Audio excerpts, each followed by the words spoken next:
12 rounds, ding ding. Sick and tired of the whole damn thing, yeah. Stick a move in the ring. You can hit me with the words you fling.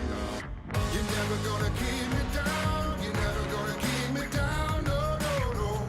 You're never gonna keep me down. You're never gonna keep me down. No, no, no. Be lucky if I stick around. Maybe foolish, but I ain't a clown. No, no, no. You're never gonna keep me down. You're never gonna keep me down. No, no, no, no. Got the belt like a king, heavyweight champion of the whole damn thing, yo. Full of gas, full of spin, Jekyll and Hyde, you're the evil twin. You're never gonna keep me down. You're never gonna keep me down. No, no, no. You're never gonna keep me down. You're never gonna keep me down. No, you're never gonna. You're never gonna keep me down. You're never gonna keep me down. No, no, no. You're never gonna keep me down. You're never gonna keep me down. No, no, no. Be lucky if I stick around. Maybe foolish, but I ain't a clown. No, no, no. You're never gonna keep me down. You're never gonna keep me down. No, no, no, no.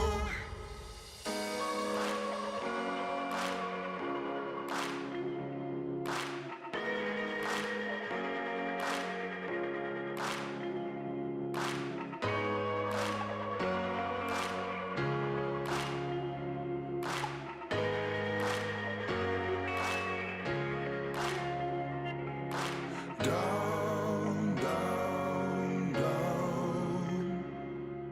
Down, down, down. Down, down, down. Down, down, down. You're never gonna keep me down. You're never gonna keep me down. No, no, no. You're never gonna keep me down. You're never gonna keep me down. No, no, no. Be lucky if I stick around. Maybe foolish, but I ain't a clown. No, no, no. You're never gonna keep me down. You're never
Try to fight it, call you smile, don't deny it. See the way that you look is too much. Now I'm sure I'm on time. Don't be late, time to go. I will wait. All yours, ready for you. All yours, all yours. All yours.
Good morning and welcome to day number 2 of the Camplify Great Lakes Pro QS 3000.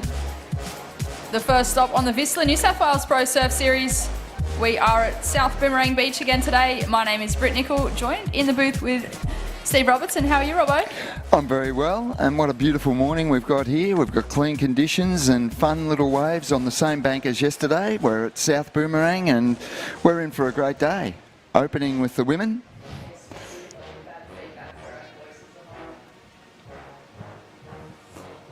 Beautiful conditions here at Boomerang. The sun is shining and look at those clean, glassy conditions. Light winds today. We are back in this southern corner. And what a beautiful day we have for day number 2. Looking at our schedule, we are starting with the women's round of 56. That is the surfers in the water currently. We'll be leading the way today. We're moving into the men's round of 64 and then back into the women's round of 48. We do have 20-minute heats today, 28 heats to be surfed. And it is going to be another cracker of a day here, Robbo. It is, and yep, super clean conditions this morning. Swell hasn't come up as much as we were hoping, but it's starting to show a little bit. So confident that it's just going to improve throughout the day, and it should be a fantastic day. It's going to be great viewing because the high seeds enter across men's and women's divisions today. So yeah, get ready for an amazing day. I enjoyed yesterday. You know, they were small waves, but they were performance waves, and we saw some great heats, particularly at the end of the day. There was some sensational surfing going down, and to watch such high-quality surfing in small waves is exciting, and there are a lot of exciting heats, and we can expect more of the same today, if not, well, most likely even better, because we go into the high seeds entering these rounds. So, yep, it should be a great day, and we're in a great part of the world here at Boomerang Beach. It's just a perfect day and super clean conditions at the moment. So, yeah, strap in and enjoy the day. We do have women's heat number 1 in the water. Ellie Brooks in the red, Gabby Spake in the blue, and Molly Shepherd in the white. Well, Ellie Brooks in the red, she opened up with a 4.5, Robbo. She's just come off a 3rd place finish at the Tweed Coast Pro QS 5000. She must be feeling good leading into this event. Well, first thing I want to know is how come she's in round 1? Maybe a late entry, we weren't sure, because another one, Sarah Baum, who actually won that event, is also in this round. Yeah, it's got to be a late entry or something, which doesn't make sense to me because these athletes they're organised. But here's Ellie Brooks now. I think this is a replay, and she is a great surfer. I've watched her at the Tweed Coast Pro, and fantastic surfing, and we can expect her to... You know, she's one of the favourites for the events, as is Sarah Baum from South Africa. She won last week on the Tweed Coast, and they're in round 1. So confident they'll get through round 1 and get deep into this event. But yeah, I was wondering, how come Ali and Sarah are in round 1? I think we were all wondering the same thing there, Robbo. But I guess surfers drawing their names today in this first round would kind of be looking at it thinking the same thing. Yes. But you've got to beat everyone. You've got to beat everyone. It doesn't matter. And if you come up against the number 1 seed or number 2 seed early, well, the good surfers take it on the chin and they take it as a challenge, and they rise to the challenge or they learn from the experience.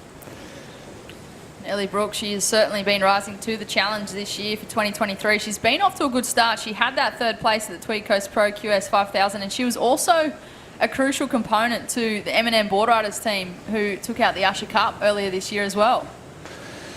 Yeah, well, she's an exciting surfer and has a great future, I'm sure.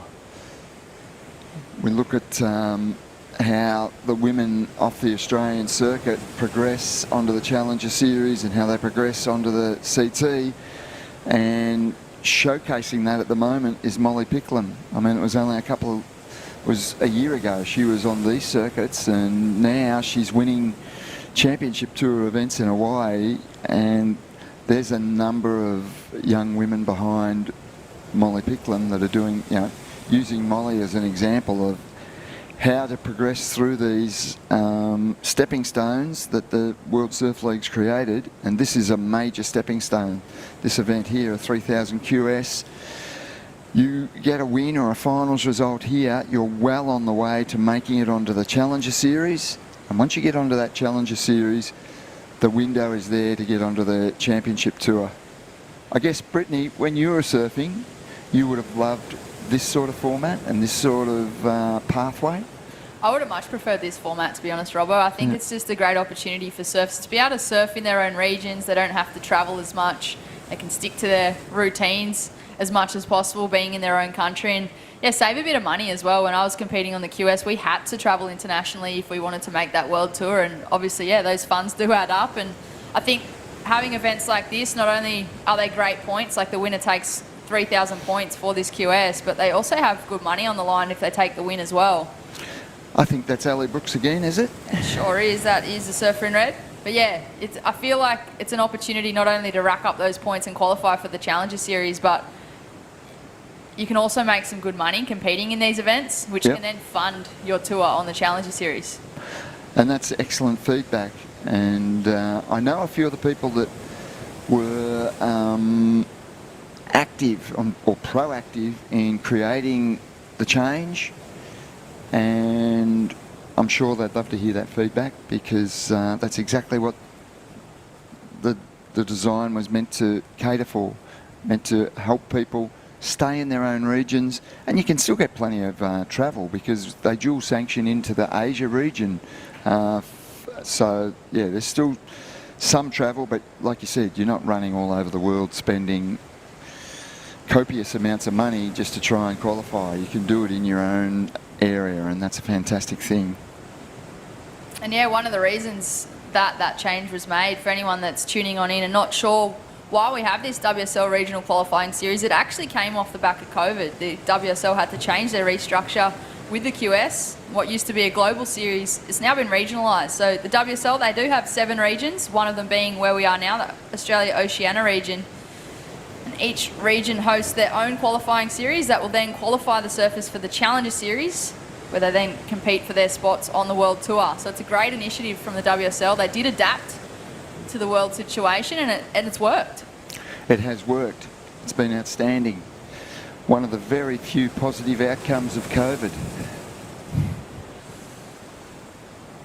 In the water with just under 12 minutes remaining, it is Ellie Brooks in the lead in the red. She's locked in a 4.5 and a 2.83. Molly Shepherd in the white at 2.73 and just a 0.5. Gabby Spake in the blue. Looks like she's having a look at this one. The surfer from the Northern Beaches cracks that section and gets the completion. So all surfers now with a number on the board. Still plenty of time remaining. These are 20-minute heats. Priority is at play. And it's good to see the women in the water today, Robbo. It is. It is. There's been some, watching the Tweed Coast Pros, some of the talents coming through are amazing, and yeah, we're in for another great day. I'll tell you the other thing that I think's made this circuit and made these stepping stones, and more by chance and timing than anything, but surfing's inclusion in the Olympics. I think that's just upped the ante on all regions providing opportunities for their surfers. It's part of the sport's become so professional and so global over the last 5 years, and integrating in with governments and partnerships that want to be involved in the sport. I think it's booming, and there's events. I mean, the Australian leg is really strong, but this is happening all over the world. All these regions are creating these professional events and creating these pathways that are working, and yeah, it's exciting times to be a young surfer. It is, and speaking of those Australian teams related to the Olympics, Gabby Spake, she was actually part of the Team Irukandjis, the Team Australia, last year in the juniors. So she's had that opportunity to represent her country, and maybe one day use that as a stepping stone to look to compete in those Olympics. Yep, absolutely. Just under 10 minutes on the clock. This is our first stop on the VISSLA New South Wales Pro Surf Series. We are at South Boomerang Beach.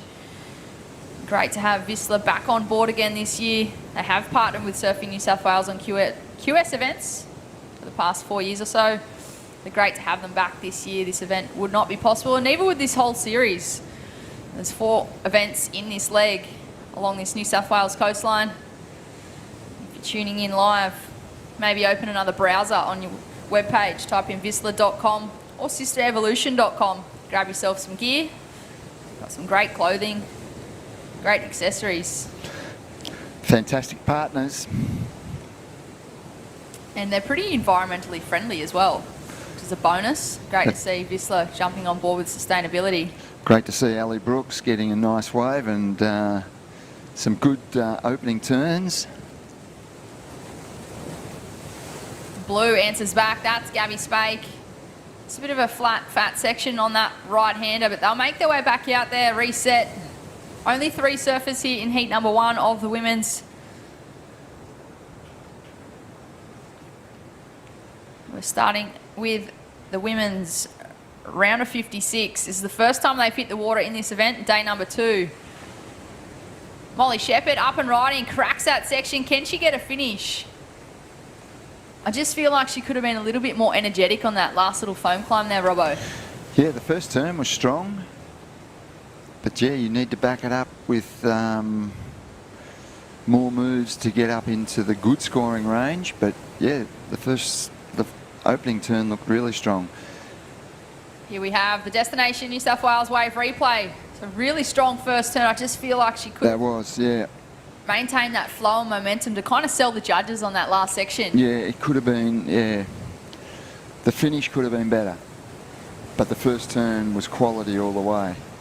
Well, there it is, last of white, Molly Shepherd, a 3.13. It pushes her into second place. Gabby Spake in the blue, now in third. Surfer in blue, she locked in a 4. She has a backup of a 1.5 and really not looking for much to advance through at this stage.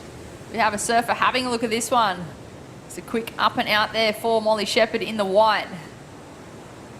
We also had another score there for Ellie Brooks in the red, a 3.77. So not much of substance so far here, Robbo, with just over 7 minutes on the clock. I feel like it's still anyone's heat. It is, but I think it looks to me like it's a similar situation to yesterday afternoon where there will be a lot of mid-range scores. Surfer in white just staying busy. She doesn't have priority, so I feel like she's just kind of hunting the lineup a little bit. I feel like sometimes being in the first heat can be a little bit detrimental sometimes, Robbo. Like, you don't have a heat beforehand to watch. You might have watched the free surfers, but with so many people in the water, it's kind of hard to gauge where the bank is. You've got to get up early. Yeah, that's another one. You've got to be prepared. You got up early this morning. You're here. Yeah. You've probably got to try and have a dip in the water before you heat, maybe.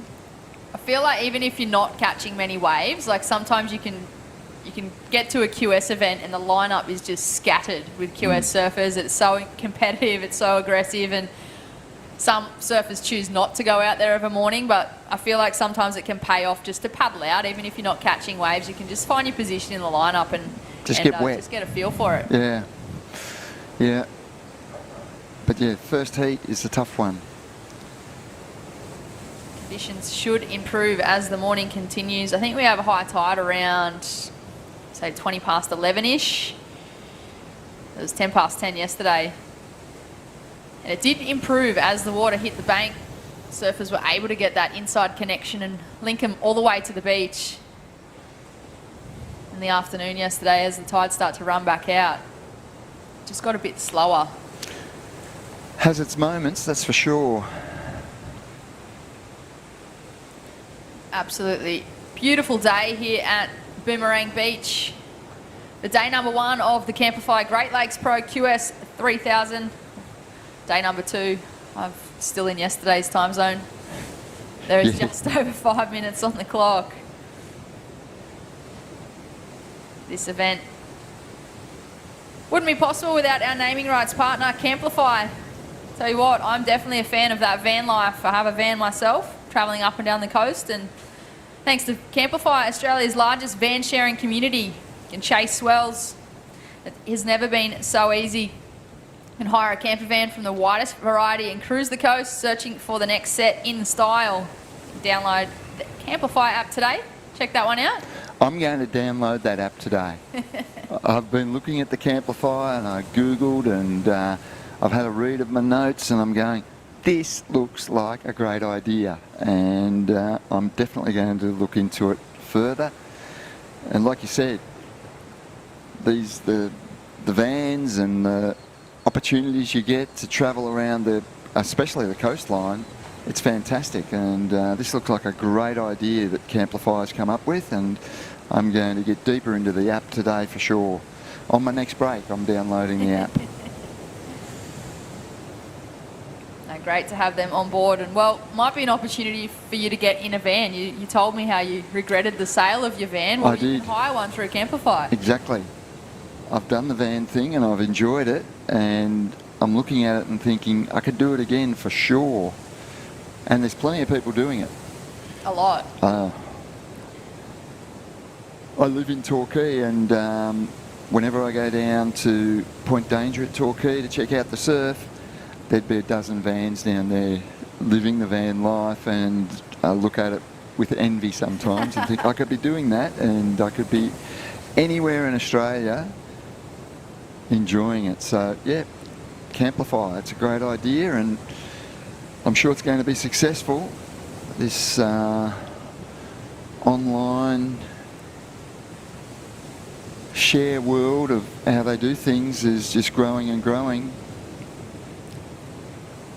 I feel like it's a great opportunity too. You see more people on the road, and I just feel like even a lot of work opportunities have gone digital now, and people have the option to work from home or work externally or off-site, and you It's can incredible. travel in a van and sit in your car or at the beach, and you're still earning money, you're still working. You can be working, you can have a dondle with you and be on the 5G networks, and yep, super productive.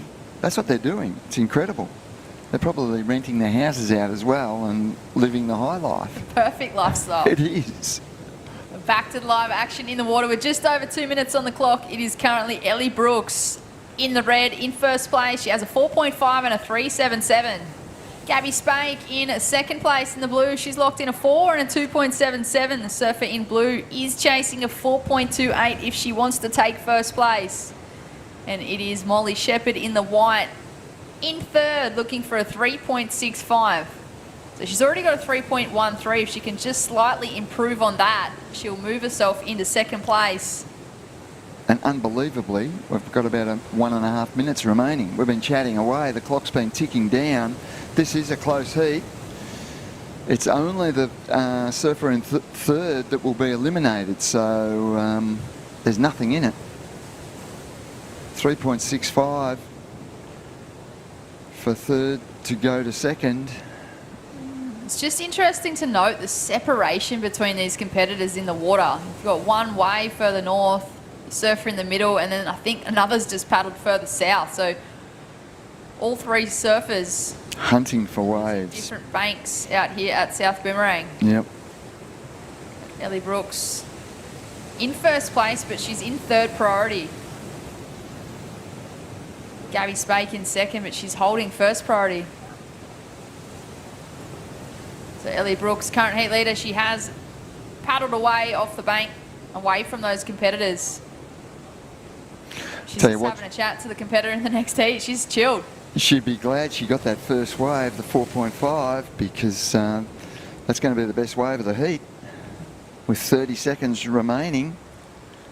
I'm just so surprised that Gabby Spake hasn't sat closer to the competitor in the white. 20 seconds on the clock. Ellie Brooks in the red. Well, that's just a victory lap for the surfer in the red. That could be her best wave. 3 sharp turns there. And an opportunity just passes Molly Shepherd by, just not able to take that drop. So As they count down. to conclude heat number 1 of the women's round. Looks as though it'll be Ellie Brooks in the red taking the win over Gabby Spake in second. Molly Shepherd in the white in third. 4.83 for a final ride. We will cut to a short commercial break and join you back with all the live action.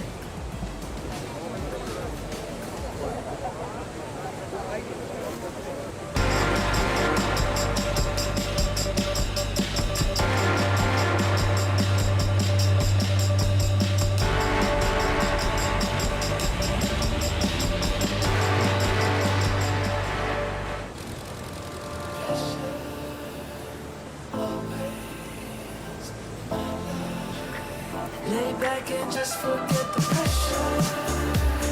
Always in my life, it's alright. It's in all of us. That craving to feel new again. To see something new that will blow our minds. Or meet someone new who will change it. New South Wales. A place to feel free, to feel alive, and most of all, to feel new again.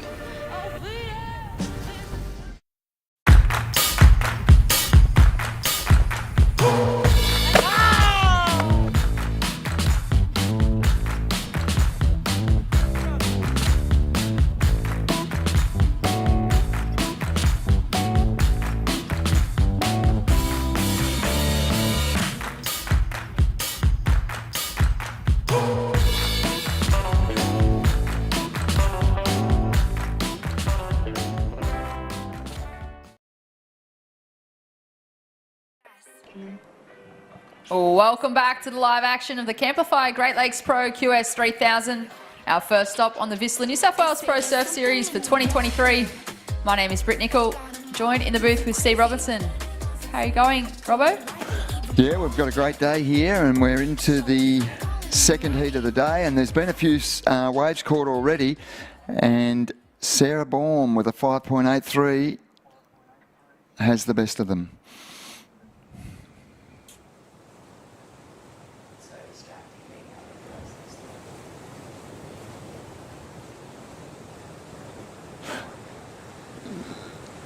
That's a great ride from Sarah Baum in the white, a 5.83, and she's in form at the moment, Britt.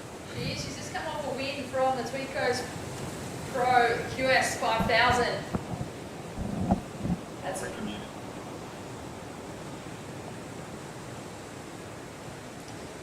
The light's not on.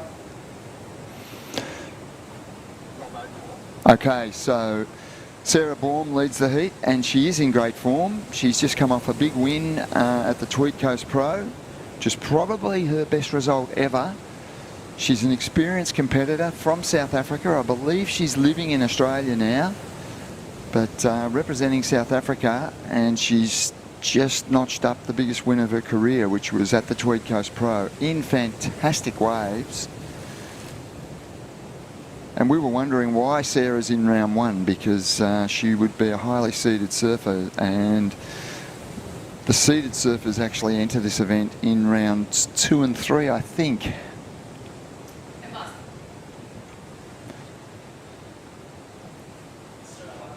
So we're in round one here. I believe when round one concludes, we go back into the men's division, and there'll be round 3 of the men, the round of 64, and the high seeds enter that particular round. So that should be really exciting surfing throughout the day.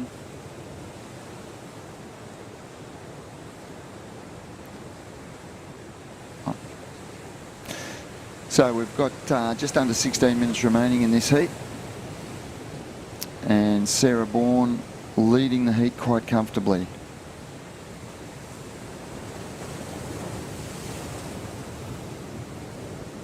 Just looking.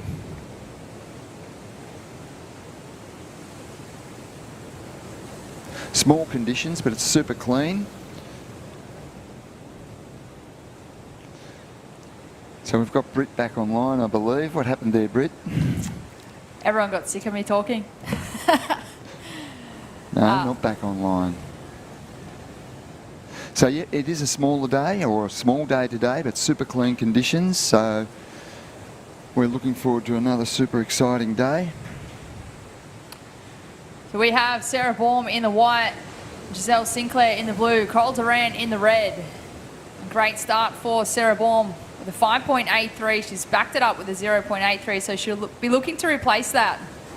We also have Giselle in the blue. She's locked in a 2.5 and a 0.33.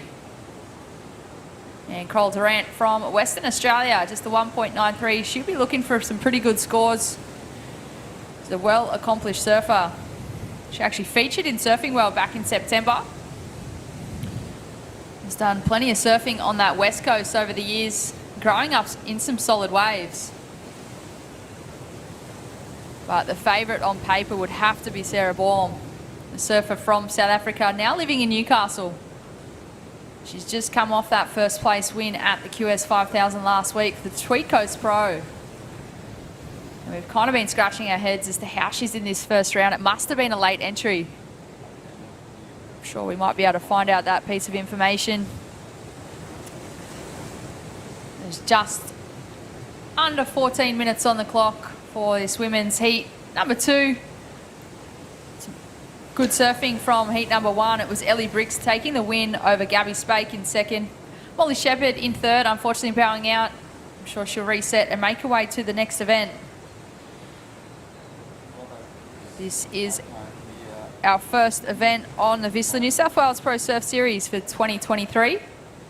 The Camplify Great Lakes Pro QS 3000. Beautiful morning here at South Boomerang Beach.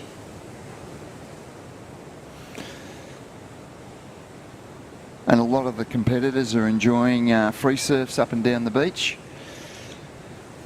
They're probably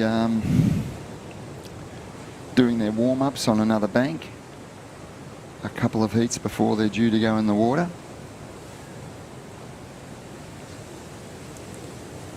Here we go. Here's our surfer in blue. Nice opening turn. Backs it up with another one. And I'm sure that's going to be her best wave of the heat so far. That's our surfer in blue. That is Giselle Sinclair.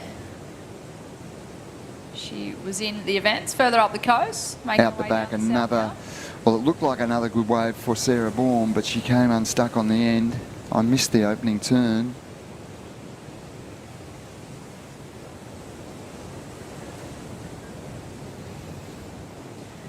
It is a stunning morning here at Boomerang. Better conditions, I feel, from yesterday morning. Just a cleaner wave face to work with. The wind is pretty light. And as the tide starts to fill in a bit, these competitors might have opportunities to just link those waves all the way through to that inside bank. It's still a bit slower this morning. The swell's probably not as big as some of these competitors expected, but hopefully we continue to get that pulse throughout the day. Yeah, I believe there's a southerly swell that's going to build through the day. And Boomerang Beach, it's open to all swell directions, so it will suck whatever swell that's out there in onto these banks. So expect it to increase throughout the day and increase throughout the week. So we should have an amazing finish to this event. This is a 4-day event. We'll be wrapping up on Friday. So we have day number 2. We had an excellent day of surfing yesterday for day number 1. We had all men in the water, except for the top seeds. And speaking of someone who should be a top seed, Ellie Brooks, we have you down there for an interview. It's Britt Nicol and Steve Robbo in the booth. How are you feeling after this morning's heat?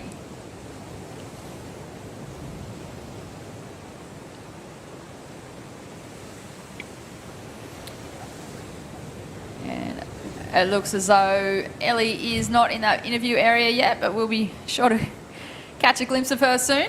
Back to the live action in the water with just under 11 minutes remaining. Sarah Baum in first place. She is no stranger to competitive surfing. She came close to qualifying a couple of years in a row there and stopped competing for a few years, and now she's back in the Rashi and giving it a proper crack. Giselle Sinclair in the blue, just a quick one there. Unfortunately, unable to stick to completion. But yeah, back to Sarah Baum. She's just come off a fresh win. She'll be going into this event with a bit of confidence and looking for another excellent finish. If she can lock in another 3,000 points, she'd be looking the goods to qualify for that Challenger Series, Robbo. For sure. And yeah, she is a very experienced competitor. And as you said, pre-COVID, I think, she almost qualified for the championship tour. So she certainly has experience and, yeah, a high-quality surfer who's keen to get on the big stage.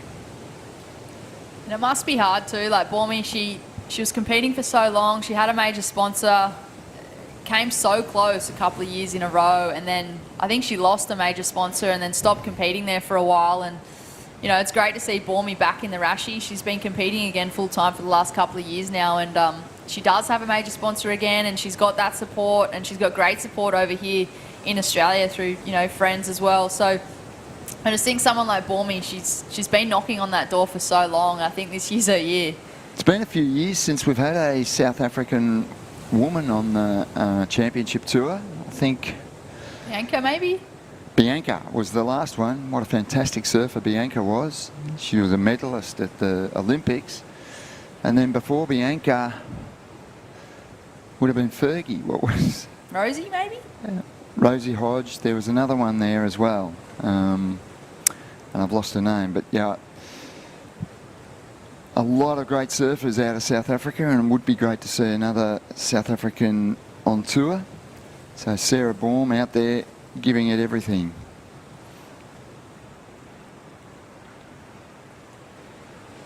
So at the moment, with 8.5 minutes at the clock, it is Bormy in the lead. Giselle Sinclair in the blue in second place. She managed to lock in a 4. She's got a backup of a 2.5. So she's from the Sunshine Coast.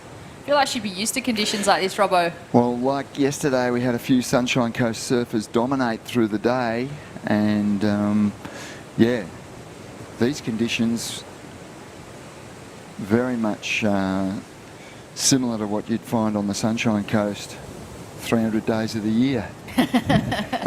65 days of pumping. Yes.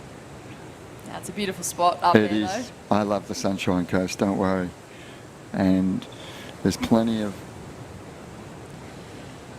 Hope we're going to have a recap of this heat and the Mad Max recap. Hopefully we see Sarah Baum's early ride, that 5.83. Here we go, thanks to Mad Max. Well, live action in the water. She had a quick look, opting not to take off. Didn't like the look of that one. And here we go, the Mad Max recap. Thanks to Mad Max, one of our partners. And this is the 5.83 from Sarah Baum. It's a great surfing on her backhand. Giselle Sinclair answered back straight away, flying down the line, gets the finish. And Bormy up again on her forehand. Just unable to stick the landing. But at the moment, just blue and white going wave for wave.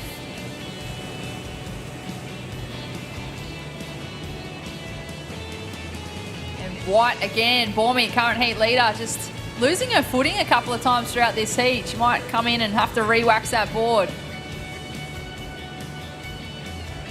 Giselle just not able to get the completion. So we didn't see much there from Coral Durant. Well, that's because she's locked in a 1.93 and a 0.5. It has been a sleepy heat for the competitor in the red.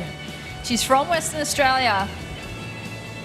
She only needs a 4.57, so not much to get through to that next round. At the moment, it is Sarah Baum in first place and also holding first priority. And she wants to get rid of that 0.87.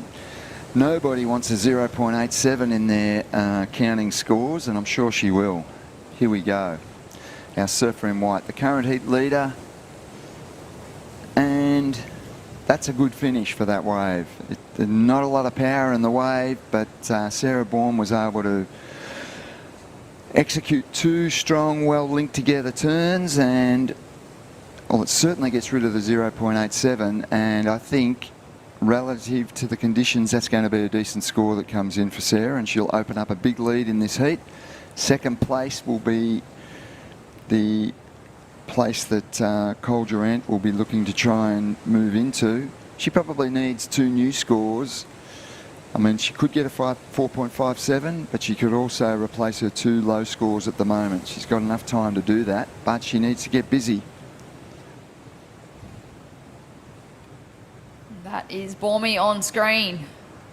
Just such a beautiful style on her backhand. That's going to be a decent score. There's so much maturity in Bormy. And red, well, that's Coral Durant opening up her campaign. She did only lock in a 1.93 before that, and there it is, a 3.77 for the surfer in red, Coral. She's now chasing a 2.74, but the score I'm interested in, Sarah Baum in the white, she's locked in a 6.27. Well and truly run away with this heat number 2 of the women's division. The surfer in blue, Giselle Sinclair, now chasing an excellent ride of an 8.1 to take that lead. It really is a battle for second place here, Robbo. It is. So that last wave for Red, a 3.77, that's put her right in the mix. She only needs a 2.74 to go to second now. So we predicted that. She could go for one wave or she could replace her two waves. She's going to replace her two waves. This surfer, Sarah Baum, she's way out in front. She's basically got the first position secured, I think. But second place, that's right up for grabs.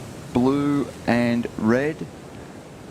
So the surfer in blue, she'll want to get rid of the 2.5. That's her second scoring ride. She'll want to improve on that. And the surfer in red looking for just a 2.74. And look at that, a game of cat and mouse. It is. Blue and red, they are almost stuck together like glue. This is where strategy comes into play, but 3.5 minutes on the clock. If there's another set with more than one wave in it, there is going to be another opportunity for the surfer in red. She's only looking for a 2.74. It's such a tricky situation to be in. It's interesting, and the judges watch these situations closely because you can't be 100% focused on blocking your surfer. No, and well, Giselle Sinclair in the blue, she does have priority, but sitting in second place, she has a 2.5 in her scoreline. So I feel like she is in a position where if a wave does come through, she really needs to improve on that to make things harder for Coral Durant in the red. I know, it's interesting. Very interesting. The judges will be watching the movement in the water very closely. So, yeah, I know in these situations, if you're out there to block, you've got to be a little bit careful just how far you push that envelope. Looks like we might have a set approaching with 2.5 minutes on the clock. This is where it gets tricky, like 2.5 to 3 minutes. It's a long time to sit on someone. It is. It is. And red will look to sail her into a wave and try and get priority as well. So all sorts of things going on out there. The surfer in white, she's comfortable. She can sit back and watch it all play out and have fun out there. But blue and red, nothing in it. They're side by side, scouring the lineup. There is nothing more frustrating as a competitor if you're the one without priority. Yeah. Absolutely no room to move. Here we go. She's given her about a 2 metre gap. Just over 1.5 minutes on the clock. They've paddled south. Will there be another set roll through the lineup? And will they be in position? Yeah, true. There is a wave approaching. Who will be in the spot? Well, Bormy, she hasn't moved. She's just sitting on the bank, the current heat leader. You could almost call her the veteran of this heat. Smart play there from the surfer in white, but these two on screen, we are very interested to see what's about to unfold. So down to a minute, so that clock is ticking down. It's been over 2 minutes that they've been looking for a wave. We're down to the Mad Max final minute. Here we go. Wow, doors wide open here for Coral Durant. Can she get a 2.74? I'm not sure where the surfer in blue was. It's like she was too deep and she's let her go. I can't believe that. She was on her and was there to stop that sort of situation happening, and then all of a sudden red gets a wave, and that's got to be in the ballpark. I just feel like that was a crucial mistake there from the surfer in blue.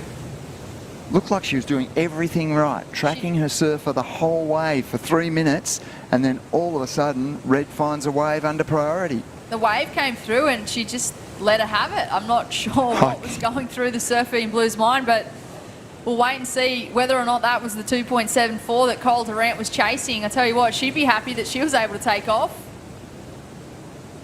I think she'll get the score. I think she will too, Robbo.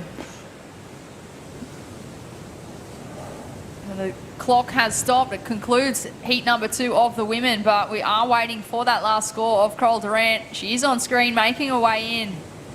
She had the opportunity. She was only chasing a 2.74 to move on through to that next round.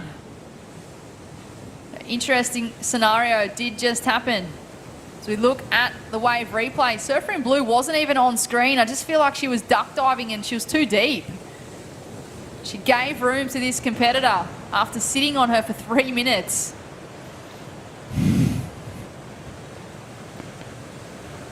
Well, we're into the next heat. We'll have to look up those scores.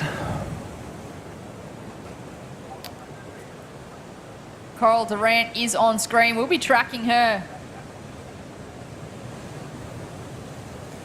Waiting for word on that score. Judges thinking about that score. I'm sure she's going to get through. Well, the next heat has already started, so the score should be in.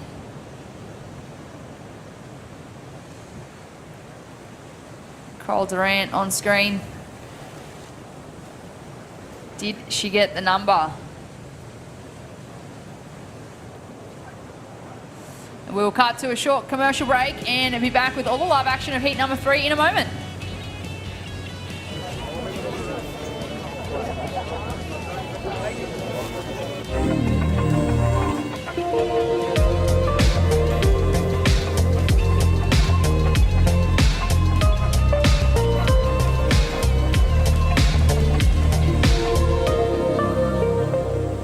Lay back and just forget the pressure.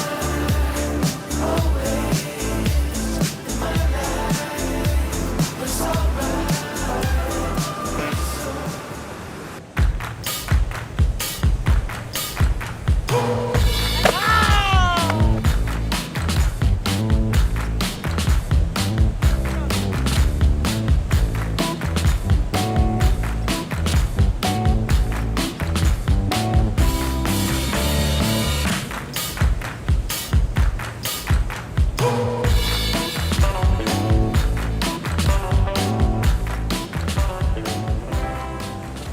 This is the motivation.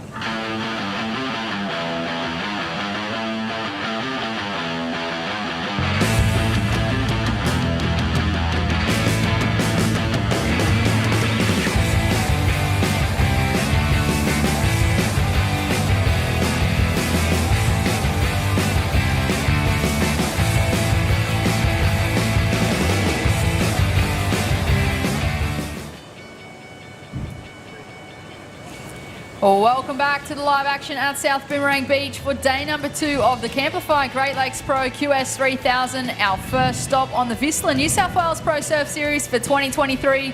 My name is Britt Nicol, joined in the booth now with Adam Hennessy. How are you feeling after that heat, Dimmy? Well, what about that? Bit of drama at the end of that one, Britt, and she did not get the score. No, Coral Durant, she needed a 2.74. She managed to get a 2.57, so she just fell short of the requirement. I feel like Giselle Sinclair in the blue would be counting her lucky stars. She allowed the opportunity for the competitor. The door was wide open, but just not able to get the score. Yeah, you can never do that in the heat. Her coach and her entourage will be like, how did that happen?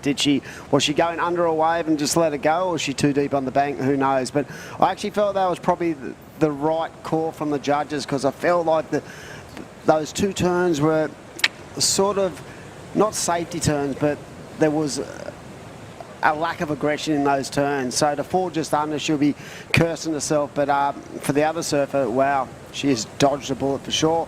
What a day, eh? Day number 2 of action down here at Boomerang Beach.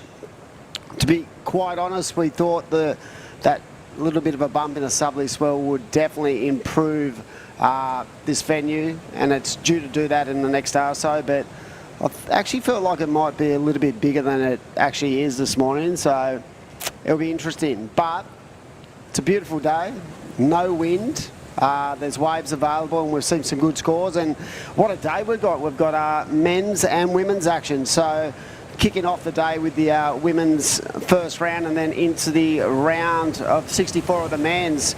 I had a look at that first heat. Sheldon Sinkus, the top seed of that heat. It's going to be exciting to watch. Of course, that young man started his campaign last year on the Challenger Series with a 2nd place on the Goldie, so be good to see him up and into it. And we're going to see some amazing surfing from both the men's and women's. We've got the round of 48 of the women's, as we see the surfer in green getting to work, and yeah, it's a big day. We're on. We are on. And 28 heats. Plenty of waves being caught so far in this one. Heat number 3 of the women's round of 56.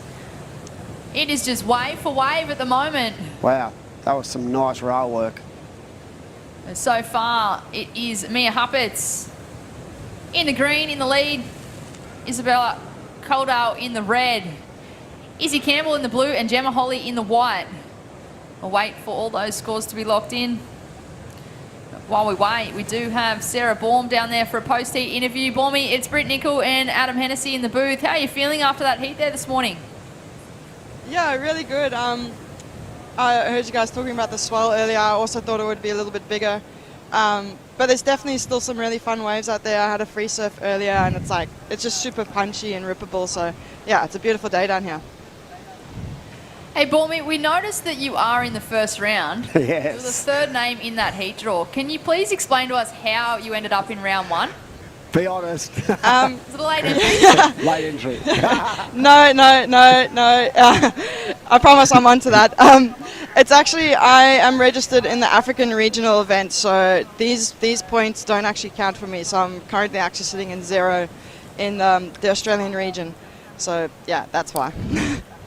I do recall that happening to you last year as well. You had some good results here on the Aussie leg and then had to fly home to South Africa.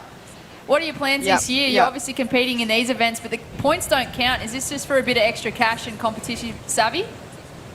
Yeah, I've actually already got an automatic spot into the Challenger, so that's a big stress off my shoulders, so I'm stoked for that, and thanks to WSL in Africa for helping me out with that. And yeah, these you know, I do these events so I can surf more heats, and me being in the first round, that just means that I get to surf more heats, and it's really good prize money, and the competition, like the level of competition in this region is just insane. So this is where it's going to push my surfing. Talk about that win. How much confidence do you take away from something like that moving forward? Because I feel like in the last couple of years you've been right on the money, and it'd be great to see you go into the elite ranks. How does that feel to get that big win? Oh, thank you. I appreciate that. Yeah, like I'm still on such a high, but then, you know, going into this morning, I was just like, hey, just take a deep breath.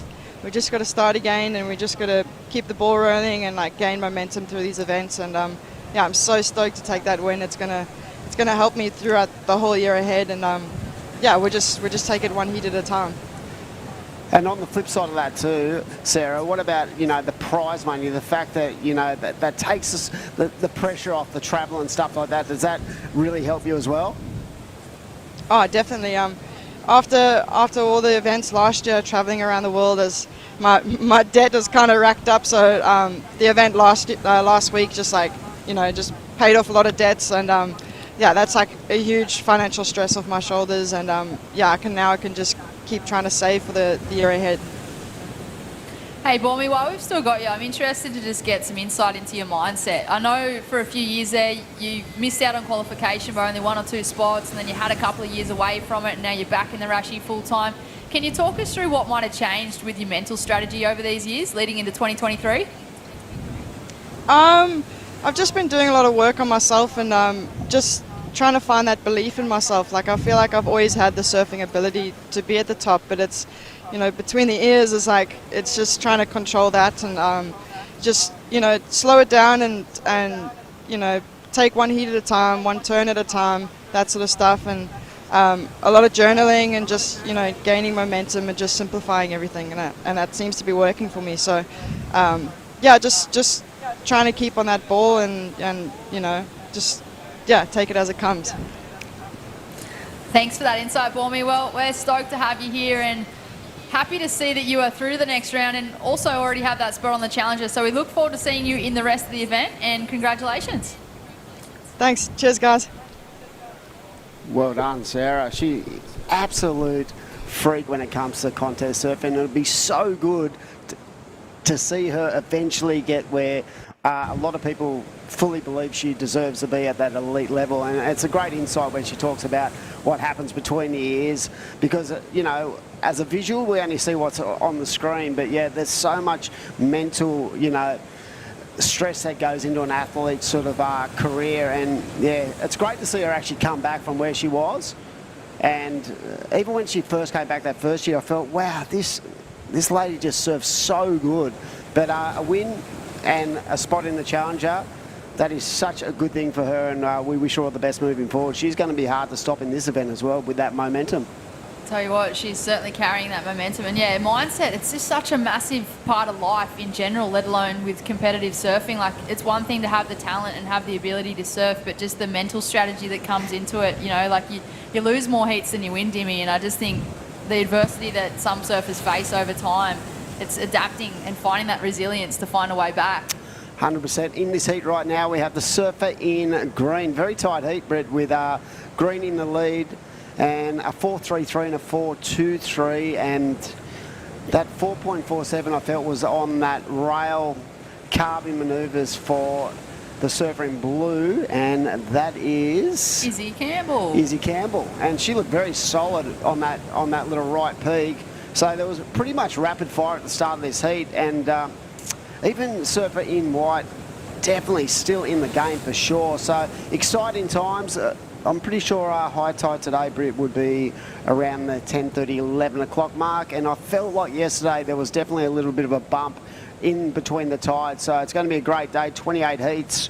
Throw an extra 4 on, why not? Just keeps the whips a cracking. But we want to utilise the good waves when we can. So towards the back end, you can sort of pick the eyes out of the swell for sure. I feel like conditions are going to continue to improve throughout the day as well, especially with this incoming tide, like allowing the surfers the opportunity to get a couple of good turns out the back, but then link through that inside connection. I feel like that's going to be an advantage as the morning goes on, Dimmy. Yeah, definitely. I did notice yesterday, I really took a interest in, you know, how the actual heats were playing out when it came to the amount of waves being ridden and the quality of the waves. And what I found yesterday, that there was so much consistency to that swell that allowed everyone the opportunity. So no one really got, you know, caught out when it came to the amount of waves. It was more about the performances. So I feel like that's going to be exactly the same today. We spoke about it yesterday, just the consistency and the perfect nature of the banks of Boomerang. So even though it's small, yeah, but you heard Sarah say, Boomy was saying, you know, it is punchy out there. So even though it is small, it's still got a bit of power behind it. It looks so fun and playful as we watch Isabella Coldale on her backhand in the red. She's chasing a number of a 3.98 to move into second. At the moment, it is Mia Huppets from Jan Jack in first place with a 4.33 and a 4.23. Izzy Campbell from WA in second place, chasing a 4.09 for the lead. Where's Izzy from? She's from Western Australia. But where in WA? I feel like it's pretty far south. Okay. Because there would be a real Should know, difference, but I don't. you know, between the city kind of surfers and being down from Margie's and sort of yelling up area, because there's so many good opportunities down there. What a coastline that is. It is such a Wow. beautiful coastline. It She's is. actually a really good skateboarder too. Oh, there you go. I saw her another Ruby True. in at the Surfing Australia HPC the other week. She is part of their high performance program, and she was on the skateboard, and I feel the guys in that program as well. Bit Kind of just intimidated? watching Izzy just going, oh my God, I'm not going to hop on a skateboard right now. Wow. Anyway, here we go. Surfing Red up and riding, needing a score of 3.98. And nice start to this ride. Keeping their board nice and tight to the power source, and that's what the judges want to see. But yeah, again, love the rail work from this young lady. She's just really in sync as she falls on that final turn. But I think a lot of the work was done a little bit earlier than that. But really good connection with the rail. And when you think about how much speed and how much momentum you get down the line, having, you know, really sick rail work plays a massive part. Again, what do you think today, Brie? You reckon that everyone's going to be, the majority of the athletes be surfing on epoxy boards? No, I feel like they might have mixed it up a little bit with the normal PU. Because of the power, really? Because of the power, and I just feel like those waves have got a better pocket as well. Sometimes with the epoxy, they're almost too buoyant. Can't keep the rail in the water. 100%, they seem to jump. So we'll wait and see. I guess, yeah, competitors just opting for different equipment as I get tongue-tied. But A few of the guys yesterday, they mix it up. Like most were on epoxies, but we did interview a couple that they chose the PU just because they felt more comfortable on them. Yeah, a couple of the boys actually said that it felt like it was a little bit more deeper in the water, so that buoyancy level wasn't required anyway, because they felt like with the clean conditions that they could get the speed and generate enough power as well. So interesting to see how everyone sort of goes about their business. And these days, like compared to like 15, 20 years ago, there's so many different opportunities when it comes to, you know, equipment. And I was talking to one of the boys the other day and they said they got 18 sets of fins. I'm like, 18 sets of fins? That would give you a headache. I feel like that would just be mind-boggling and create more confusion as we watch the live action in the water. That's the surfer in green, Mia Hupperts. She actually finished 5th in the Taiwan Open of Surfing QS 5000 late last year, so she had a decent result there. And now in at the QS 3000, this is of course the Camplify Great Lakes Pro, our first stop on the VISSLA New South Wales Pro Surf Series for 2023. We are in a beautiful part of the world, Boomerang Beach, just south of Foster. Yeah, get on to the Camplify website, and I heard you and Robbo talking a little bit earlier about how cool it would be to grab on the vans and head around Australia. And, you know, it's great to see now COVID's sort of sorted itself out, how many people internationally are coming back to Australia, getting in the vans and just travelling around this beautiful coastline. We've got one of the best landscapes in the world, definitely. So we really encourage you to get on, because you've done it before. You're a bit of a road warrior. I've done a lot of like this New South Wales coastline and a little bit of like South Coast and into Victoria, but I'd love to, you know, go from Victoria to South Australia and even further up north. That'd be pretty cool. I haven't done the West Coast. I've been to the West Coast plenty of times, but I've never actually done the full proper road trip. So my dream is to one day do the big lap. There you go. So with 3 minutes to go, the Surfing Blue still needs that 4.09, so that's very obtainable for someone of her class. And as we see the current heat leader, who I've been very impressed with how she's been able to keep that board nice and tight into the power source on the lefts. And it is up to blue and white, Britt, to get the job done. And the positive for both those athletes are they are in first and second priority. And explain to the novice out there what that actually means in a heat scenario. That means that Izzy Campbell in the blue, she does hold first priority, meaning that any wave that comes through the lineup, she does have right of way. And Gemma Holly in a second. Well, she has to give right away to Izzy, but she can take off in front of anyone else in the lineup. But as surfers take off, they do lose priority, and if they do make a committed paddle, judges do take the priority away as well. So if they spot a wave and they start to paddle, you'd want to make it a good one, Dimmy. 100%. We saw a couple of interferences yesterday. It's the worst way to start a heat, isn't it? There was one of the boys had an interference in the first minute, and he still nearly got through. And here we go. It is up to the surfer there, up and right in. Nice transition from row to row, but that wave sort of didn't offer a lot of scoring potential towards the back end. So with 1 minute 50 on the clock, the Camplify Great Lakes Pro QS 3000, the first event of the New South Wales Pro Surf Series for 2023. So a lot riding on this when you consider how many points are on offer for the men and the women. And what we're looking forward to is some, a bit of a bump in the swirl. It does, last week when I had a look at it, the long range, it didn't look that good, but it's changed a lot in the last 48 hours. So we're looking forward to an amazing 4 days of surfing. If you can't be down there, get online, check it out as we see the current heat leader up and riding. That is Isabella Caldwell from the Sunshine Coast, carving her way into the pocket, trying to get this inside connection. And it finishes off. She surfs for North Shore Border Artists Club. Strong club. An occupational therapy student. I feel for her of that one because I'm also studying the same thing. Oh, how long is that course? 4 years? 4.5. Wow. Yeah, strong club, North Shore. Big shout out to all the boys up there, Bevo, and of course, former winners of the ABB, and wow, what a club that is. Well, Gemma Holly working her way through the inside. She's chasing a 4.89 to move to second. And a couple of surfers having a look, but opting not to take off. With 30 seconds on the clock, will there be another opportunity for the surfer in blue, Izzy Campbell? She's holding first priority, only looking for a 4.09, but time could be the enemy on this one. She's looking intently at anything because she knows that you can see the lines out the back, but I don't think those lines are going to get here. But this could be an opportunity for the surfing blue, up and right in on the forehand, carving away on that first turn, coming round, but that wave just really not opening up.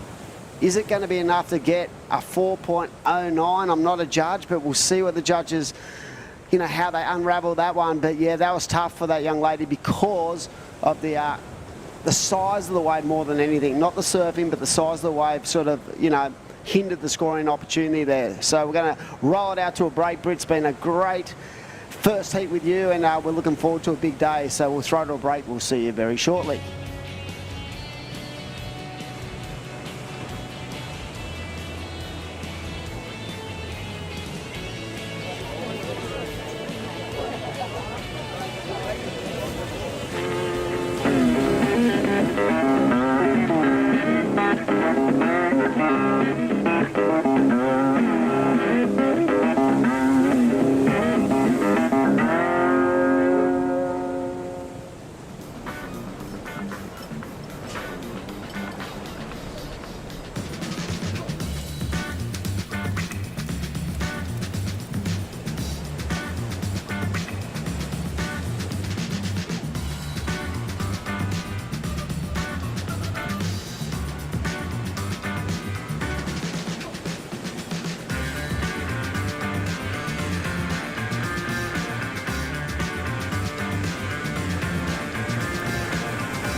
Lay back and just forget the pressure. Always in my life, it's alright.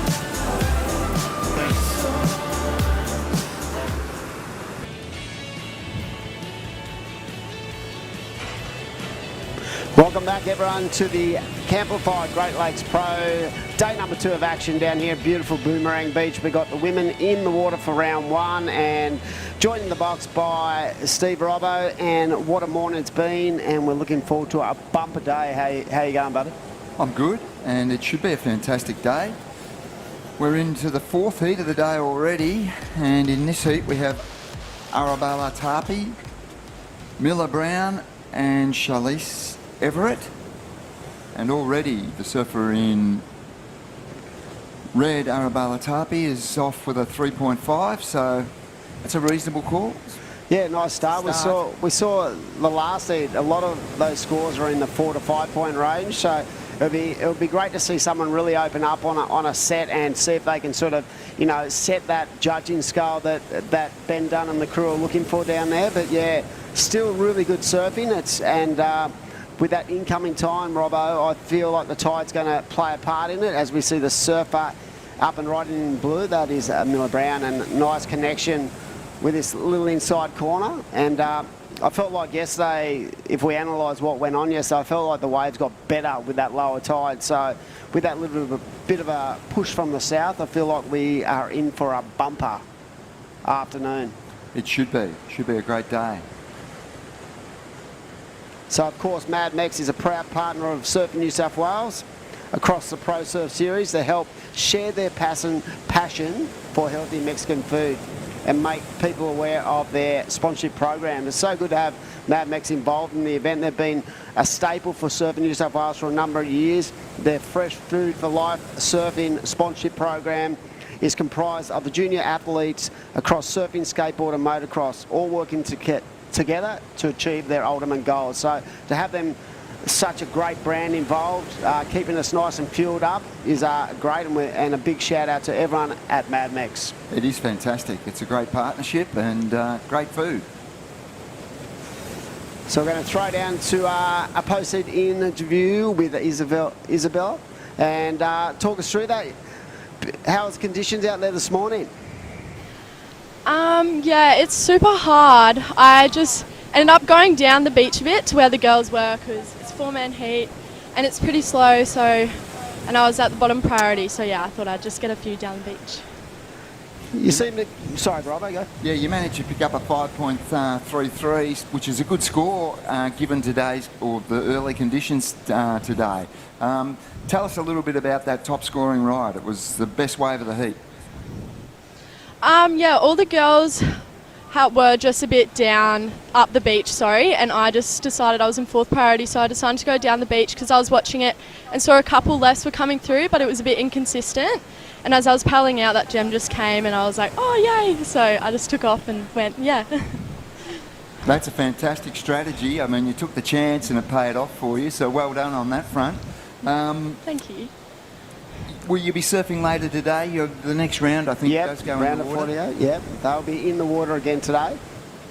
So what do you do during the course of the day, just to give everyone online a bit of an insight into an athlete's mindset when you know you've got to surf early in the day, then you've got to, you know, come back this afternoon and go again. So what will you do during the course of this day? Well, this morning I came for a free surf, just a couple good ones, and then go have some brekkie now, and then just chill, cruise, hydrate, and then come back down this afternoon for my heat.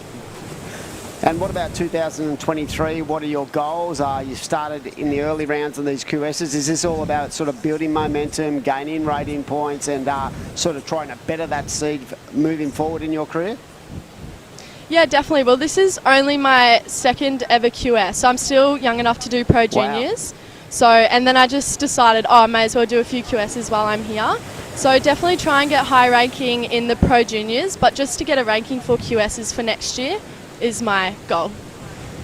Well, I felt like you're in sync today, and we wish you all the best this afternoon. Hydrate and get yourself ready, and we look forward to seeing you again today. So congratulations on your win this morning. Thanks, guys. Thank you.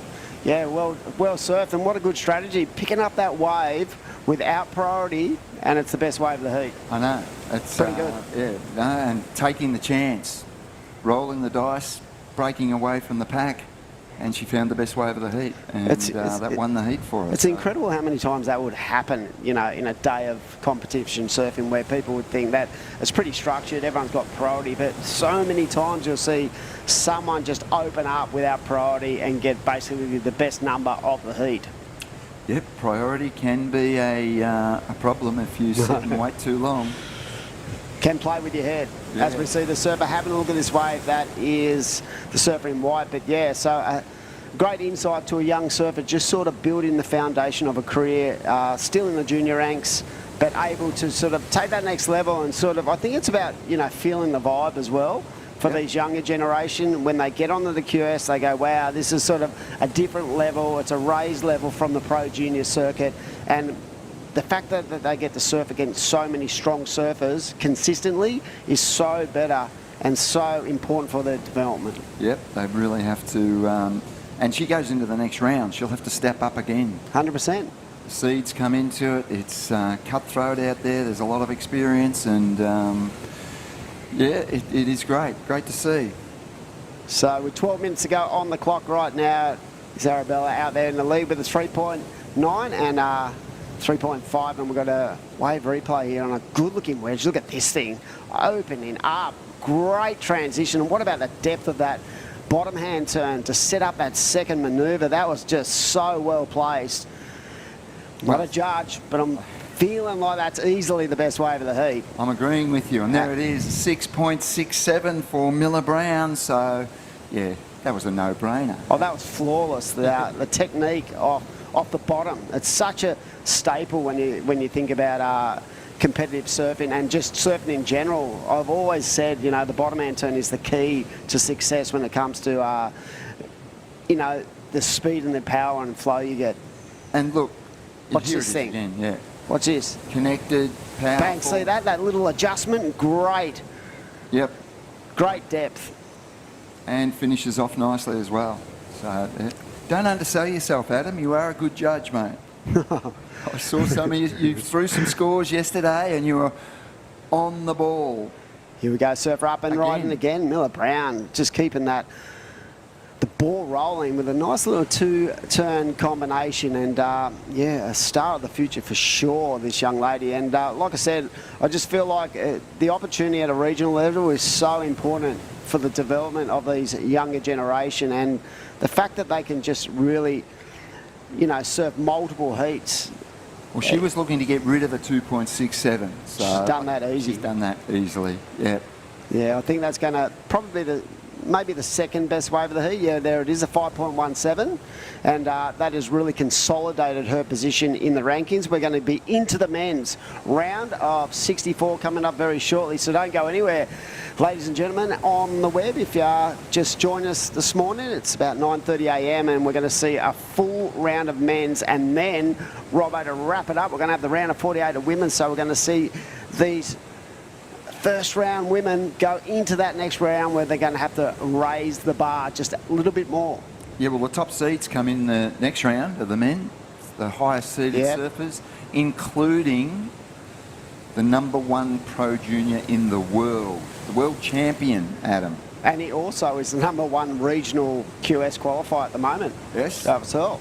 Jarvis Earl. So look forward to that, but there's plenty of others in there. Oh, Sheldon Sinkers, first up. Yep.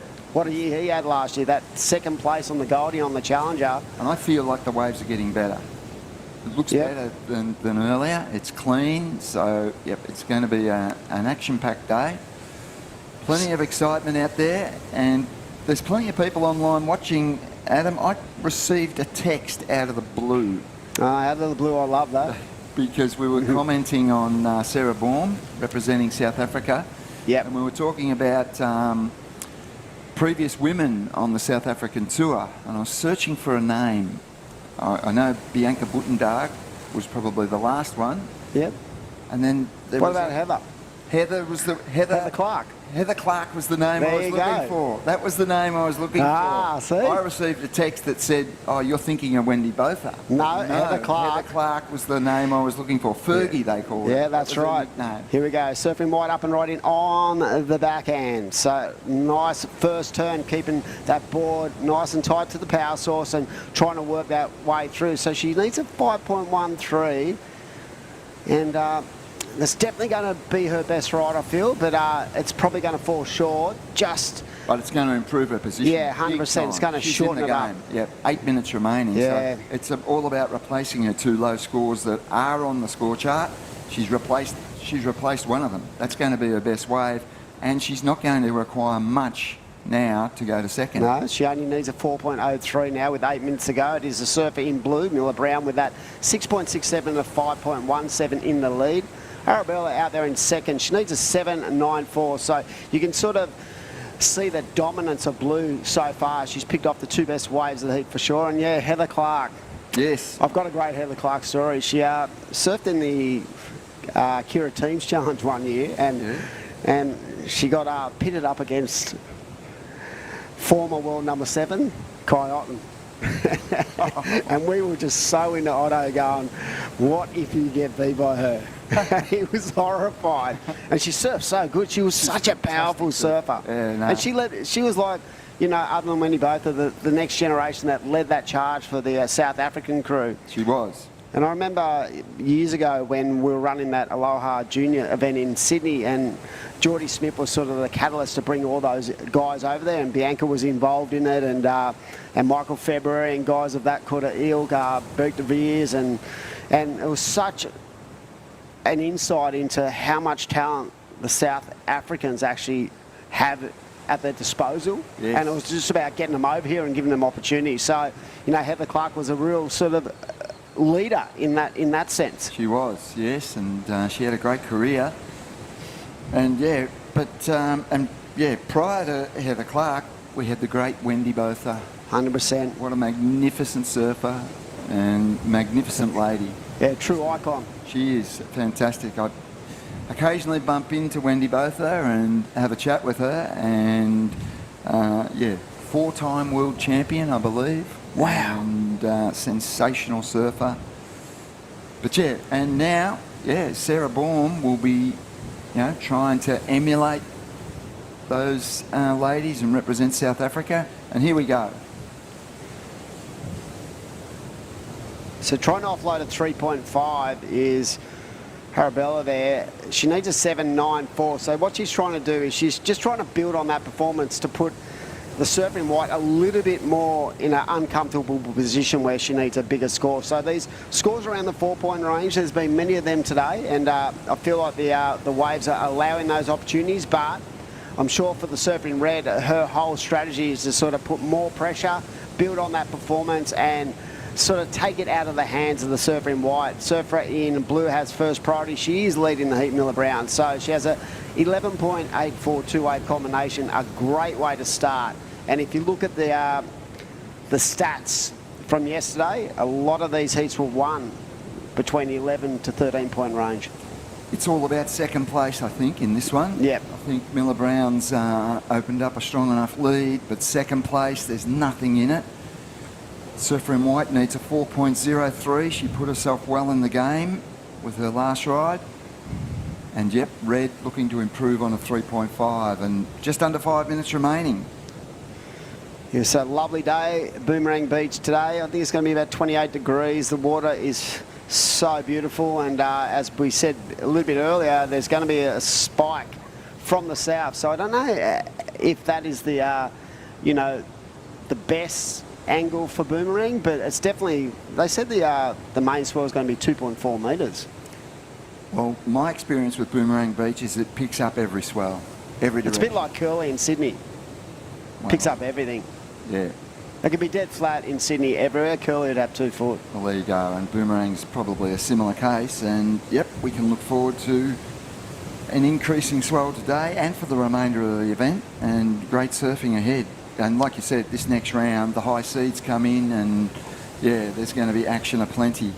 When you think back, Robbo, to yesterday, how many good performances there were from the men, and when you mix that now with the top seeds, it is going to be game on. There is going to be so many tight, big heats, drama. So don't go anywhere, ladies and gentlemen. You are watching the Camplify Great Lakes Pro QS 3000, and we are surely starting to pump through these regional events. It's so exciting to watch as we see the surfer in white rolling the dice on the backhand. Nice. Important wave.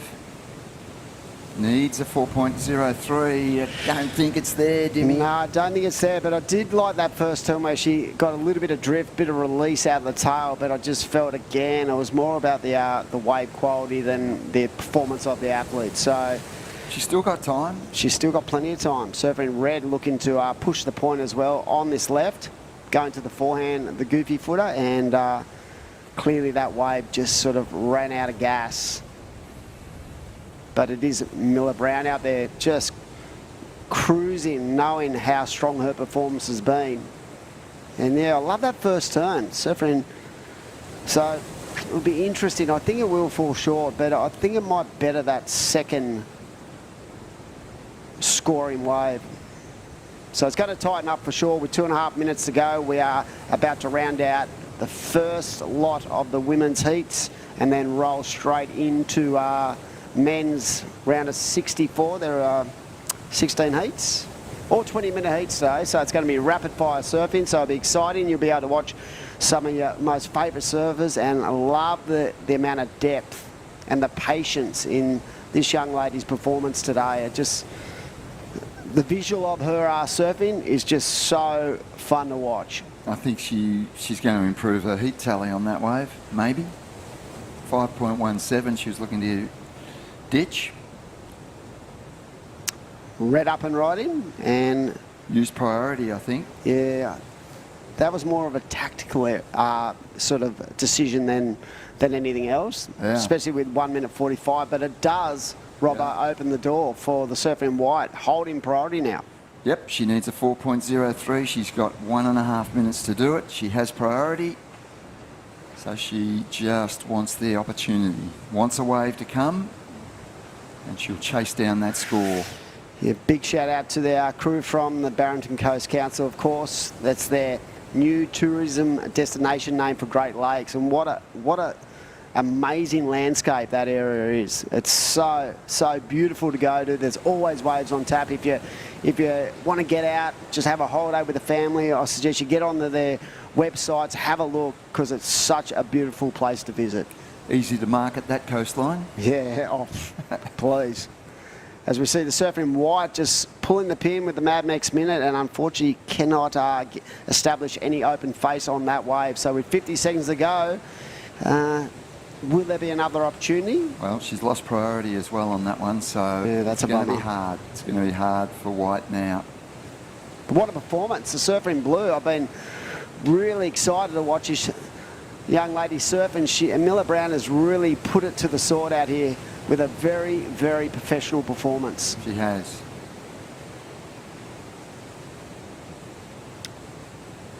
Down to 20 seconds. I need to... Here we go, surfing red up and right in. Nice slashing turn. Yep, that should seal the deal. Yep, seal the deal for second place. 5 seconds to go. So what a great round it's been. The first round of the women's. Some fantastic performances from some real high-ranked athletes out there in this round. We're going to roll into the round of 64 of the men's. And what an exciting day we've got coming your way. We'll be back very shortly.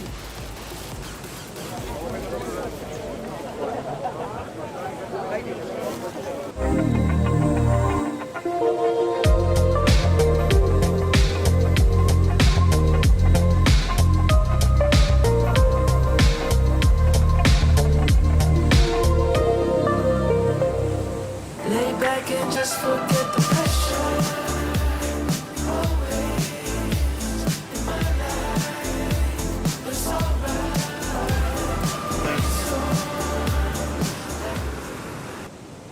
It's in all of us.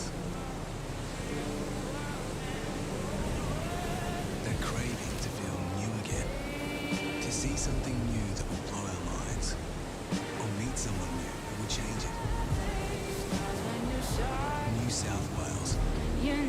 A place to feel free. To feel alive. But most of all, to feel new again.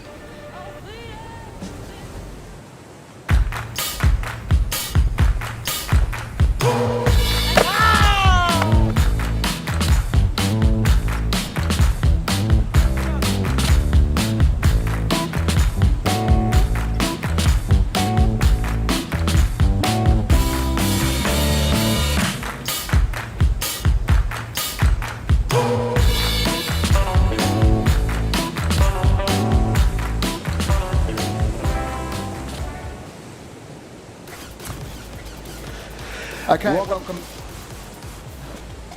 welcome back to Boomerang Beach. It's a beautiful day here. We are now into the round of 64 of the men. And in this first heat we have Sheldon Simkus, Bodie Williams, Corbin Hutchings from New Zealand and Nathan Cook. And this is the high seeds entering the water, so we can expect absolute top level action today. And what a great day. Adam Hennessy. Fireworks. I say, yeah, this is going to be exciting to watch. And Sheldon has already opened up with a 5.83. Of course, last year had a big result on the Challenger at Snapper, as we see the surfing red just unloading.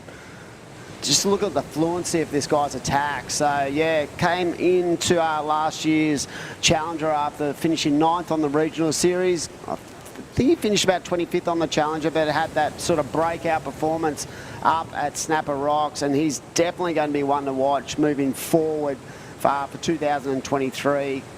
Part of the Snapper Rocks Board Riders Club, I do believe. Well, I know he's always out there whenever there's a swell, that's for sure. Yeah, I'm pretty sure he's definitely one of those guys. Bodie Williams in the blue, Corbin Hutchins, who had a good heat yesterday, and the big powerhouse Nathan Cook, and Miller Brown in the athletes area there for a post seat. What a performance, Miller. Congratulations. Thank you. You were outstanding. You found your groove on those rights and just really went to work. How was the actual conditions out there? It was a bit small, but it's super clean and super fun. What was your strategy going into that heat? Just keeping nice and busy? We've got a replay on the screen, which you probably can't see, but just love the patience and the depth of your performance out there. Talk us through it. I was just trying to stay out there and get super busy and see if I can get the biggest waves of the heat. And how old are you, Miller? I'm 15. So is this your first lot of QS events, or have you been doing the QS in the last couple of years? Because you've certainly got a great patience game. You seem to be really switched on when it comes to the heats. How do you find in the QSs? I've been doing Pro Juniors for a bit, but QS is just like another level, but it's super good to be challenged by all the older kids. And when you come into an event like this, what is your mindset? Are you just looking for heat to heat for the experience, or you're really keen to sort of push that older generation? Push it, but also just enjoy and have lots of fun. Well, I reckon. What were you riding then? Because that board looks so switched on. I was riding a 5.3 CI Pro Almeric. Thanks. Well, as we see the Almeric just fall over behind it. But yeah, that was a great performance. We're super excited to see how well you went, and we look forward to seeing you this afternoon. And great performance.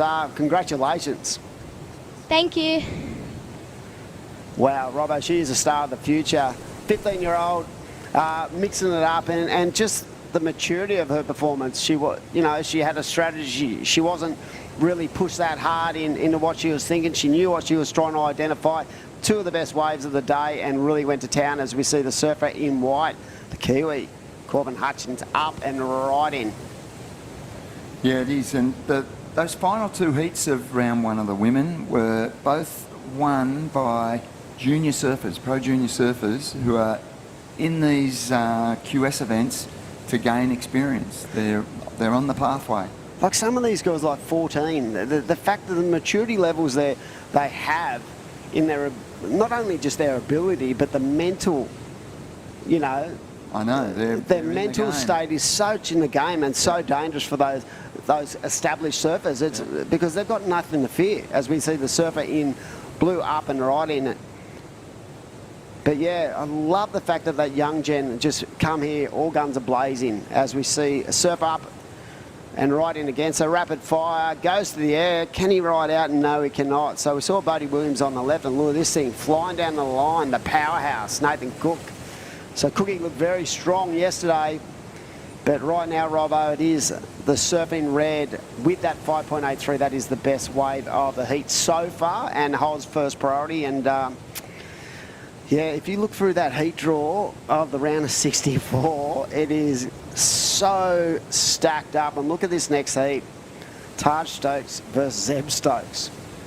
Yeah, and there's another surfer in that heat, Reginato. Yeah. Reggie. He went to a whole new level at the Tweed Coast Pro. How good was his performance? His performance was amazing. And yeah, I spoke to Rabbit Bartholomew on the final day, and we spoke about Alistair Reginato, and Rabbit said this guy has taken it to a whole new level. And coming from a guy like Rabbit, that's high kudos. High praise. Yeah, but yeah, he was scoring 9s and 8s. He was throwing away 7s. He was an amazing performance. So look forward to Alistair Reginato in the next heat. And this is a good ride. That's our heat leader, am I right? That is correct. And yeah, talking about Alistair, remember he sort of jumped onto the the eyes of the surfing fraternity in Australia a couple of years ago when North Shore won the ABB. He was the standout in that side, and then for a year or two he sort of had to find his feet in the QS. But when you watch how dominant he was on the Tweed in those waves, it was just amazing to watch. And Rabbit's right, his performance level has just gone through the roof. It has. I feel like that Ripcord team, they've got such a strong team of surfers that push each other too, and they all travel together, the George Pitters, the Alistair Reginatos, and those kind of guys. They're all out there together. But yeah, he's going to have to make the adjustment, because this is different. This is a smaller kind of setup, but if you go on what he's just produced and the confidence level he'd be holding through that performance, it's going to be fun to watch. That's a nice wide. Who's that? Yeah, that was Nathan Cook. Yeah, he's such a great surfer, a big guy who really pushes a lot of water. So We are getting into it, 11 and a half minutes. These heats, Robbo, they just fly. Well, there's going to be plenty of action today with these surfers because they know what they're doing out there, and they'll be all chasing the best waves in the heat. And yeah, I'm interested in that last score of the surfer in green, Nathan Cook, because it looked like there were a few well-connected, powerful turns there. And we saw in that sort of post-heat interview, Sheldon Simkus get in another wave, and he's just like a tradesman. He's backed it up with a 5.67. So what he's done is he's built on that second score, so he's got a foundation he can work with now. He now knows he's got that 11.5 two-wave combination. He'll look to really start to push the point on his next couple of rides and maybe push something into that excellent range to basically try to shut the door on his fellow competitors. So that last wave to come in for Nathan Cook, was it a 3.5? I think so. Yeah, there it is, a 3.5. Yeah. Just a couple of turns, but very powerful. So the third best wave of the heat, and right now it is Surfer in red in the lead. Surfer in blue needs an 8.27. With 10.5 to go, you can definitely break that down in a couple of waves. Surfer in white does hold first priority and only needs Robbo at 2.68, so not a lot. And Cookie only needs a 2, so it is very, very tight, even towards the halfway stage of the heat. As far as I can see, Adam, second, third and fourth, their thinking's got to be, I need to replace both my waves. 100%. They need to get on the scoreboard with some decent rides because, yeah, I don't think they'll be happy with the 3.5s or the 3.23s. They'll be looking to get rid of both those scores and try and secure that progression. I feel like as we go through the rounds, third and fourth, you saw at the Tweed, guys were bowing out with 15s and, I know. You know what I mean? So the level just went to was raised every time they hit the water. You just had to make sure you are in that good to excellent range if you're going to get through. We saw some massive heats where, there was 0.5 separating the four athletes, and basically the guy who got fourth had a 15.2 wave combo. That's incredible. Yeah, the Tweed Coast delivered. Here we go. Lovely rail. Just working that board. He's just so fluent, and it looks so effortless the way he surfs. And he's just got such a great read on the ocean as well. I think that's a real point of difference with Sheldon. He's picking off the best waves. Is that going to improve his scoreline? Hard to say. I feel like his other two waves would probably had a little bit more juice towards the back end of the waves, but as I said before, we just look at what's on the screen and analyse it. But yeah, I feel like those other two waves were probably just a little bit more spice, a little bit more meat on the bone, as they say. He's looking to get rid of a 5.67 to increase his lead. Sort of close. Yeah, we don't have access to replays and to break it down, so we do have the best broadcast, but we do. The boys will throw it to us. Yeah, they see true. something good, they'll give us an action replay, and big shout out to all the crew doing a great job bringing these events basically to the world. You can watch it anywhere in the world and check out the WSL. So that is such a growth in our sport and That's the amazing. Professionalism of our sport as well. Just to be able to bring that viewership to your basically novice who might not see it. I think it's made a lot more surf fans around the world. Oh, Sheldon. So that was his first one, I do believe. This is the second one. So we can break it down here. And here it is. Nice, clean wrapping turn. Just open up the shoulders. And there it is. So great surfing. It's like a little snapper out here. You know what I mean? Except it doesn't go for 500 metres. No, true. But he's had a great heat. He's opened up a solid lead, and again. So you reckon he's moved a little bit further down the bank? We saw, I think it was Mia Hubbard say that as well. She moved off the bank and got the best wave of the heat. So he may be a little bit further down. So with 7 to go, it is the Surfer in red in the lead, and it's pretty tight between second, third and fourth. So Robbo with priority sitting with Corbin Hutchins. It's going to be very important that when he rolls the dice that he chooses correctly Nathan Cook has second priority in the green. He only needs a 2, and Bodie Williams is the one sort of sitting there hoping and praying that when his opportunity arises, a really good set comes his way. There's nothing in it for second place. Red's opened a solid lead. Second, it's absolutely nothing in it. And there's our surfer in blue, Bodie Williams, and it's not a bad wave. Looks like he's riding an epoxy there, and yeah, nice couple of turns. But look at this one deep. Nice first manoeuvre. Nathan Cook, just power. Great choice of wave. Wow, he came from so deep on the peak then, Robbo. That's a decent score. Yep. You'd be happy with that. He's definitely going to, I would say, go to second with that. His highest score is 3.5, so he's offloading a 0.87 with 5 minutes 40 on the clock. And that was a well thought out plan from Nathan Cook to be so deep on the peak. And when you look at this wave replay, look at the first turn, nice and vertical, in the pocket again, dispersing a lot of water. And just that momentum down the line, Robbo, very impressive. That could be the best wave of the heat. Yep.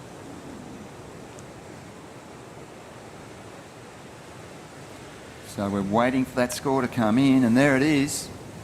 You're on Best the money. wave of the heat, 6.9. 6.9. So this puts a lot of pressure back onto Bodie Williams and Corbin Hutchins. So Bodie now needs a 6.90 to go into our second position from third, and the surfer in white holding first priority but needs a 7.57. So that's a substantial requirement for the man in white. But there's still enough time to get a couple of waves as we see surfer up. So that was a key moment.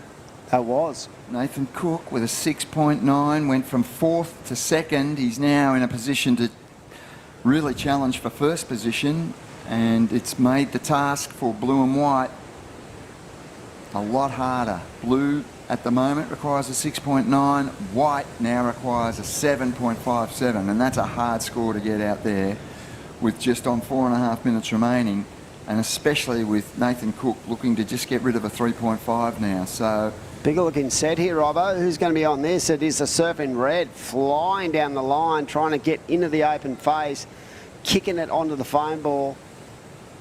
So Sheldon looking to line this inside corner up.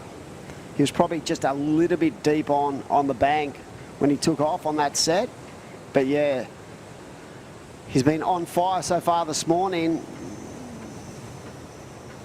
But yeah, very impressed with Nathan Cook. He's sort of been, you know, there or thereabouts on the regional series for a couple of years. He's definitely, like, when you watch him surf, he's got so much ability, and I love his power game, that base that he has in his surfing. And if you listen to his post-lead interviews too, he's very, very calculated, calm. I feel like he's got all the tools in the shed that he needs to be a really good competitive surfer. And as we said, he waited probably 7 or 8 minutes for that wave and got a 6.9, so well played. And he didn't have first priority either, so here we go. Good move. The Kiwi, he needs a big score. That's probably going to better his situation, Robbo, with 3 minutes to go. So I would say that requirement will come down, and that might have opened the door for him. You just never know, such as the class of these guys in the water right now. Yeah, and it's a beach break close to the shore. It takes them no time to get back out the back. They can get 2 waves in the space of a few minutes. Yep. And that's probably what Corbin Hutchins needs to do. So the requirements come down to 7. Yep. So he has short. Yeah, it's achievable for sure. 2.5 minutes to go. You are watching the Camplify Great Lakes Pro QS 3000. Great to see this event upgraded, and great to see the New South Wales Pro Surf Series presented by VISSLA up and running again in 2023. I know the crew in the office do a lot of work trying to promote surfing, not only at a junior level but at the next level as well. So congratulations to all the team for putting this together, and this is the first of 4 events on the series. And it provides magnificent opportunity for all the elite surfers who have aspirations to compete professionally on their home beaches, right up and down the New South Wales coastline. It is a fantastic series. Full credit to Surfing New South Wales putting this together, and the partners they have, VISSLA, Camplify, Barrington Coast Council, Destination New South Wales, and of course Mad Max. Mad Max. Where would we be without them? I know. We wouldn't be fueled up, let me tell you. And we're about to get into the Mad Max minute very shortly. And right now it is the surfer in red who has been basically just putting together a solid heat. As we see the surfer in white, this is a Kiwi. This is a better looking ride, Robbo. Nice extension through the body, gets into it again, nice turn to finish. So that's a nice 3-turn combination, and that's going to probably be his best wave. And again, with 55 seconds to go and not a lot of paddling to be done out here today at Boomerang, he could get another opportunity. He needed a 7. Is it in that range? Nah, I reckon it's going to be his best wave. I reckon it might be in the 5, somewhere around the 5 range. It's going to shorten the gap, but the time is the enemy for the surfer in white. And here we go. The boys getting busy. Look at this thing. Nice wall. This is a good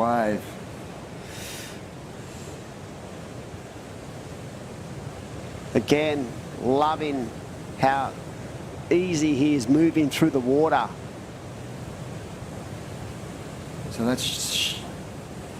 So let's have a look at this replay of the surfer in white and just analyse exactly what went down. Chasing a 7. Chasing a 7. I dare say Sheldon Simkus off to a lovely start at this event.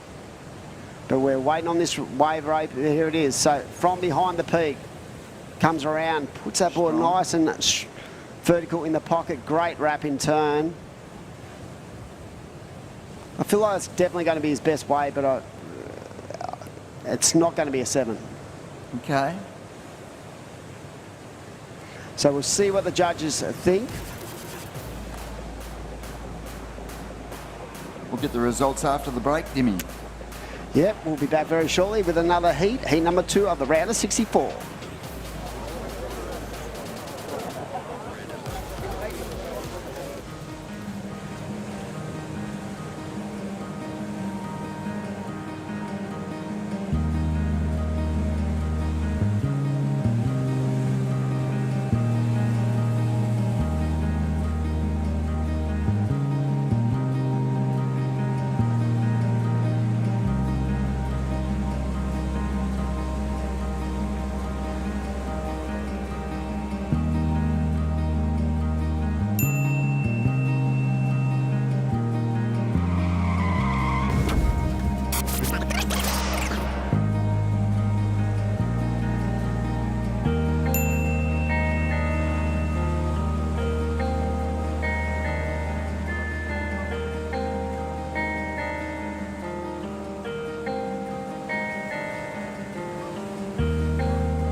Welcome back to the live action at South Boomerang Beach for day number 2 of the Camplify Great Lakes Pro QS 3000. This is our first stop on the VISSLA New South Wales Pro Surf Series for 2023. My name is Britt Nicol, joined in the booth with Steve Robertson. How are you going, Robbo? Really well. I'm looking forward to this heat. This is a stacked heat, as they all probably are, but Alistair Reginato last week at the Tweed Coast Pro, he finished runner-up, but overall he was probably the standout surfer at the event with 9-point rides and just a magnificent showing from Reginato. He's got a pretty hard heat here, so it's going to be interesting to see how he backs up that amazing performance from last week. I'm really interested in this surfer in particular. Well, what I'm interested in there is 3 surfers in this one heat from the Sunshine Coast. Alistair Reginato, Taj Stokes, Zeb Stokes. And then we have Kobe Clements from the Northern Beaches. And the 2 Stokes boys, are they related? Oh, I'm not 100% sure. I feel like it's not a very common surname. No, it's got to be a fair chance. I think that was Reginato off to a flying start, so let's see how he posts. And yeah, 3 Sunshine Coast surfers, and as we mentioned earlier, these conditions very similar to a lot of the beach breaks that they would surf on the Sunshine Coast. So they'd be very familiar with what they're surfing out there.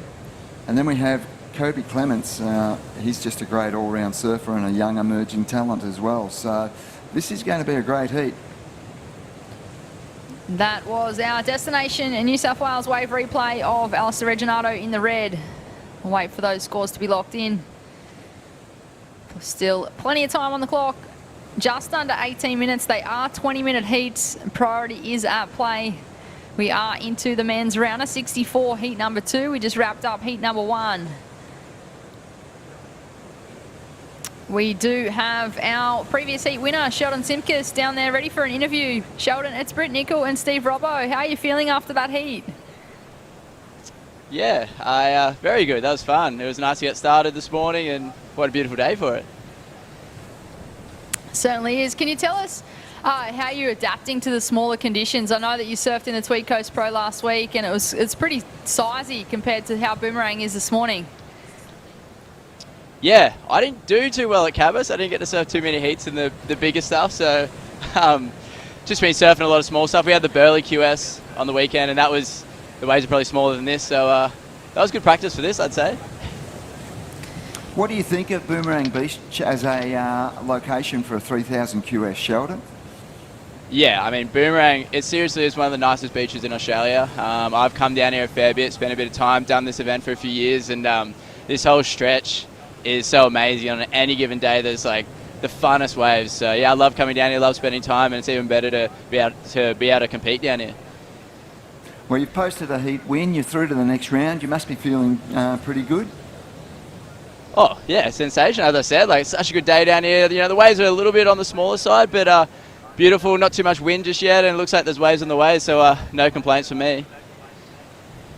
Well, we wish you the best of luck for the entire event, Sheldon, and look forward to seeing you in the next round. Hopefully it's a little bit bigger. We expect the waves to come up a bit, so good luck. Yeah, perfect. Sounds good to me. Thanks, guys. Yeah, thanks to Sheldon there. Looked as though he had an epoxy under his arm. He has gone for that epoxy equipment. Yeah, that's no surprise. And Reginato in this heat's off to a good start with a 5.67, but this is a nice looking wave.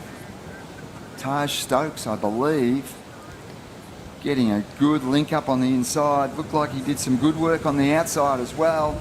Smacks that lip, so that's got to be a good wave. Taj Stokes in the blue, Sunshine Coaster.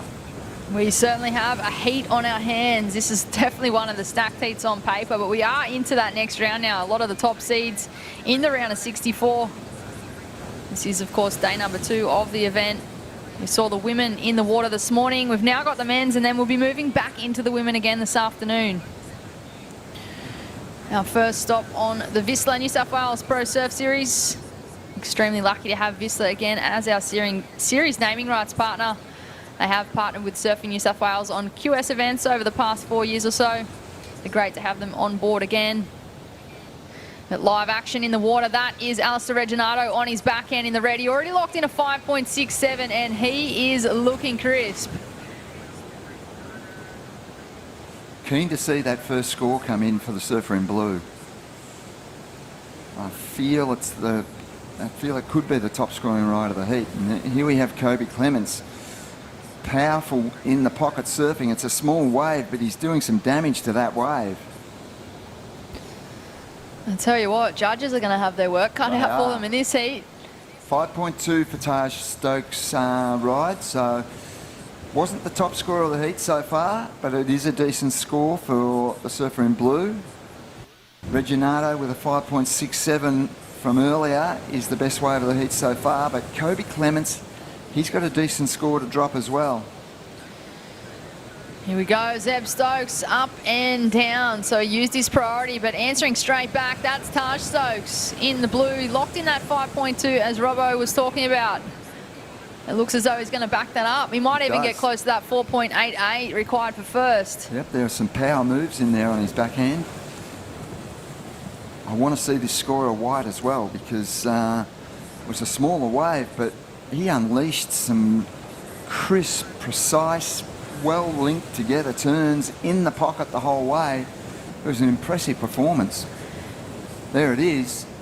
a 4.6, so it's a decent score, but yeah, I feel like they're going to have to go higher in this heat. That's the wave of Taj Stokes from earlier, which went into the 5 range. Second to last for Taj Stokes. He's got this one on his backhand. Strong turn there, but not a lot on offer after that. So, yep, this heat is off to a flying start. There's a lot of scores to drop. It was interesting just watching the end of that replay then. Surfer in red had a look at the left and he opted not to take off. It kind of looked like a good one. But staying nice and busy, Taj Stokes in the blue. He's looking to link this one all the way through. Can he get the inside connection? And there he gets the connection. So Surfer in blue, he is in second place with just over 12 minutes on the clock. There's potential there to put him into first. That was a decent ride.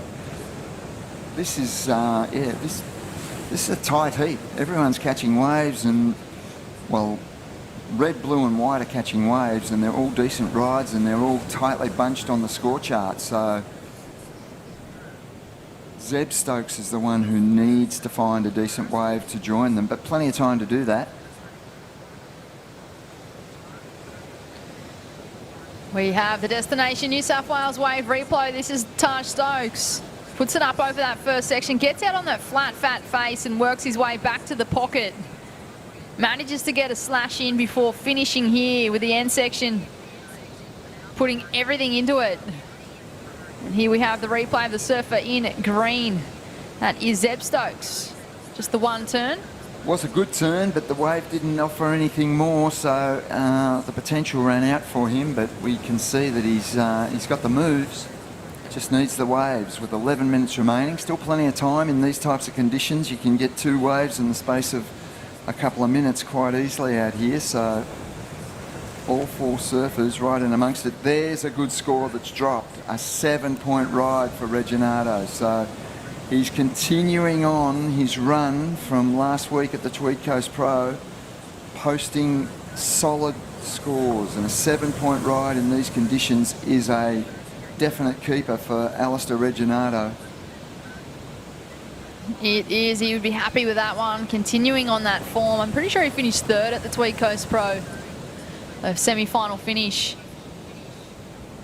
Zeb Stokes, he's looking for a 7.8 as he carves his way back into the pocket, flying down the line.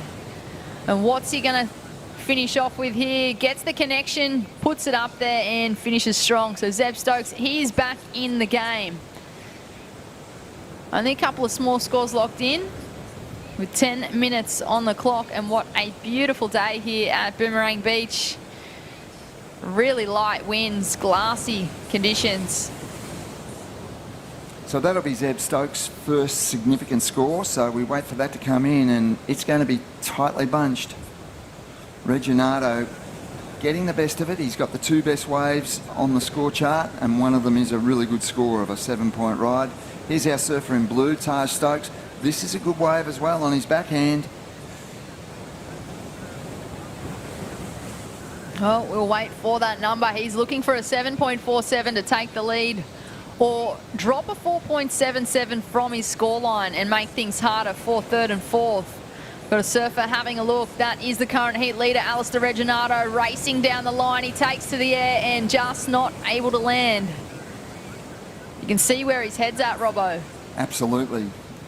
It's a surfer with confidence. He is going strength to strength. Interesting just to get that shot there, looking at the separation between competitors in the water. I feel like the waves are getting better. More consistency. I agree with you there, Robbo. Well, it is an incoming tide. Still a couple of hours left before the high tide. I just feel like it's going to continue to improve as the morning goes on. It's a bit more water on the bank that allows the surfers to get a couple of critical turns out the back and then link those waves all the way through to the sand. And the winds are staying light, so clean wave faces. So it's just a great day. And Zeb Stokes has a 4.17 on the board now, so he's in the game, which is good. Here's our surfer in blue, Taj Stokes, great opening move. And another good move. Powerful, well linked together turns, variety in it. And taking it through to the shoreline.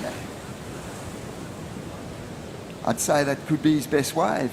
Well, he dropped the 4.77 that he had in his scoreline. He managed to lock in a 5.93. So now Taj Stokes, he's looking to replace a 5.2 from his scoreline to increase his second place. I think he will. You think it's a 6.75 to go to first, Robbo? I think it's in the ballpark, yes.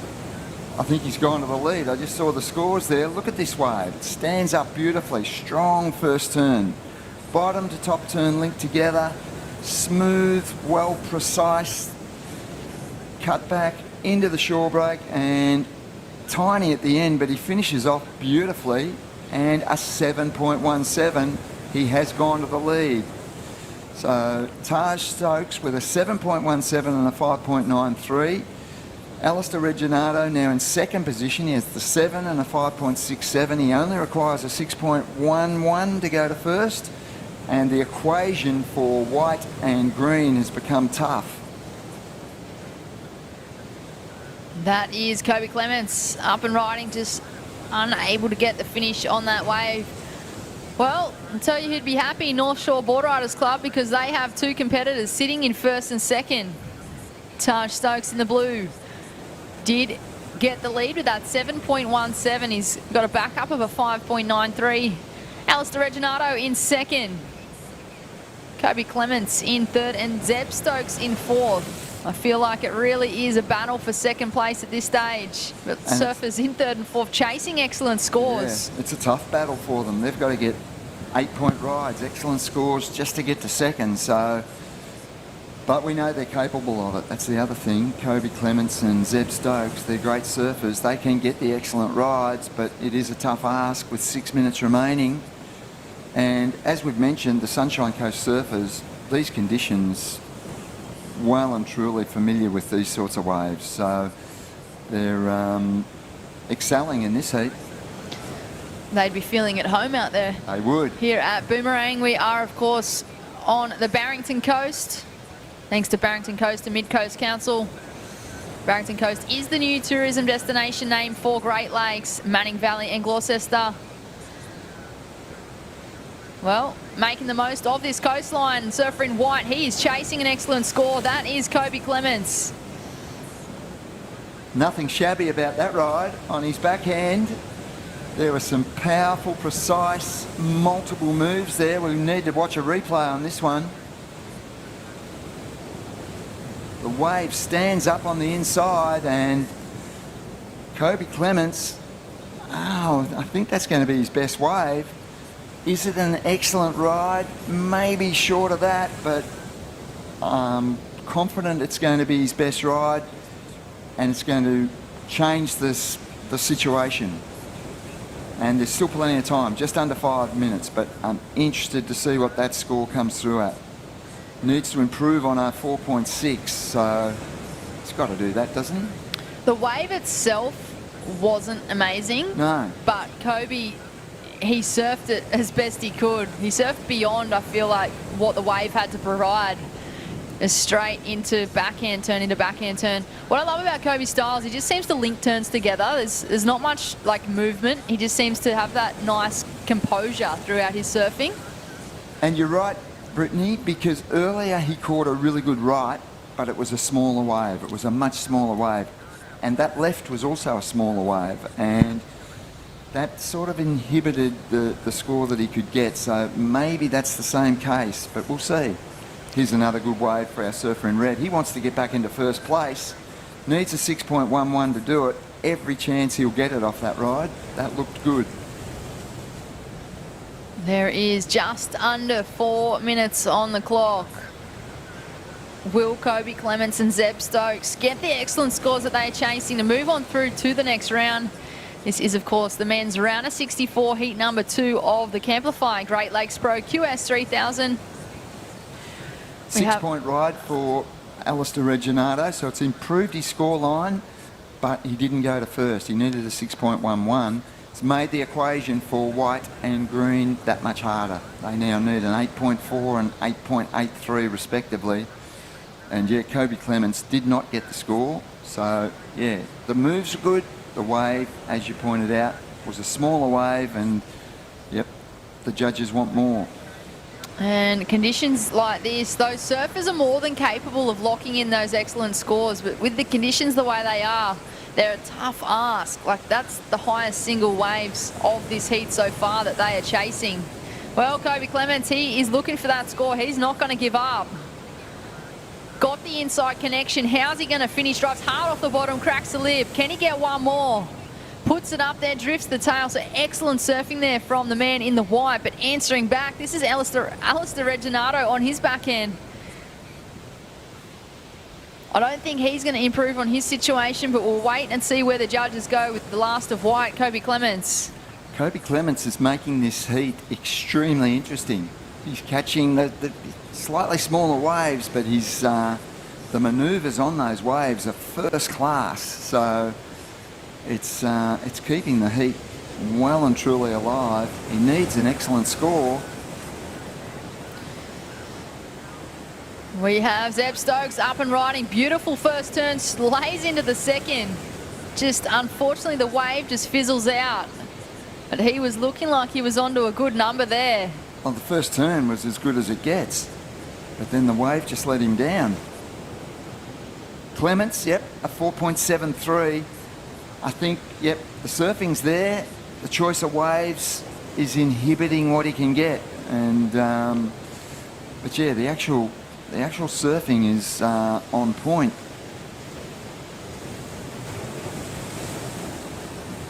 Current heat leader up and riding, drifts the tail on the first turn. He is looking like he wants to go to the air. Can he stick the landing? Well, the pole's in the way. We'll wait and see. We're just over 1 minute on the clock. That was Alistair Reginato. He's sitting in second place, so he's chasing a 6.11 for first. Will there be another opportunity for Kobe and Zeb? Zeb Stokes, that last ride, one massive manoeuvre, a 5.13, and then the wave ran out. So who knows what would have happened if he had got a good wave. He only now needs a 7.87, but time's his enemy. Low, he does have second priority. We know what he can deliver. 30 seconds. It's Kobe Clements again on a smaller inside wave. This one running for him. Oh. Going for the Superman. He almost stuck that too with 15 seconds on the clock. It's been an intriguing heat. The surfer in white, Kobe Clements, he knew he needed something excellent, so he went for it, but unable to get that landing. As we count out of the heat, pretty sure it's going to be blue and red. And that concludes heat number 2 of the men's round of 64. Taj Stokes taking the win over Alistair Reginato in second, unfortunately bowing out Kobe Clements and Zeb Stokes. We will cut to a short commercial break and join you back here with all the live action of men's round of 64 heat number 3.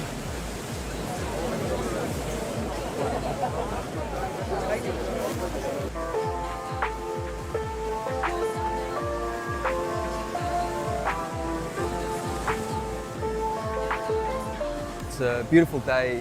Huge thanks to Surfing New South Wales for getting out there, not only communicating with people about why it's important to not use single-use plastic, but how easy it can be to transition and stop it and swap it. We're basically down here to showcase how we are reducing our plastic footprint through all things like heat cups and reusable water bottles and our beautiful toggles which we use instead of cable ties. We've invested in about 100 water bottles and keep cups. We've distributed to the whole team. You know, everyone's so passionate about this program and so enthusiastic to be a part of it. We're doing our bit to give surfers a cleaner ocean and save the environment for a better future.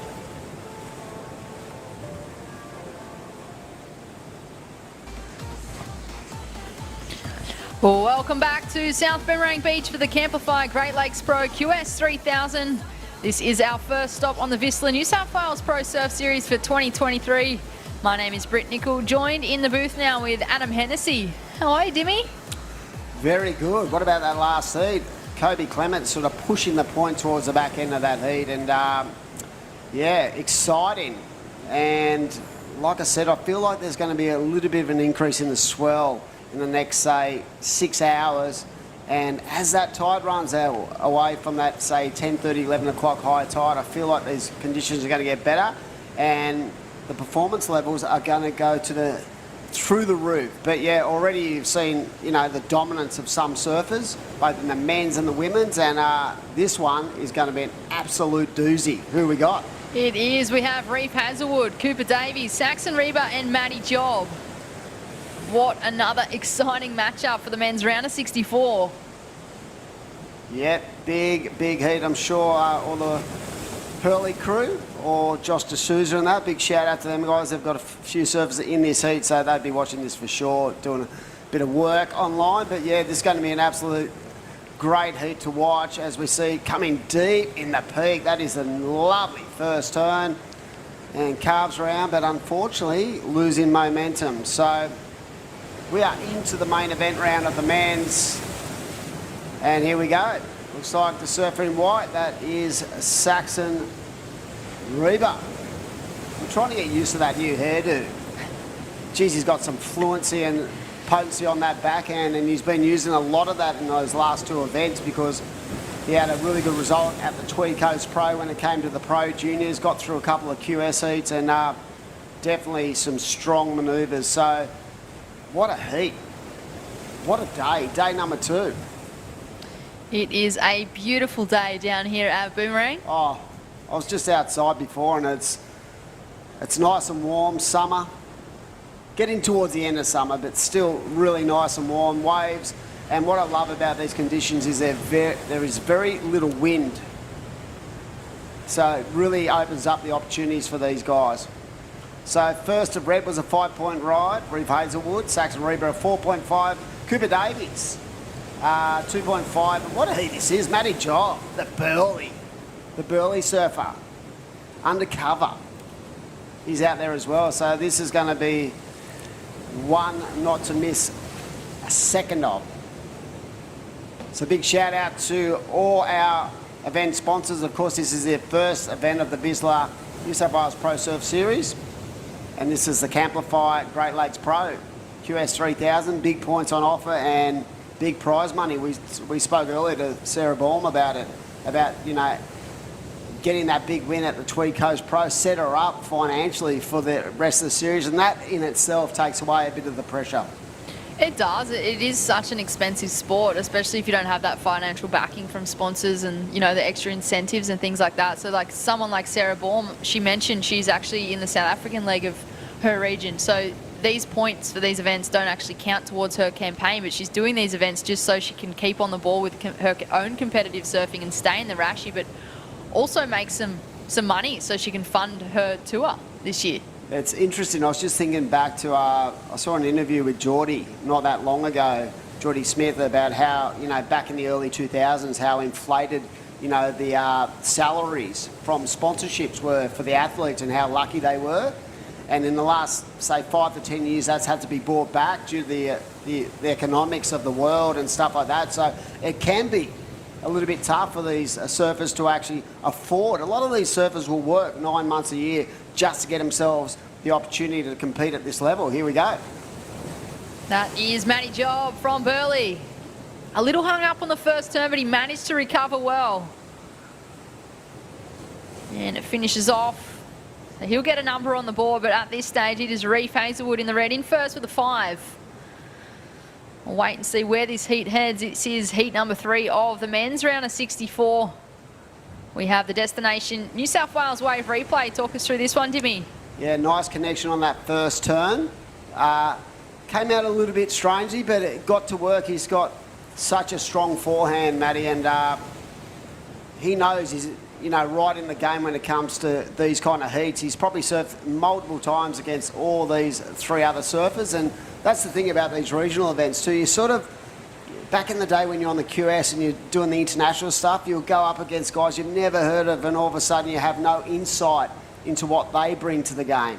I feel like at this regional level, even though it can be a little bit daunting because you know how good the other guys are, you know what they bring. Yeah, and I think with so many events in this Australian leg, they really do get to understand their competitor, and they see them so much. Like they're travelling, if not together, next to each other. They're all in the same towns, they're all surfing the same breaks. And the further this event series goes, I feel like the more insight they gain on their competitors. For sure, Brett, and I do believe we have Taj Stokes down in the interview area. Taj, good morning to you, buddy, and a great way to start your day. Talk us through that heat. How was it out there? Yeah, thanks, guys. Yeah, it was pretty slow at the start, and then they kind of got a bit more consistent throughout the middle of the heat, and I got a couple waves, and yeah, just managed to get the job done. You certainly got the job done. Hey, I noticed there was 3 of you from the Sunshine Coast in that one heat. Did it feel like you were just kind of surfing back at home? Yeah, it did a little bit. Like, obviously my brother was in that heat, and so I surfed with Zeb every day, and Alistair, we're in the same board riders club, so it was just like surfing a little beachy back home. And then even at the end of the heat, when Cooper and Reef paddled out, it was a bit like just another day back at home.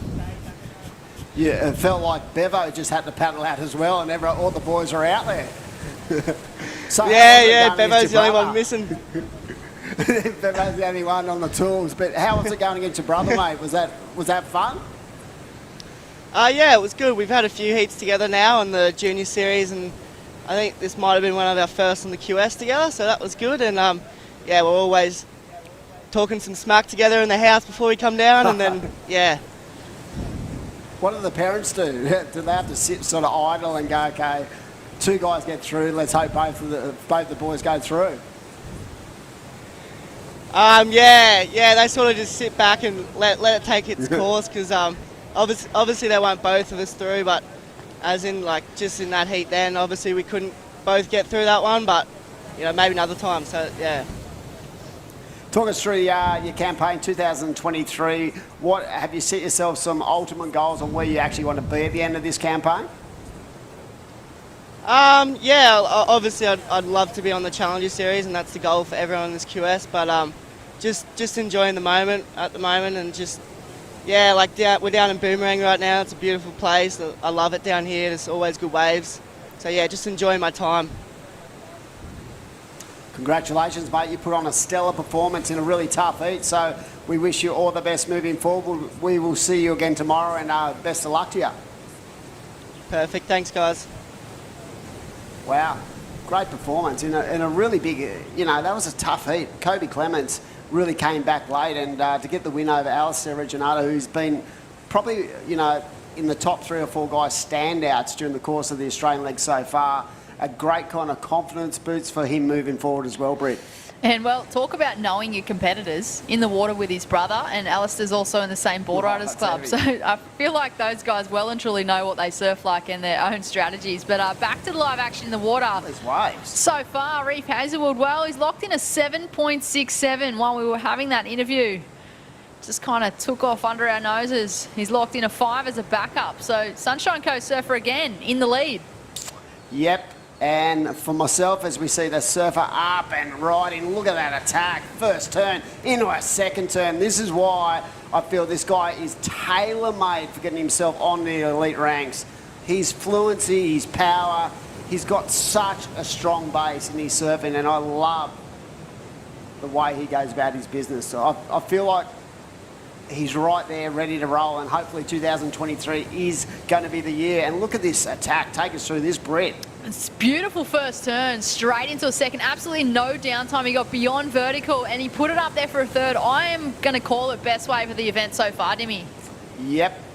I remember a couple of years ago, Reef came down and trained a bit at North Stain before the Sydney Surf Pro, and look at it, a 9.40. That is serious surfing. As we see the surfer in white up and right in, Saxon Reba from Manly looking strong as well.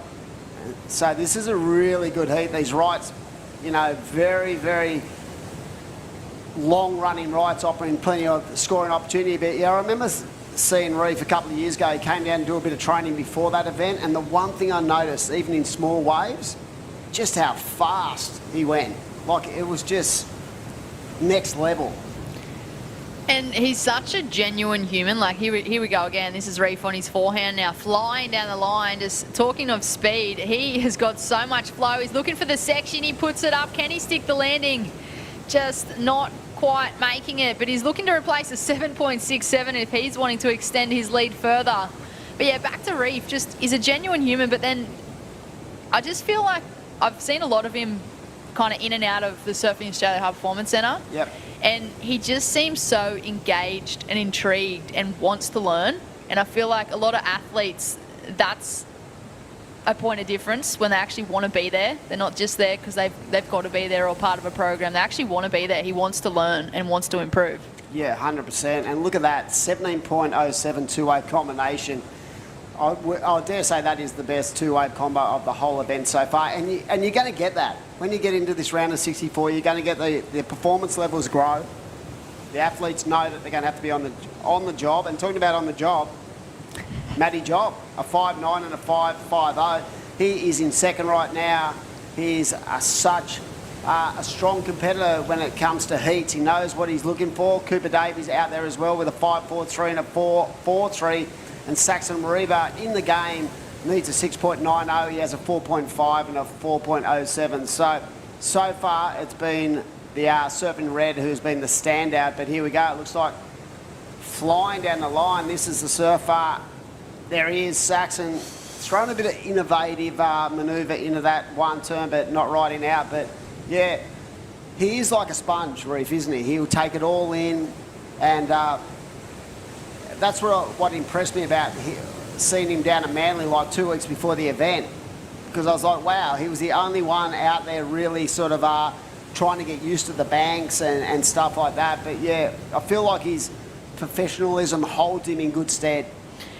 He makes the time for people too. You see him in passing, he stops, he has a chat. And the other week, I was up at the centre and he was part of an all-in camp that the high performance team have got. And the camp actually involved young Rommies from the ages of, say, like 13. And then you had guys like Morgan Siblick and Reef along for the camp as well. But Reef actually stayed for the entire time.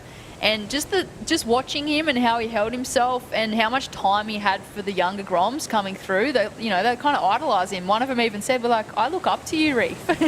So just to see that dynamic and how much time he had for the kids below him, it's really impressive. He's very humble, very humble. That probably half embarrassed him, but you know what I mean. But he is a serious competitor, and it'd be great to see him take that next step. We are 5 minutes 40 seconds away from completing Heat 3 of the round of 64, and it is red first. It is a real tight battle between second, third and fourth. He's comboed everyone else, so it's basically a battle for that second position unless he makes a pretty crucial error with priority and gets an interference. At the moment, the Surfing Red leading the charge, but all these heats, we saw that last heat with Kobe Clements. I felt like he really was impressive, even though he didn't go through. He was impressive because he just, at the end of that heat, he was like a dog with a bone. He wouldn't give it up. He just was trying things that might change the course of that heat. It didn't happen for him, but yeah, such is the nature of these heats. It's game on from the opening seconds to the end of the heats. Yeah, the one thing I love about Kobe is he just doesn't give up. I think for him in that heat, it just came down to wave selection. His surfing was there, but just the wave selection kind of let him down a little bit. Yep. But just knowing that he needed a big score, on the last wave that he took off on, he actually went for a Superman, and he almost stuck it. Wow. You see his socials, he actually does land a lot of really tricky moves. So the fact that he had, the confidence and the know to have a crack at a move like that is pretty impressive for a young guy too. So these heats, as I said, it's just so fun to watch the development and the growth of these young guys as they come through. When they take on the more established guys, they don't have any fear. They know they have to bring their A game. And, even when you look at heats like this, you've got Reef and then you've got Saxon, who is basically still a junior. He's going good in the juniors. And then you've got someone like Cooper and Matty, and both of them guys are dangerous. They're easy capable of winning events. So such is the amount, and I think Sarah Vaughan put it absolutely perfect early in the day when she said our region, when you come against the regional guys and come against the girls, like you know that it's game on from the outset. Here we go. That is Cooper Davies from the Sunshine Coast carving his way into the pocket. He's looking for a steeper section on the inside. Can he get the finish? Puts it up there, and there it is. He gets the completion. So he's looking for a 5.97. I'm saying it's going to come close to me. I reckon it might go over. That was some strong surfing. Along with this young guy, here he goes. Saxon Reba up on the backhand. Nice vertical whips. It's got some good flow going on that board, and then we saw out the back just that chip shot in from Cooper. Watch his first couple of turns, nice setup, and he gets to work. He's got such a great forehand rail game, and this last turn just, you know, emphasised the fact that was a strong ride. There it is, a 6.6, so he moves into second place. Very, very well calculated, I felt, that ride. Just put all the, you know, connected the dots, as they say. But, yeah, that was a great ride. Puts him in the second. Matty Job with priority. Only needs a 6.14. And Saxon Reba, he's in fourth, but he needs a 6.63. And he can definitely do that in his sleep. So, a 5.40, his last ride. And we are looking forward to a great day. The Camplify Great Lakes Pro QS3000 event down at beautiful Boomerang Beach. There is a little bit of cloud cover. There was a lot of rain this morning. And don't forget, the Mad Max 2-for-1 burritos. That's me and you. What about if I shout one day, you shout the other? It works out well, doesn't it? Works out well. Yeah, don't forget to scan that barcode that was on the screen. You can get your 2-for-1 burritos. Thanks to Mad Max. Proud to partner with Surfing New South Wales. Again, across this Pro Surf Series. Well, I was almost stuck for words then just watching Reef. Same here. That was just so fun to watch. See, now he knows his second highest score, and this is what we were talking about, how much of a thinker he is. He knows he needs to get a better than a 7.67. And as a surfer and a competitive surfer, you always only want to take away where you feel like you're going to have to put in a performance that's going to better that second score. And you could just see that innovation and progression side of his attack. So we'll see what the judges think with a minute to go, and priority is with Matty Job. So the surfer from Burleigh Heads has all the aces when it comes to being able to take whatever wave he likes. The Mad Max minute comes up on the screen, and Saxon Reba has second priority. So both those guys don't need huge scores. So Cooper Davies is not safe, but we'll see what happens in that last minute. Here we go. The young guy from Manly up and right in, nice vertical turn. That is a nice second turn. Comes around, carves it in the pocket, and out the back. Green had priority. This is Matty Job. He is looking for a 6.14 to move on through the next round with 30 seconds on the clock. Can he get the number he is chasing? He's looking like he's in good form. That was a great exchange from white and green, and that leaves Cooper a little bit vulnerable out there, but he does have priority. 15 seconds to go. Will he get another opportunity? And we'll see what the judges think. So another exciting heat coming to our close. But yeah, all four surfers on the money, I feel, in this heat. We'll just see what the judges think as we head towards the back end.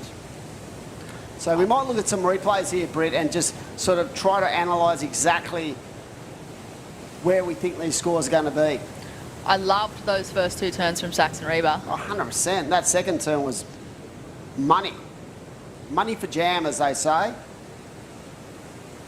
Bang, I love that turn. So we'll see what the judges think, and then we saw, you know, that trademark hacking on the forehand from Matty Job. So if you were Cooper Davies right now, you'd be a little bit concerned. So we'll see what the judges think of those last two rides. Will it be enough to turn the tide? Boys are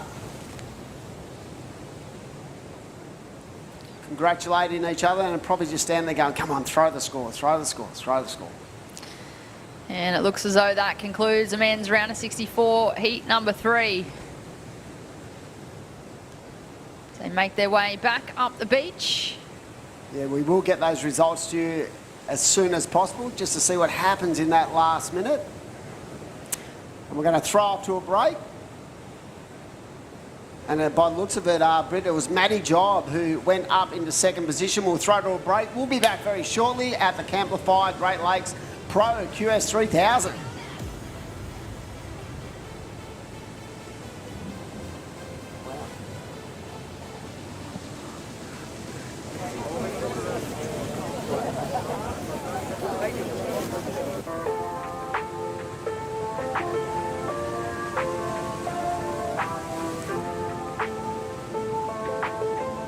It's a beautiful day. Huge thanks to Surfing New South Wales for getting out there, not only communicating with people about why it's important to not use single-use plastic, but how easy it can be to transition and stop it and swap it. We're basically down here to showcase how we are reducing our plastic footprint through all things like keep cups and reusable water bottles and our beautiful toggles which we use instead of cable ties. We've invested in about 100 water bottles and keep cups. We've distributed to the whole team. You know, everyone's so passionate about this program and so enthusiastic to be a part of it. We're doing our bit to give surfers a cleaner ocean and save the environment for a better future.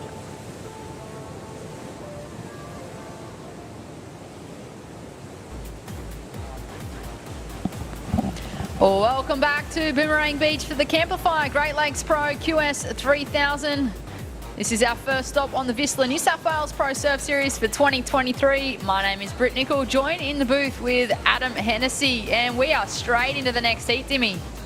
Yep, rapid fire as they say. We are into it, and another exciting heat coming your way. We saw a great performance in that last heat by Reeve Hazelwood, and this is going to be another heat to really engage the viewing public. So exciting day. We're going to round out the men's 64 as we see the surfer coming deep on the peak.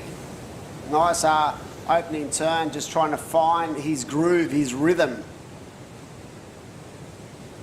And in this heat,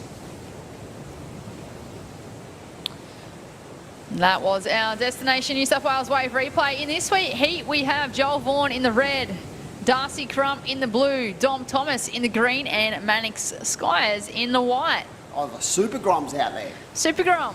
He is definitely showing us that he has got the talent. We are obviously talking about Mannix Skyers. He put together some great numbers yesterday. And also had his dad competing in the event too, Nick Squires. So in that last heat, it actually looked like it was Cooper Davies who held on to second position, Matty Job third, and Saxon Reaver fourth. Very tight heat between second, third and fourth, and it was a clear standout victory with a 9.4 and a 7.67 for Reeve Hazelwood as we see Dom Thomas up. So a couple of young guys going against, I mean, he's still very young, but Vaughan feels like he's been around for a long time. And Darcy Crump, very established from the Northern Beaches. Big shout out to his family. Great to see Darcy still doing the QSs and continuing to keep that dream alive, as they say. So this is going to be a really tough heat. That was huge from Mannix Squires. Look at the way, yeah, he just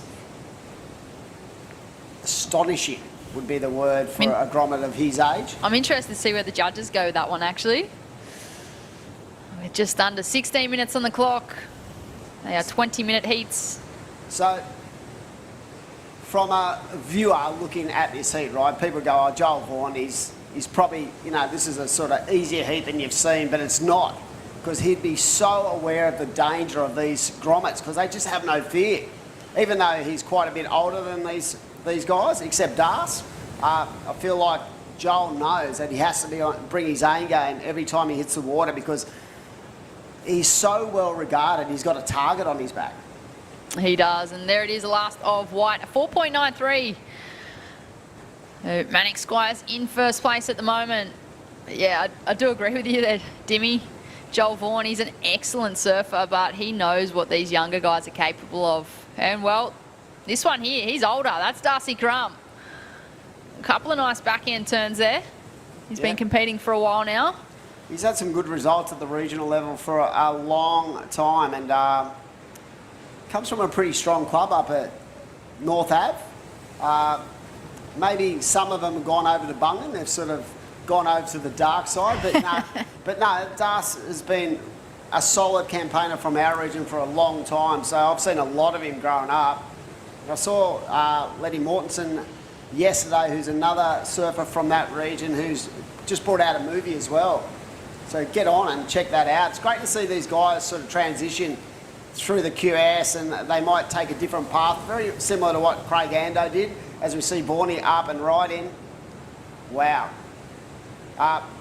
Yeah, so someone like Letty doing a movie, but he did say he's really keen to get back on the QS sooner or later and get his sort of jive back on, as he'd say. But yeah, great to see these guys from up on the northern beaches, the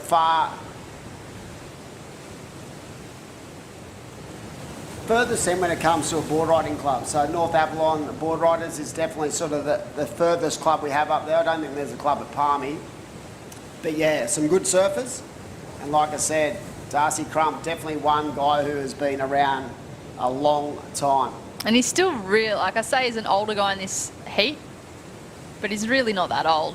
Nah, he's just been around a long time. He's just been around. Well, speaking of being around the surfing scene for a while, we do have Reef Hazelwood down there, the previous heat winner at Reef. It's Britt Nicol and Adam Hennessy. How are you feeling after that 9.4? Yeah, feeling pretty good. You know, you get that kind of wave coming to you and you're just like, oh man, I hope I don't stuff it up. And then you're able to put a couple good turns together and kind of really put the heat to bed a little bit. And so yeah, I felt really good and just was paddling back out, just pretty stoked and cruising and just looking forward to getting some more waves and hopefully just letting loose a little bit. Mate, you had my froth meter going at full level. I'm sure all the boys, Josh D'Souza and all the boys at Hurley would be frothing on that performance, mate. Even that last wave, I want to take you through your mindset of that one where you're sort of really innovative in the way you went about that. You knew that you had a 767. Were you trying to better that in that scenario? Yeah, I think better it, but at that point I was really just trying to have as much fun as I could. Like, waves are just super fun out there right now, and you know, just really fun left and right peaks and super wedgy. So I was just looking to have as much fun as I could and surf as many waves as I could, really. 2023, mate, you look fit, you look healthy, your equipment looks amazing. How are you feeling at the start of the year? Yeah, feeling really good. I'm really stoked. I got a fifth at Cabarita and yeah, coming down here, love this place. Yeah, I feel like I've been training really hard. I was in Hawaii for a good little stint too. So yeah, just really putting in the work and yeah, hoping to just be continuing to push my surfing and yeah, really excited to be here and be doing these series to be able to put it into work. Hey Reef, I know that you've done a fair bit of work with the Surfing Australia High Performance team. Can you talk us through what it means to actually have that support? And I know that you've got access to a fair few different sources. Can you just talk us through what that means leading into 2023? Yeah, absolutely. Yeah, did a camp with them and that was really sick. Had kind of all the age groups come together from like little 14-year-old Groms to us Challenger Series guys, and the CT guys and women couldn't make it there because they were obviously in Hawaii, but was super sick, and just being able to go to the HPC and see everything that they have for us there and all the support that they want to give us, even if we're not living on the Gold Coast, is just incredible. And yeah, like the strength and conditioning and athlete wellbeing and engagement, people, Michelle and Worko are here at the moment, so yeah, sick to have them here and yeah, supporting us right now and yeah, making sure that we're all good in between heats and yeah, just making sure everything's good out of the water so that we can be doing our best in the water, which is really incredible. So stoked for their support.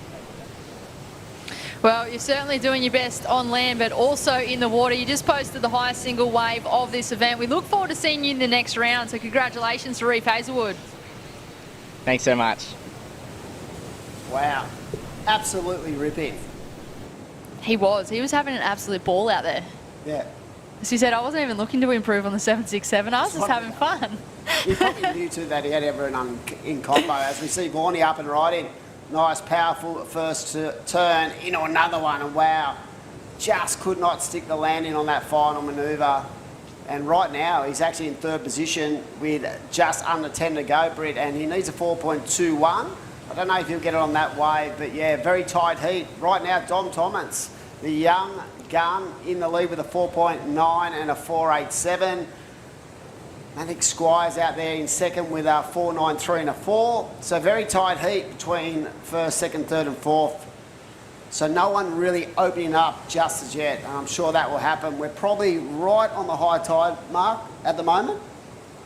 So very much like yesterday, but I felt like as the day went on, the afternoon produced some really fun conditions. And didn't these surfers just absolutely take full advantage? So even though the waves are 1 to 2 feet, I feel like the wave quality and the banks out here are just amazing anyway.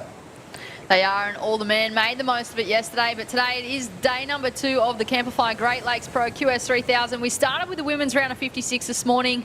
We're now into the men's round of 64. We're rounding out today with the women's round of 48. So we've got a massive day of action here at South Boomerang Beach. Yeah, that will definitely put us in a strong position when it comes to picking the eyes out of the best waves. So I'm sure that the powers that be have really identified the head judge. They always look at conditions. They sort of try to make sure that we give the best opportunities for the athletes. And yeah, today's a massive day, but we're so excited because the waves are pretty much as fun as you get for a little 1 to 2 feet beachy. It looks super playful once those waves come through, and as you mentioned, the tide is almost high. I think it might be about half an hour off, but surfer in green up and riding that is Dom Thomas. He's the current heat leader. Puts it up there, not able to get the landing. Well, he's looking to improve on the 2 4s that he's got in his scoreline because nobody has run away with this heat yet with 8 minutes on the clock. First priority with the surfer in white, Manic Squires, the young gun, showing us what he is made of. So right now it is the 2 younger surfers in this heat that have sort of bought their game, but it's so tight between first, second, third and fourth. Forney only needs, so Joel needs a 4.21 and Das needs a 5.83, and both those guys could do that in their sleep. They could do that on one turn. With their eyes shut. With their eyes shut. Fun fact. Mortals couldn't, but these guys could. I seem to surf a lot with my eyes shut because every photo that I've seen of me that's a water shot, for some reason I've got my eyes shut. It's like I anticipate a section, and you know when something's like coming at you through a windscreen or something and you just like close your eyes for a split second? It's that moment. Mate, I spend most of my time underwater because I fall off a lot. But yeah, no, these guys are so good, and here we go. It looks like Joel Vaughan is going to have a look at this wave. He's got a nice corner to it, gets to work, strong, carving manoeuvre. He knows he doesn't need a lot to go into second, so he's probably just trying to consolidate at this point. And Joel finishes off strong, so I think that could be the turn of the tide when it comes to the surfing red and his position in the heat. One thing I noticed with Joel Vaughan just then, he was generating speed, and instead of staying low on the wave, he actually just put it up there for a floater and almost generated speed back out of that. Yeah, nice first turn. You can see the whip. And then he carves around and he tries to get himself, you know, down that line with as much speed as possible. And we saw a bit of a split peak, so this looks like surfer in a green looking nice and sharp as well. So lovely transition on the backhand. But yeah, I felt like it was the read on that wave for Joel Vaughan was pretty much right on point. There it is, a 4.73. So Joel Vaughan goes into second place. Now looking for a 5.04 to go to first. Manic Squires in the white. He's been bumped back to third, but only chasing a 4.23. Not a lot required, and has first priority as well. So, yeah, I felt like that wave, Joel was just very professional in his approach to that wave. He knew he just wanted to get the score, as we see Don Thomas up and right in once more. So he got the score he requires. I feel like in the next 5 minutes he's going to really try to open up to assert his authority on this heat. I feel like this swell is slightly starting to pulse Dimmy with this incoming tide. Just watching that set come through, I know there wasn't much on offer there for Dom Thomas, but it just seemed a little bit bigger than the other sets. Yeah. And going off what happened yesterday too, there was a pulse on the incoming tide, and there was definitely a change towards the mid-afternoon before the tide went too low. There was an hour or two where I felt like the banks were just absolutely pristine for attack. It's one thing about Boomerang Beach, it seems to always provide good banks regardless of how much swell there is. It's one of those locations that you can rely on for this VISSLA New South Wales Pro Surf Series. If you put 100 of these surfers and said for the whole series, where would you like to surf on the regional series, they'd all say Boomerang. I remember talking to Matty Banting once about it, and I said, oh, you going to Boomerang? He said, would not miss it. Like, it's always got waves.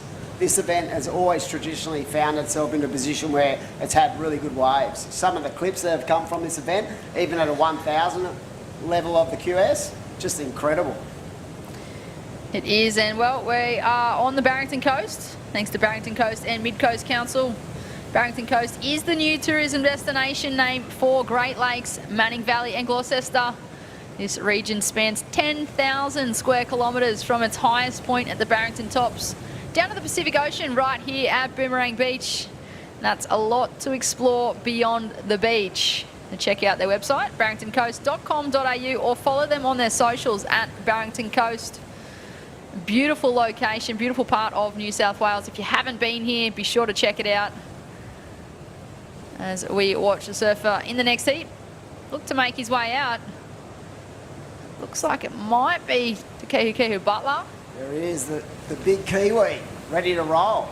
He's another one who's been in fine form this year, as we see the surfer in blue up and right, and this is Das looking to get himself back in the game. He needs a 6.06. Didn't see the start of that way, but felt like the body language just didn't really emphasise that he felt like that was a good one. So we'll see what the judges think, but yeah, Kehu Butler up next right now with 3 to go. Very, very tight battle. If you look at the surfer in the lead with a 9.77, in second Joel Vaughan with a 9.16, and Hank Squires has an 8.93, and the kid is being like a rock out there, holding priority, just really determined to find the best opportunity for him, and he only needs a 4.23 Brit to get on through.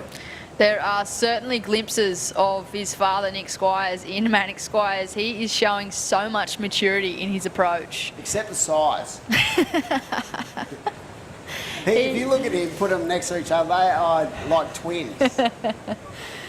Well, just even the way they surf, you can see how much he's fed off his dad's sort of his technique as well. So yeah, it's so good to watch, like father, son having the opportunity to do what they do what they love and travel, and I'm sure now Nick is really focused on helping his son sort of further his endeavours in the sport. Just under 2 minutes on the clock at the moment. Dom Thomas still in first place with a 4.9 and a 4.87. Joel Vaughan in second. Max Squires in third, and Darcy Crump in fourth. Still a very tight heat. Not much required to progress on through to the next round. This is, of course, the men's round of 64, heat number 4 in the water. The Camplify Great Lakes Pro QS 3000. Well, look at this thing down the peak. Surfer in green on a bomb. What about that first turn? Just exploding through the lip. Comes around, carving it into the pocket again. Dom Thomas, very impressive indeed. Wow. That was really well read. I feel like that was the wave that Dom Thomas was looking for to separate himself from the pack. Yeah, point of difference for sure, I felt, just on the strength of that first turn alone. And I'd love to get a replay of that wave, because the other 3 competitors were way down towards the south, and he picked that bomb off further down the north. So this is going to be interesting to see how the judges assess that ride. But yeah, I feel like that's going to go, easily be his best ride, as we see the Mad Next Minute hit the screens. Exciting stuff. It is exciting stuff, and there it is, a 5.07 Destination New South Wales wave replay on the screen. He wafts the tail to start with, links back into the pocket and gets the inside connection. So he went critical on the first turn. He got the progression, and just unfortunately the wave let him down for the rest of it, but he did improve on his lead. And on screen, that is Darcy Crump answering straight back, chasing a score. But on screen, Mannix Squires, this might be the last opportunity for young Mannix. What's he got on the inside here, Brett? Does he have a buzzer beater in him? Oh my God. Oh, wow. That was effortless as well. So that is going to be interesting. He sort of put his hands up, went, what do you reckon? I reckon it's a 4.23 for sure, but we'll wait and see. This is going to be interesting because he, as you said, he only needs a 4.23. Darcy Crump needs a 6.08. Here we go. So that first turn, jamming away. This is a smaller wave, but this is it. This is going to be the issue with this wave. Is it going to be enough to be a 4.23? But the innovation and creativity of that ride was pretty good. It wasn't huge, but I feel like it was still critical. Even his landing, he was almost a little double up section on the sand. Yeah, he definitely landed in the flats. But we'll see what the judges think. The start of that wave did certainly let him down, though. Yeah, 100%. I think it was more about the size of that wave than the fact of what he did on it. But, you know, he put a exclamation point at the end of that ride. That's all he can do. Did he get the number? The judges will be having a well thought out process when it comes to, you know, giving this score, because this is an important score in the outcome of the heat. There he is on screen, just waiting anxiously.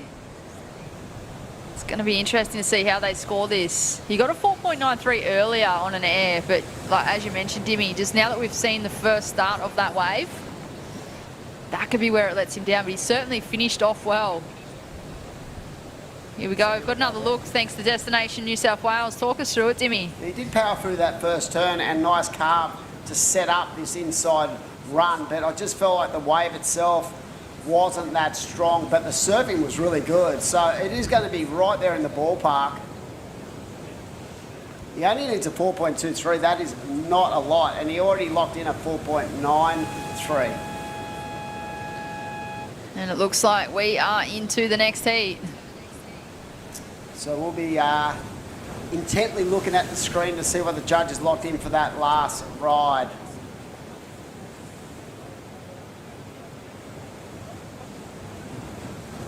I have a feeling it might be just a bit under. We're going to throw off to a break, and we'll be back very shortly with heat number 5 of the round of 64 down here at beautiful Boomerang Beach.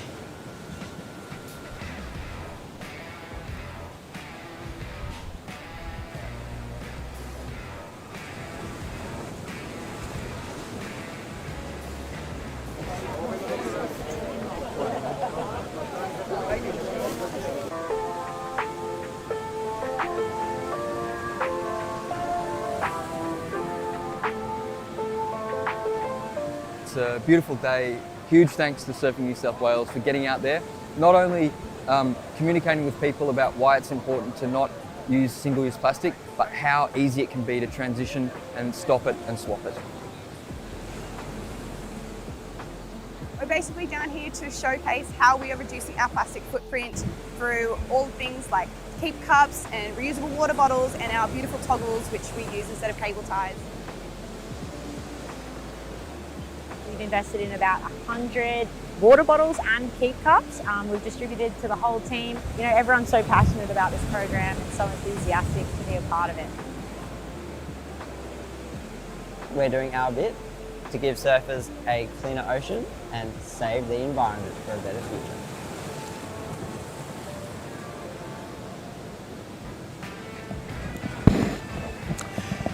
Welcome back, everyone, to the Camplify Great Lakes Pro QS3000, and we saw an exciting finish to that last heat. Unfortunately for the young gun, just fell a tad short. Needed a 4.23 and got a 3.97. So Joel Vaughan dodges a bullet in that scenario, and we spoke about that wave, and the surfing was really good, but it was just the size of the wave. It really didn't offer a lot of opportunity, and young Squires unfortunately just fell short, Robbo. But what just such a sick day. Some really good surfing taking place. When you're away for your break, Reef Hazelwood lit it up, and in that last heat it was a little bit tight, but in the end it was Joel Vaughan and Dom Thomas progressing on through to the next round. Mate, I stepped out of the booth and someone scores a 9.4. That was Reef Hazelwood, was that correct? He had a 17.072 wave combo. Yes, no, I saw that as well. But I tell you what, I'm excited about this heat. So we're going to have a look at a couple of waves while we're thrown to a break. Nice start for the surfer in green. And as I said, I feel, Robbo, like the banks are starting to sort of take a lot better shape, and it's going to get better as the tide runs off.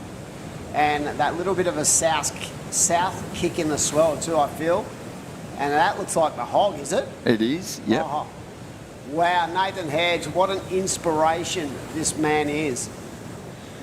Yep, a veteran of the tour. He's been on the big stage, and yep, he's competing here at Boomerang Beach. It's just fantastic. And the New Zealander, he is a power surfer. He surfed magnificently at the Tweed Coast Pro, and excited to see what he pulls out here too, because I feel like Butler's taken it to a new level as well. Right, we're going to throw down to an interview. Dom Thomas, congratulations, mate. That was a really well thought out win against some really tough opposition there. Talk us through that. Yeah, thank you. I was at the start of the heat. I just kept taking off in some small ones because I thought I was behind. I actually thought I was behind in it, and apparently at the end of the heat, I found out I was leading pretty much the whole heat, and I just scraped through at the end. I think the smartest thing you did too, you gave yourself a little bit of separation halfway through that heat where you were able to grab that 5, like further down the peak. How did that feel that way? Because I felt like it stood up on the bank really well, and that sort of consolidated your position. Yeah, that one felt pretty good. I got that nice first turn, and then it just kind of ran off, and I just surfed. I just didn't want to fall off, so I just surfed it to what the wave offered, really. Yeah.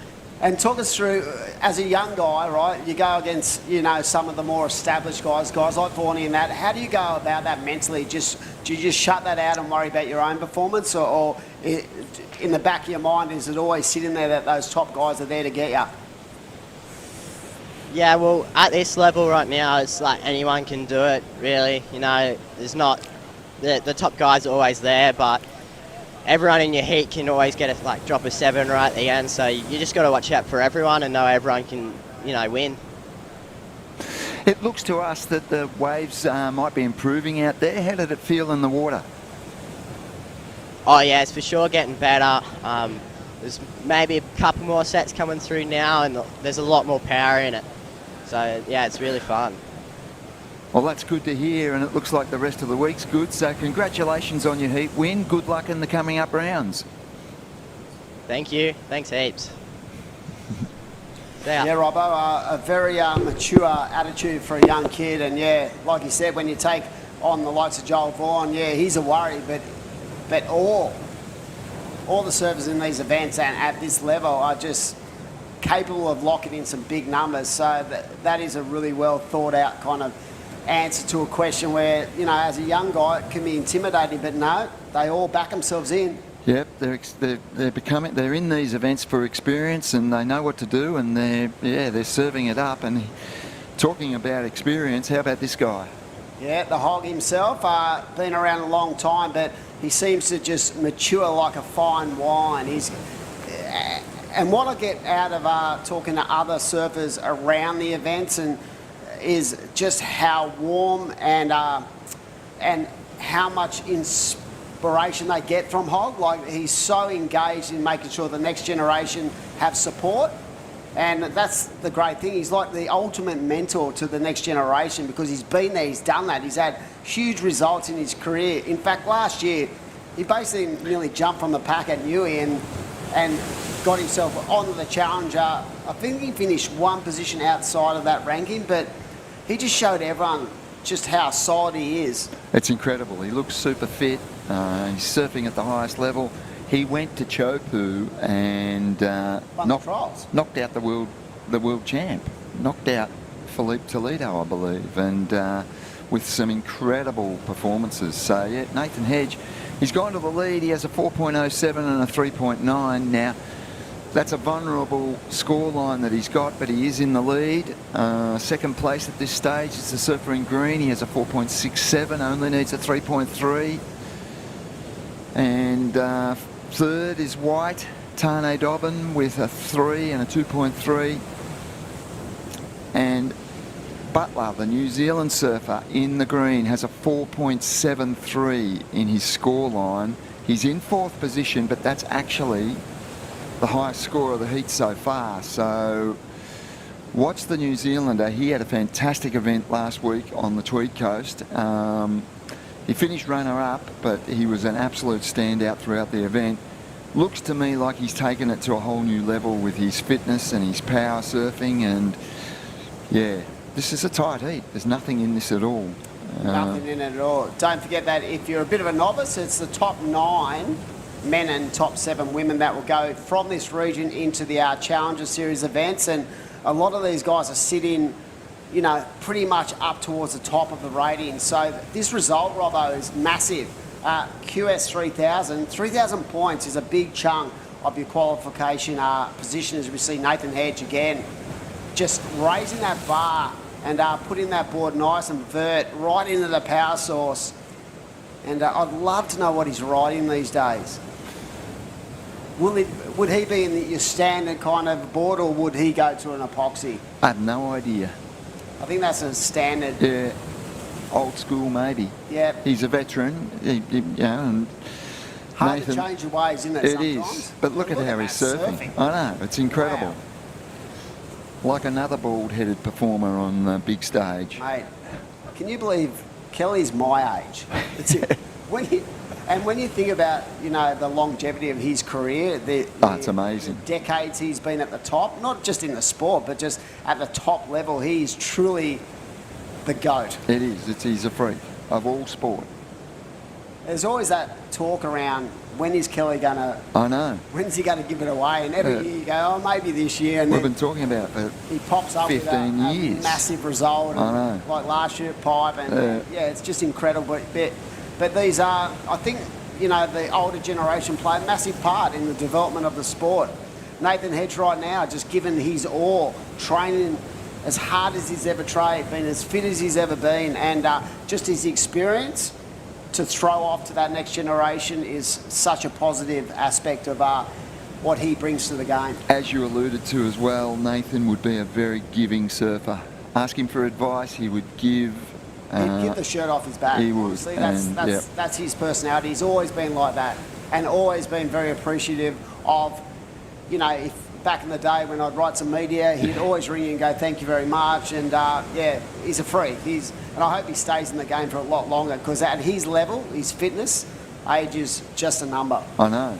It's amazing what he's doing. So he's in the lead, but as I said, those scores, it's a vulnerable lead at this stage, a 4.07 and a 4.03.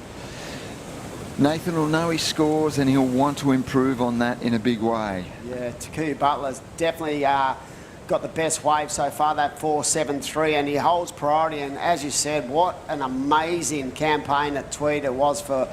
Look at Hedge. Here we go, Hedge up again, but yeah, the surfer in red only needs a 0.87 to go up, but you can see trying to build house out there, Nathan Hedge, just trying to offload that 4.03, so he knows he's vulnerable out there, Robbo, and all these guys have basically got scores right in that sort of 4-point range. Yeah. So it's game on with 8.5 minutes to go, as you'd expect. That could be a decent score for Hedgie.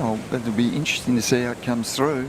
And that always happens, mate, without priority. Yeah. Like, you know, you can just jag that little inside corner that, you know, when you got priority, sometimes it's a mind game as well, trying to work out, am I going to wait for a set, or am I going to roll the dice on something that's sort of not as solid, but it's going to get me the score required to go into that progression. Yep. Here we go. Here it is, yeah. Look, keeping busy, got away from the pack without priority, finds a wave on the inside there, and multiple top to bottom moves, finishes well. All that experience, all that knowledge, the fitness he has. Look at that, 5.23. And what I love about that ride was the subtle adjustments on the backhand. Yep. Instead of doing the same turn 3 times, he made those little subtle adjustments to what he was doing on that wave, and that became that point of difference for the judges. So a 5.23 for Nathan Hedge, consolidates first at this stage, but watch for Q Butler. He has first priority, so he's been very, very patient out there. He's got a 4.73, and like we said, Robbo, you know, Blake Wilson and Tane Dobbin know that Surfing Red holds all the aces with priority and only needs basically to get to his feet to go up into second. Yeah, but at this minute, Nathan Hedge, he's giving him a lesson. Keeping busy, 5.23. That's the best wave of the heat. Yeah. He's in the lead. And, yeah, it's another intriguing heat. Absolutely intriguing to watch how this plays out.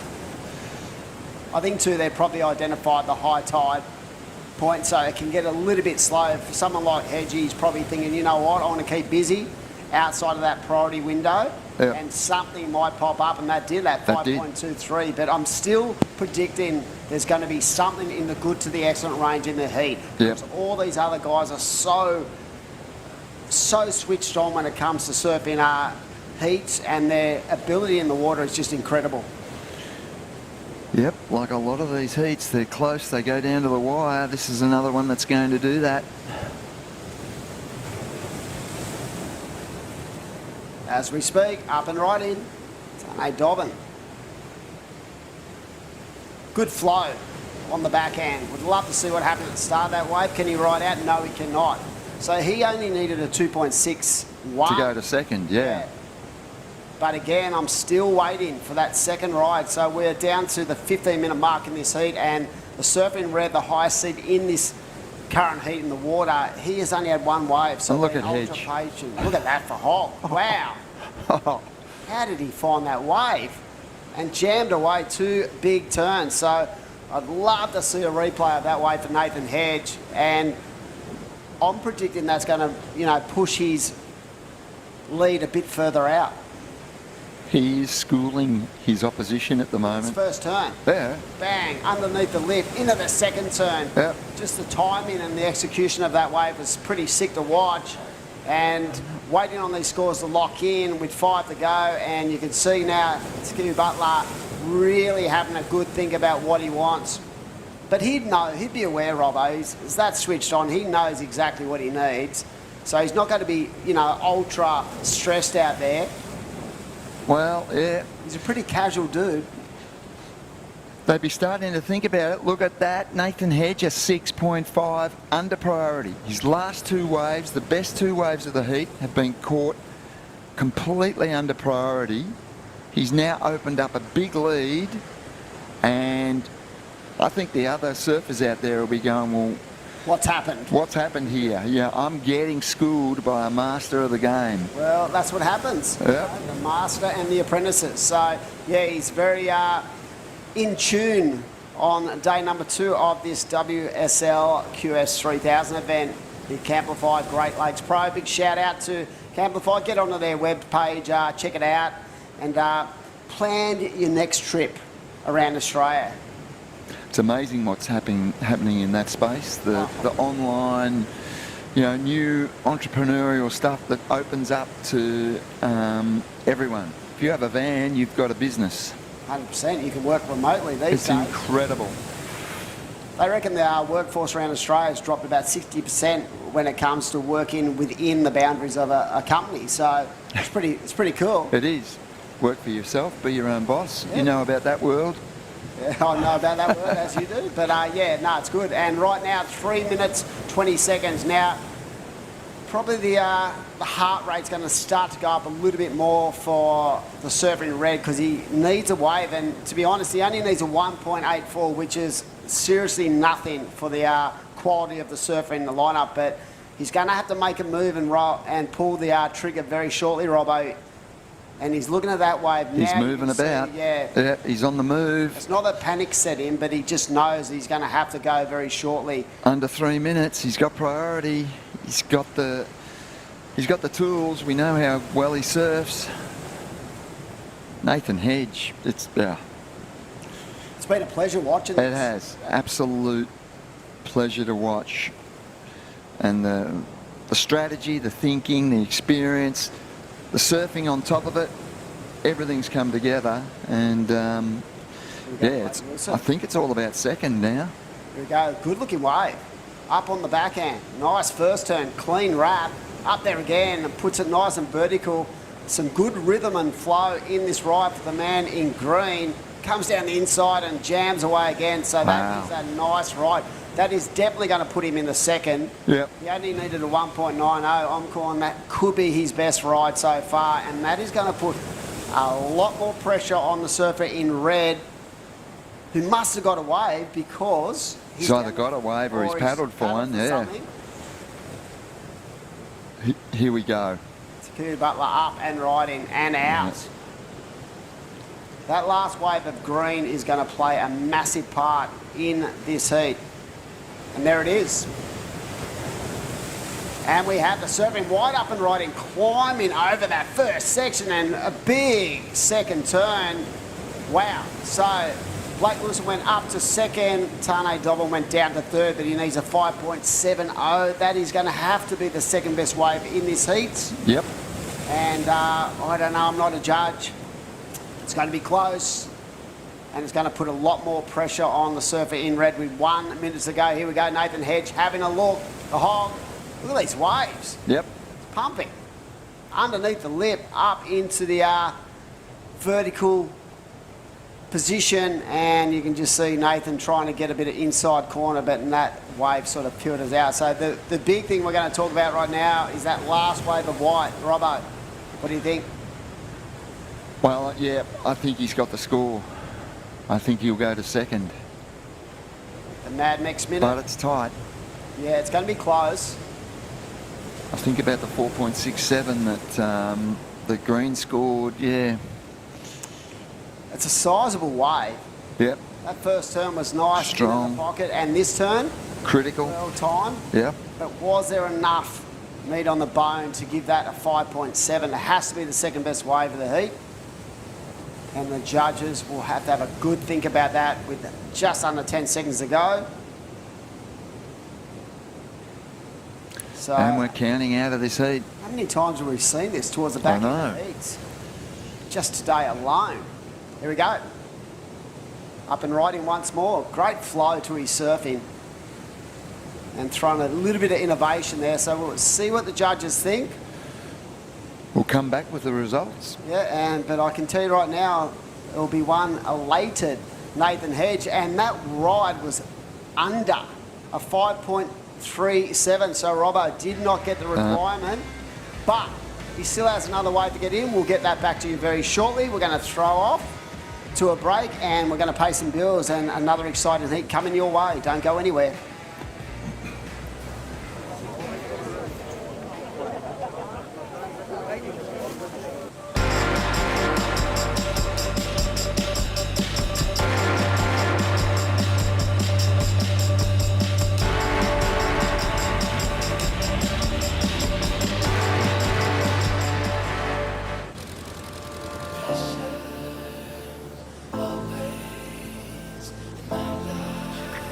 Lay back and just forget the pressure. Always in my life, it's alright. It's in all of us. That craving to feel new again. To see something new that will blow our minds. Or meet someone new who will change it. New South Wales.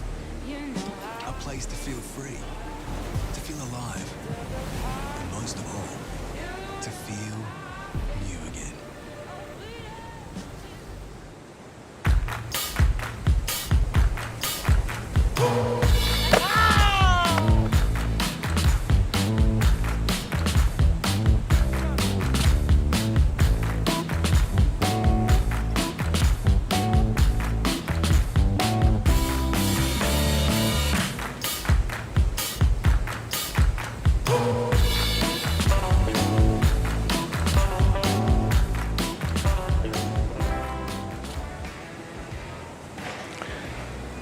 Welcome back to Boomerang Beach for the Camplify Great Lakes Pro QS 3000.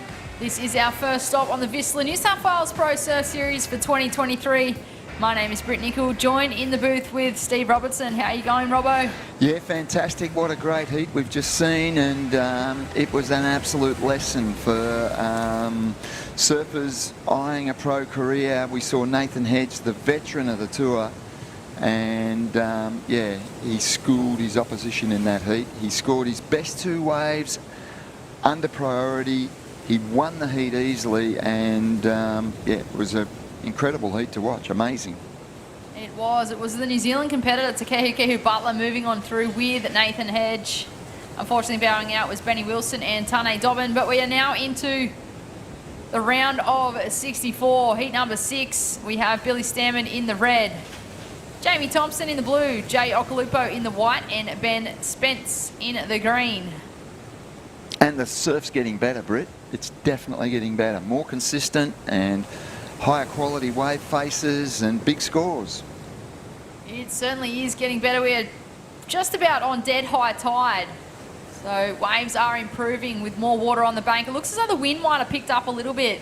A bit more texture on the wave face now, but these competitors will still make the most of these conditions. Beautiful location here at Boomerang Beach.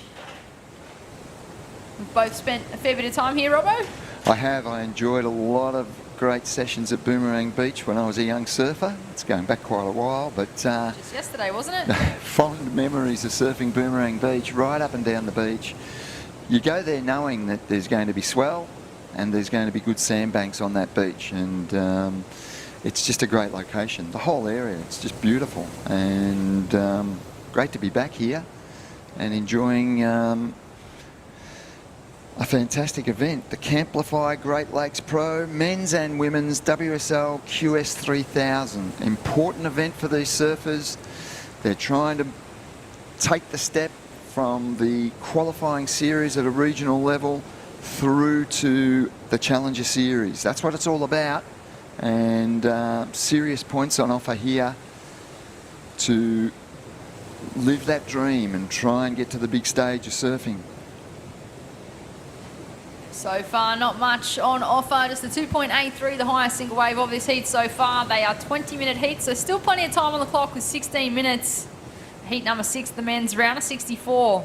We started with the women's round of 56 this morning. We then moved into this round, the round of 64 of the men's, and we'll be rounding out today with the women's round of 48. But live action in the water, beautiful turn there from Ben Spence. Looking for the connection, wafts the tail and gets the completion.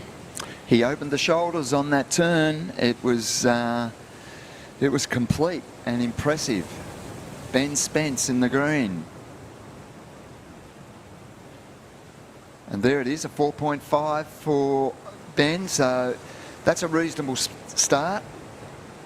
The other scores in the heat are basically throwaway. And here's our New Zealand competitor, Billy Stammen. That is an Olympian up and riding. He did represent New Zealand in the Olympics. A great achievement. Imagine that. I know. As high as it gets, really, other than that world stage on the WSL World Tour.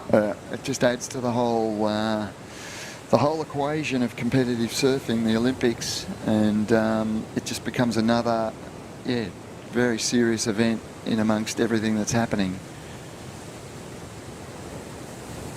Billy Stammen, a 3.6 for that last ride, so nothing significant on the board just yet. 4.5 with Ben Spence as the best of it. They'll be looking to get scores in excess of 5. I think that's where it becomes significant for them. So they'll be looking in that 5 to 8 point range, and if they happen to get a really cracking wave, go into the excellent range. But there is, I believe, a replay of Billy Stammen's wave.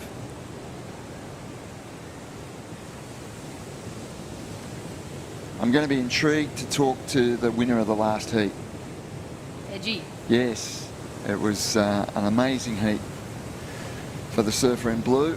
What he's up to on his comeback, and it's a story in itself. Nathan Hedge.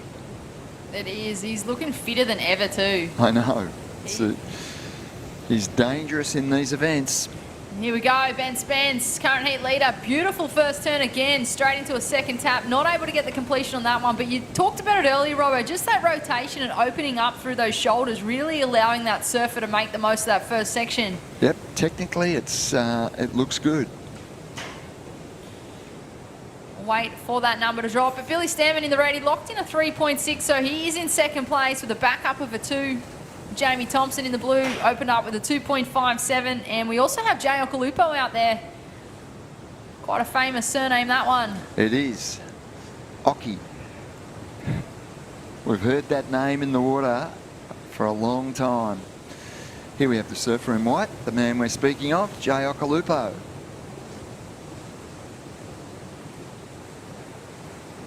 Okay, Nathan Hedge, what a fantastic heat you've just surfed. We were intrigued here in the commentary booth. You scored your best 2 waves completely under priority, and you ended up winning the heat comfortably. Tell us about your strategy out there, Nathan. Well, yeah, hey Robbo, hey Britt, hope you guys are well. Yeah, stoked to be down here at Boomerang. Such a cool contest. It's just the waves have come together. There's like these epic A-frames up and down the beach, so I had a plan when the tide was a bit low this morning. I saw the bank just up to the north here, so I thought with the tide going out slightly, the waves might shift back up this way, and they're a bit more predictable. So that was my plan, Robbo, just to choose my waves here and you know, not be too fussed about what was happening elsewhere. So kind of pays off sometimes. You get in the rhythm. We were impressed with your strategy, Nathan. It was intriguing to watch the heat play out. What I'm interested in, Nathan, you've come back into professional surfing and you've had some incredible performances. I mean, Chopu last year was incredible. You almost qualified for the Challenger Series. Do you have specific goals in this, what seems to be a serious comeback? You look fitter and you look in tune. Do you have some goals laid out in front of you? Well, yeah, Robbo, it's just, I mean, the way the tour is structured now, it lends to starting here in Australia, and you know, the first 2 challenges are Snapper and Narrabeen, which is, you know, takes us up to about June. So really I can do the tour and enjoy it and not have to leave Australia. So that's a pretty cool opportunity, so I figure why not. And I had my best year last year, so I mean, just heat by heat. I haven't got through a heat, to be honest, this year yet, so that was a good win for me. I didn't make a heat at Tweed, didn't make a heat at Burleigh, so just get through heats. And you know, but my goal is for certain, I'm putting it out there to make the Challenger Series, and then to surf Snapper and Narrabeen would just be a dream. So that's a little mini goal I've got. I've got a lot of work to do, so I've got to start making heats, but you know, it's not out of the possibility, so that's my goal. Well, good on you. We're impressed with how you're surfing. And given your performance at Chopu last year, Nathan, and your performance at Chopu over a long period of time, are we likely to see you back there again this year? Well, if the stars line up again, you know, I'd love to get the opportunity to surf in that event. It's my favourite event on tour, and you know, if the opportunity pops up again, yeah, there's a good chance. I mean, I definitely did the right thing last year as far as performance and making me and my family proud and out and own. So they put the faith in me and gave me the spot. So I think they got the presenting rights this year, so there could be an opportunity. But a lot of things would have to fall into place. The fact that Slater made the cut last year after winning Pipe meant that he was in the event, you know, mid-year cut.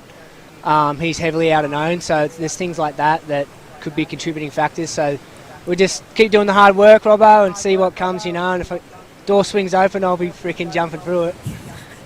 Well, we love what you're doing, Nathan. You're an inspiration to everyone on the beach there. We know you give your time to all the surfers, and yeah, it's just great to see. So good luck as you go forward, Nathan, and yep, keep doing what you're doing. We love it.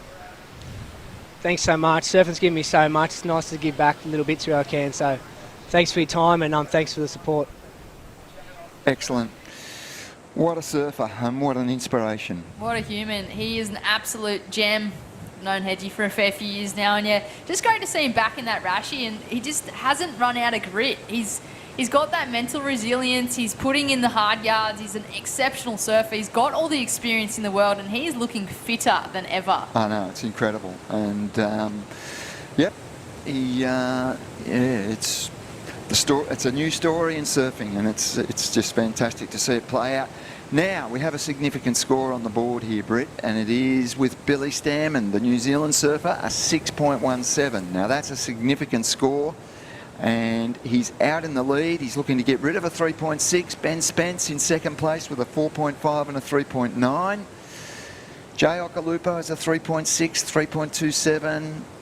And the surfer in blue has a 2.57 and a 2.27. So it's a tight heat, but Billy Stairman with that 6.17, that's the difference at the moment. He has a significant score on the board, but he'll want to get rid of that 3.6. Plenty of time remaining, just on 8 minutes, and plenty to play out in this heat. This is, of course, the men's round of 64, heat number 6. Camplify Great Lakes Pro QS 3000. This is day 2 of the event. It's a 4-day event, wrapping up on Friday. Our first stop on the VISSLA New South Wales Pro Surf Series.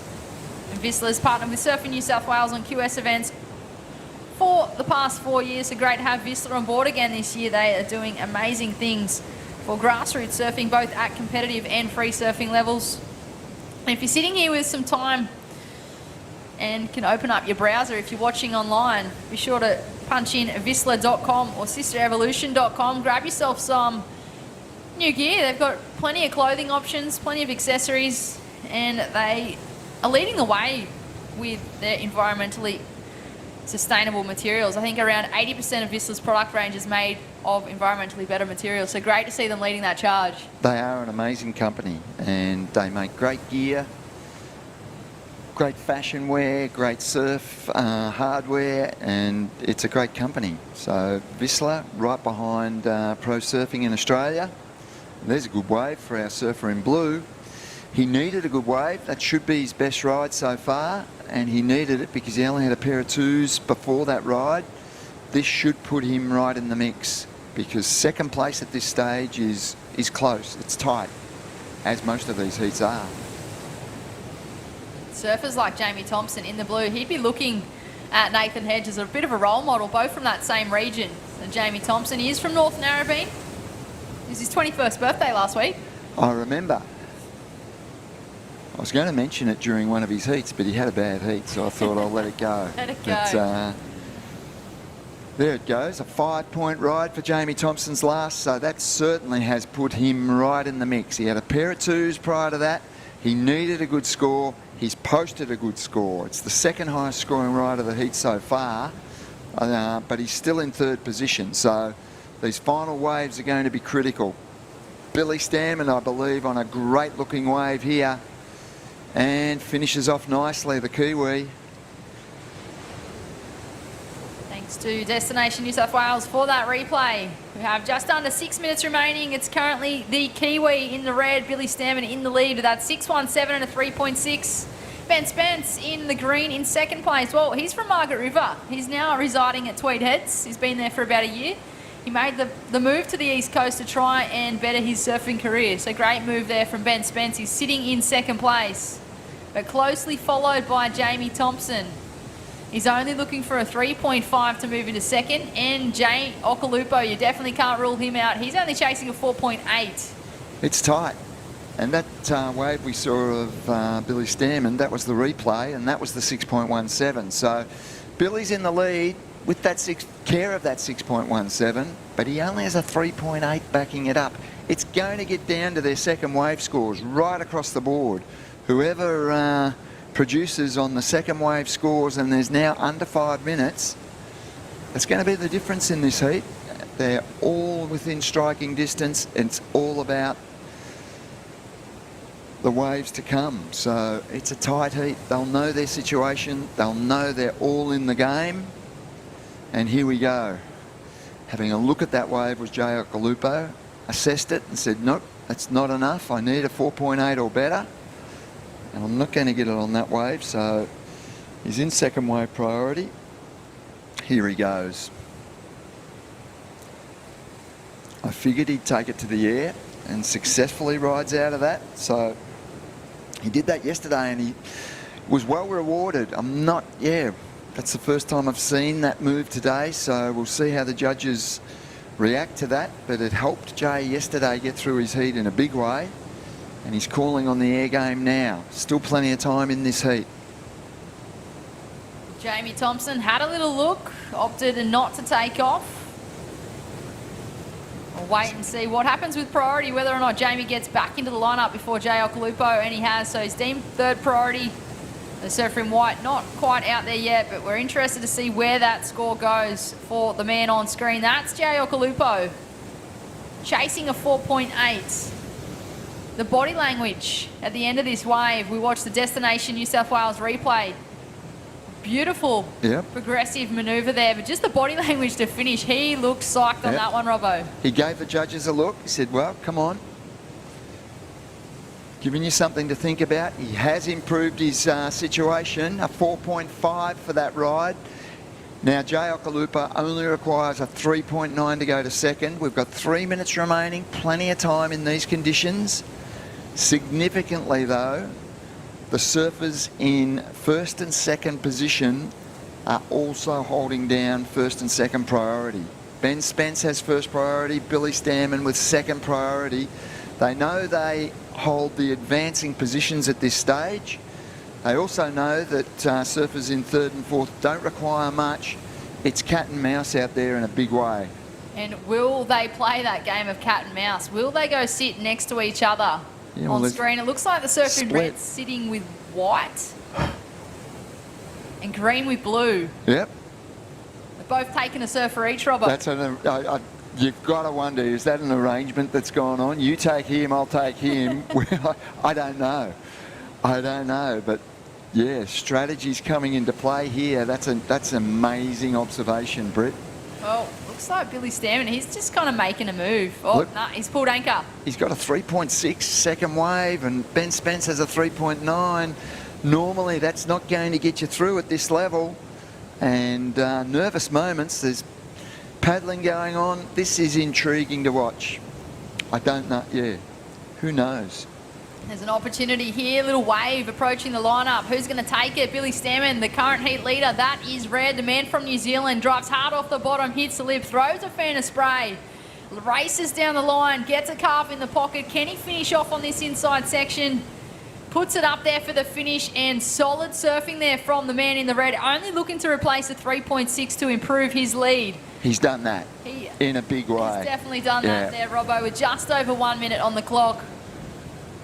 It's going to be a fight for second place. Cool under crisis. Billy Stanman had a 3.6. Around a minute to go, he's just finished that wave, and a 5.77. So the Kiwi, as we hit the Mad Max minute, and the surfer in blue. This is an important ride.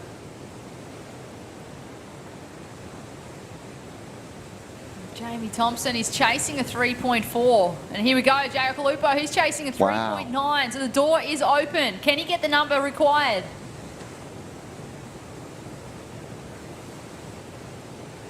Okay, finishing off.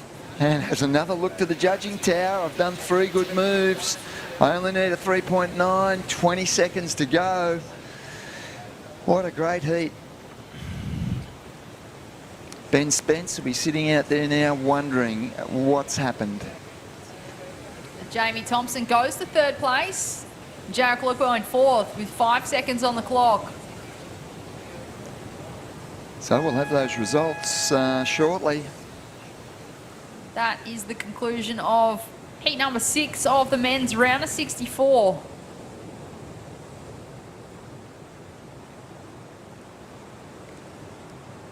That is Jay Okalupo on screen, waiting anxiously for a number. I think he needed a 3.9. He did. Wait, see whether or not he got through. We'll cut to a short commercial break and join you back with all the live action of the men's round of 64, heat number 7 in a moment.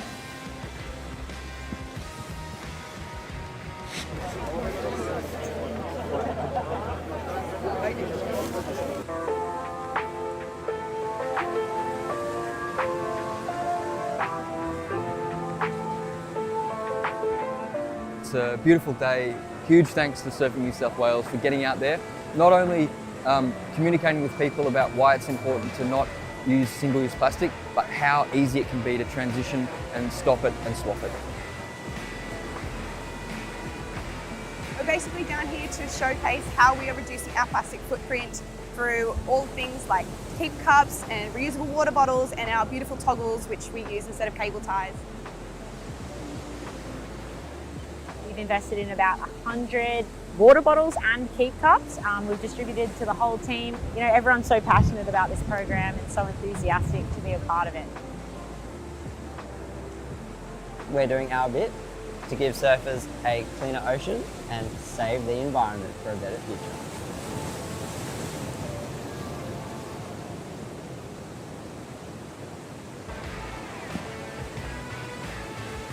Welcome back to all the live action here at Boomerang for the Camplify Great Lakes Pro QS 3000. This is our first stop of the VISSLA New South Wales Pro Surf Series for 2023. My name is Britt Nicol, joined in the booth with Steve Robertson, and what another matchup we have in the water, Robbo. I know, great surfing, and Oscar Berry in the blue has already posted a 5-point ride, so we'll probably get a replay of that shortly. And now, here we go. Here he is. 5-point ride. Some nice opening moves there. Went vertical into the shore break. So that's the opening rider, Oscar Berry in the blue.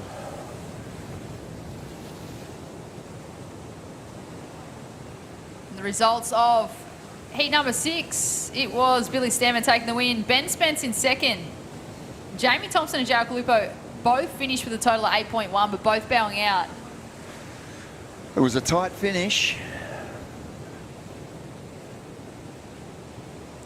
We are into the men's round of 64, heat number 7, Oscar Berry in the blue, Mike Clayton Brown in the red, Ty Coulis in the green, and Max Kearney in the white.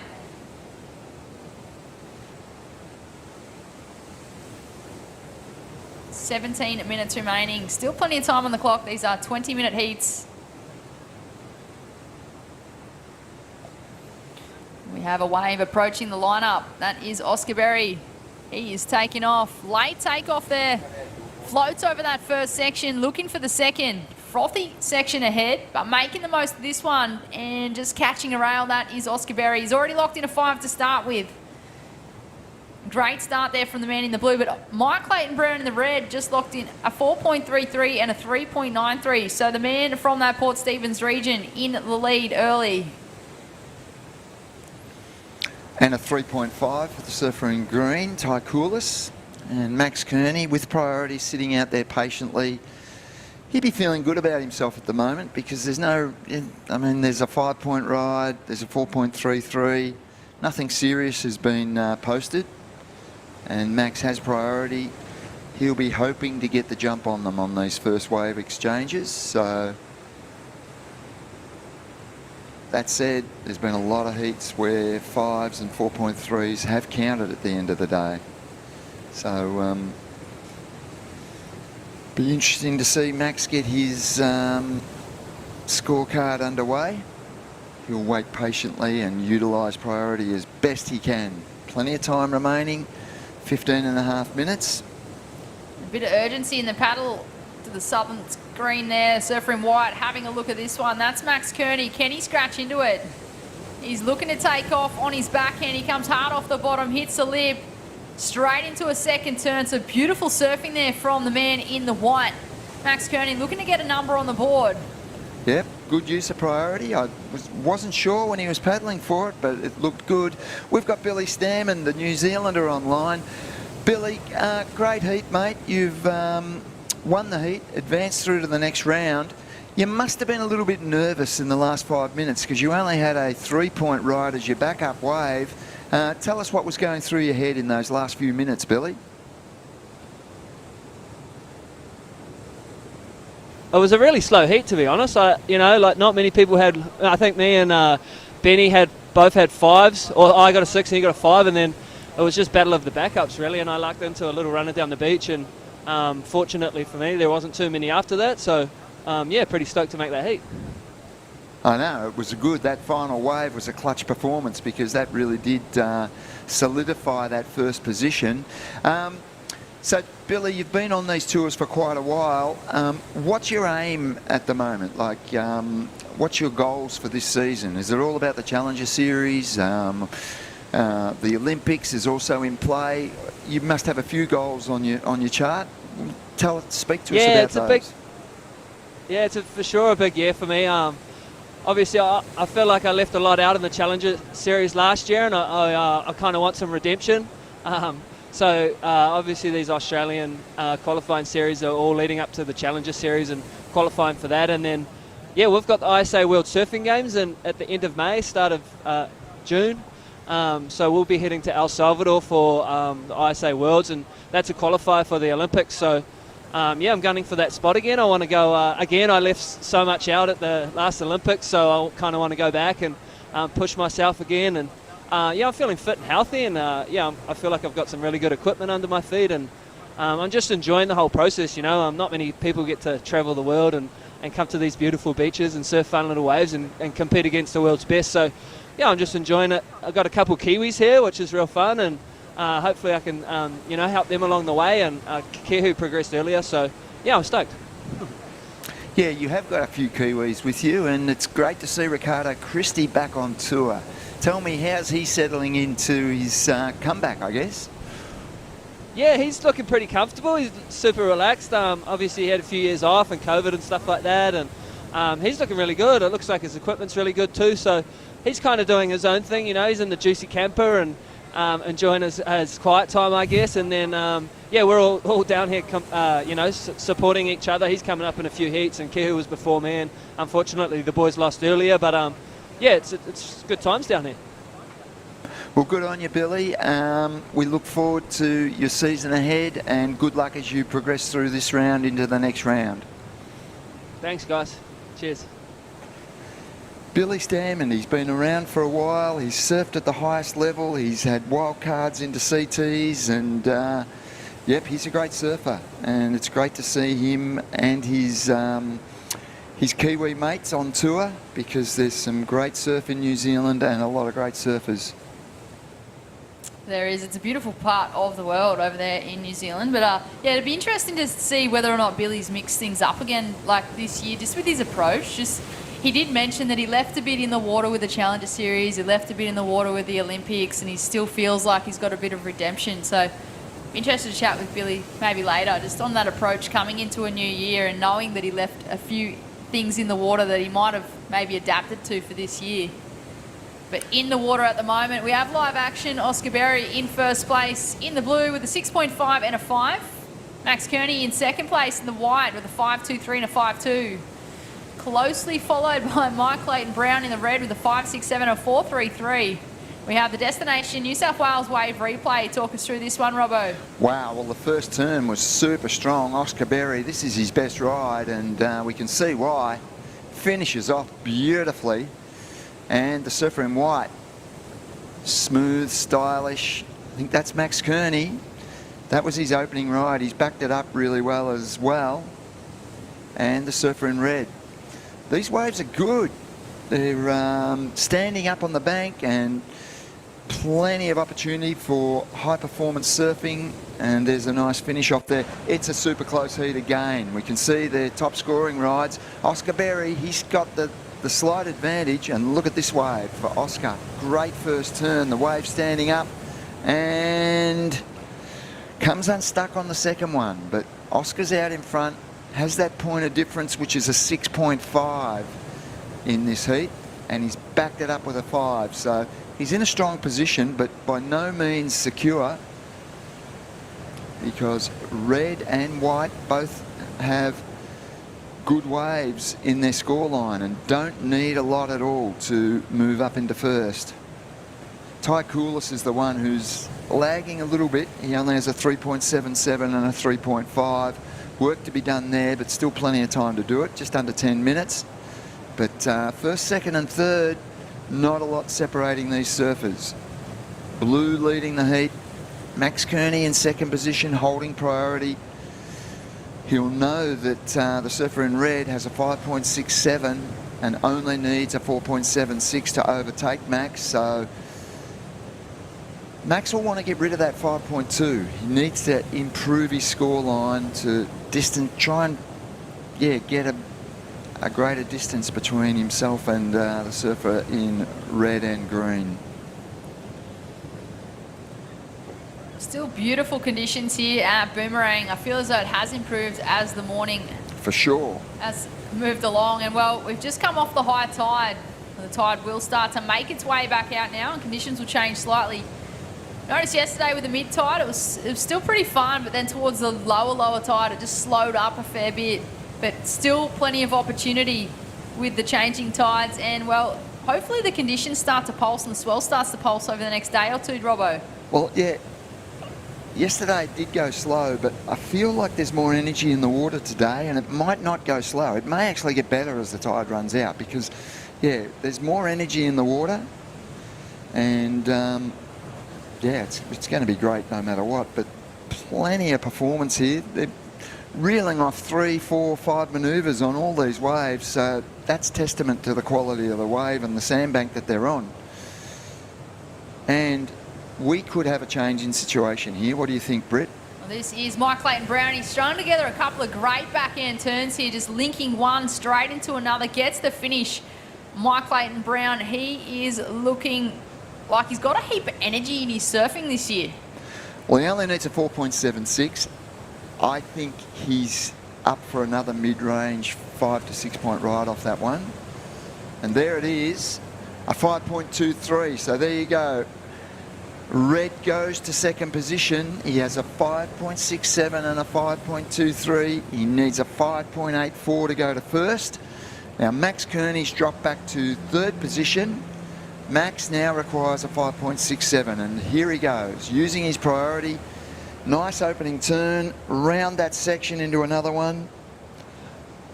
But the wave didn't offer much on the end, so I'm not sure that that's going to get the 5.67. We will wait and see. Well, it definitely wasn't his surfing there, Robbo. I just feel like the wave let him down a bit. He had some 2 backhand turns. I know, they were good, and if it had have stood up on the inside, he was on the way. He may still get it, I'm not sure. We're not the judges, but we love to have an opinion on these things, especially when it's this tight. These heats are super tight, but I think he's just not going to quite get the 5.67.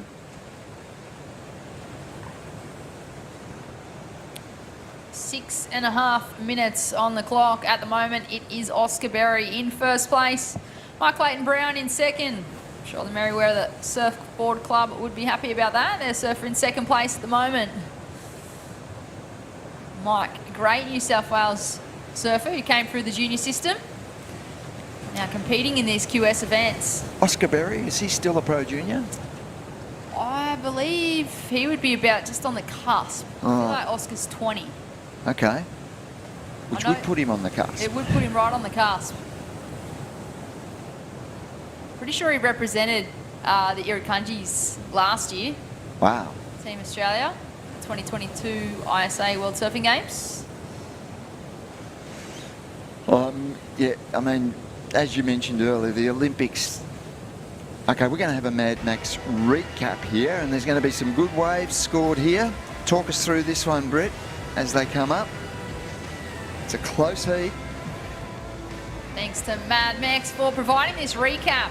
That is Oscar Berry, opened up well, got a little hung up, but managed to get the connection on the inside. He has been doing a lot of work on the far north coast of New South Wales. And answering straight back was the surfer in red, Mike Clayton Brown, from that Port Stephens region, just drifting the tail, and he is looking super energetic here for 2023. The Camplify Great Lakes Pro QS 3000 just linking that one all the way through. It's going wave for wave, and Oscar Berry answered straight back again, just floats over that first section. Puts it up there for a second. The great surfing here from all competitors. And Max Kearney, this is the man in the white, linking those 2 backhand turns together. Does surf the Snapper Rocks board riders. Taikula as well, he's from Maroubra. Just a little hung up on that first turn. And couldn't quite get the completion. Current heat leader has been busy. This is the 6 point ride, I think, and this is 6.5 for this one. Big point of difference here. Start to finish, big moves, finished off well. So, back to live. That is Mike Clayton Brown looking for the inside connection. Not much else on offer on that wave, but thanks to Mad Mex, they are proud to partner with Surfing New South Wales again across the New South Wales Pro Surf Series to help share their passion for healthy Mexican food and to make people aware of their sponsorship program. So Mad Mex, the Fresh Fuel for Life sponsorship program, is comprised of a team of junior athletes across surfing, skateboarding and motocross, all working together to help achieve their goals. So Mad Mex doing amazing things for all athletes, not just in surfing. Okay, so no change to that situation. So Max Kearney in the white did not get the score he needed on that wave a short time ago. And it's blue out in front, 6.5 and a 5. Red in second position, needs a 5.84 to go to first. Has a 5.23 as his second scoring ride. And he has Max Kearney right on his tail, requiring a 5.67. 3 minutes remaining, so it's another tight heat. There isn't much at all separating first to third. Ty Coulis in fourth place at the moment. Well, he's holding first priority, Robbo. He's looking for a 7.13, but he does have the positive in that situation that he does have first priority. He does, that's for sure. And 7.13 for surfers at this level, always achievable. So, yep, he's got to probably put all his eggs in that basket of getting the very good score. Holding priority, we'll see what he's got. And Max Kearney chasing a 5.67. Just over 2 minutes on the clock. This is the men's round of 64, heat number 7. Coming up next in heat number 8, what another firecracker of a heat. Dylan Moffat, Zeb Watts, Brett Dorrington and Cale Enfield. I'm sure we'll be on the edge of our seats for that one. We will. All these heats are stacked with high quality surfers. Here we go, our surfer in green. He knows what he needs. 2 good opening moves, working it through, but yeah, he also knows that that wave's not going to deliver what he needed. Out the back, our heat leader, Oscar Berry, gets the link through, and we've just lost vision of him there. Max Kearney.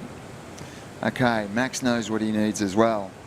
Off the bottom, nice opening move. Wants this wave to stand up on the inside, wants to get a big turn, but that wave again not delivering for him. Just unfortunate for Max Kearney. His surfing is there. It's just unfortunate, the wave selection. He had the critical turn at the start, but then the wave just fizzled again on him with just over 1 minute on the clock. We have hit the Mad Mex minute here at Boomerang Beach for day number 2 of the Camplify Great Lakes Pro QS 3000. Will there be another opportunity as we watch the Destination New South Wales wave replay? This is Ty Coulis.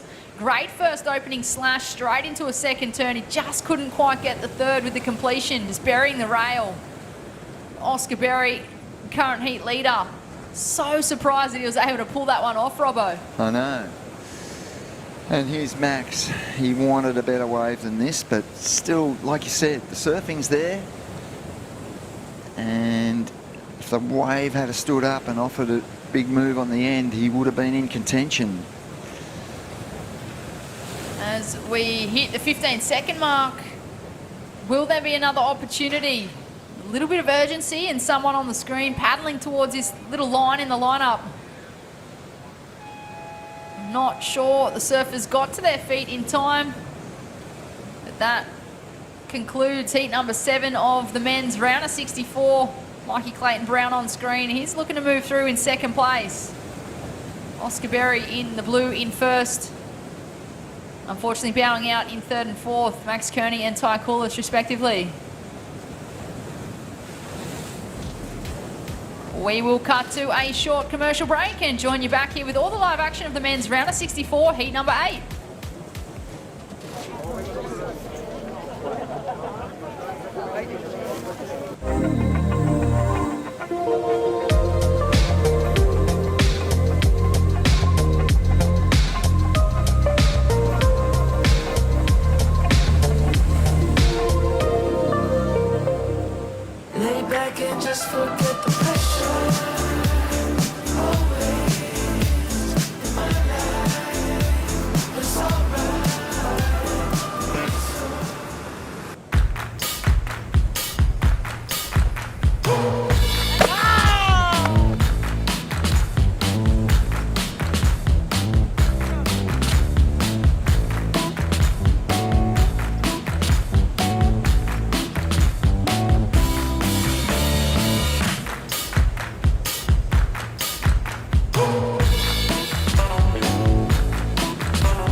This is the motivation.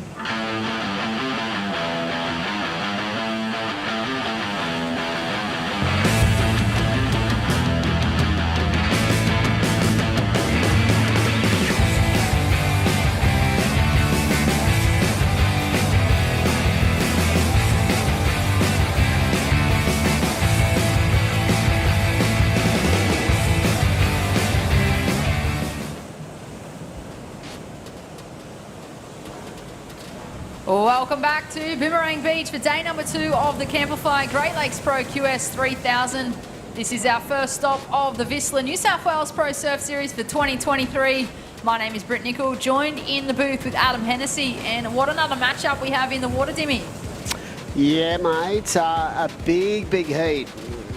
Looking forward to watching Dill Moffat hit the lineup for the first time in the event, but these 3 guys behind him, let me tell you, have been in good form. So a great round of 64 heat. We saw last heat Oscar Berry getting the job done, and I feel like conditions are getting better. Here we go, wave replay. It looks like the surfer in white. Breno Dorrington getting to work. He was ultra impressive yesterday, so nice start. Bit of innovation there at the end for the surfer in white. See what the judges think about that. Of course, Cale Enfield from Port Macquarie also in this heat. Seb Watts as well. So a stellar lineup, Britt Nicol, and I've got to say yesterday the young man from Port was definitely one of the standouts, as we see. Here we go, Dill Moffat, one of the smoothest cats to put on a rashy. Let me tell you, this guy is a complete machine. Into it, nice carving manoeuvres.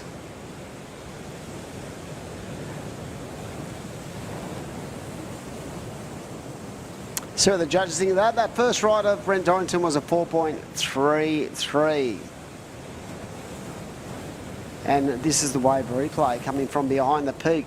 Really nice level into that first manoeuvre, just opening up the shoulder blades and then getting to work, and just then really putting a stamp of authority on that wave. So a nice way to start there, Britt. Of course, Dylan last year fell ultra, just so close to qualification of the World Tour, got 11th.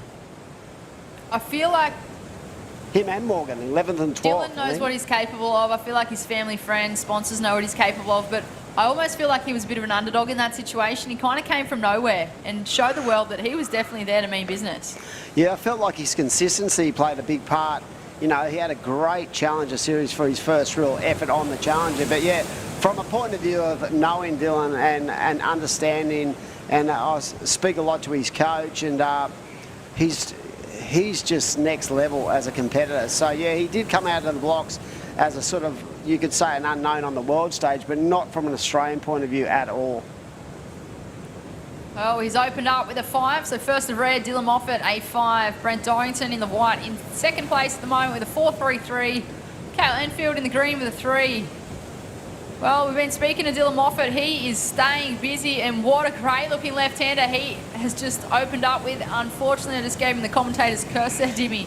Yeah, I love the patience of that attack. But yeah, as I said about Dill, you know, he comes from one of the probably most iconic locations in Australia when it comes to producing world tour surfers. I'd say Narrabeen and probably Snapper would be the 2 locations most famous for producing world-class surfers, and Dylan, a massive part of the Northie club. I'm sure they're all online watching him, but yeah, from a point of view of a fan's point of view, I love the way he goes about his business. He's another one of those guys who really is sort of a flip back to the 70s and 80s, just a real casual kind of guy, and he doesn't seem to ever get rattled either. So I love that, because I feel like that kind of energy will feed success for Dylan. Oh, for sure, Dimmy, and you see it a lot where competitors come so close to making it through heats or getting through events, and they buckle under pressure. They don't know how to hold that composure. Just to see the composure from someone like Dylan Moffat, it's going to take him far in his surfing career, and he is looking for that qualification spot, and I feel like he will get there. 100%. He missed by one heat basically last year, as we see Brent Dorrington up and right in from behind the peak. A little bit of wind starting to chatter on the surface of the waves, but that does not affect the scoring potential. And here we go. Red, Dylan Moffat up again.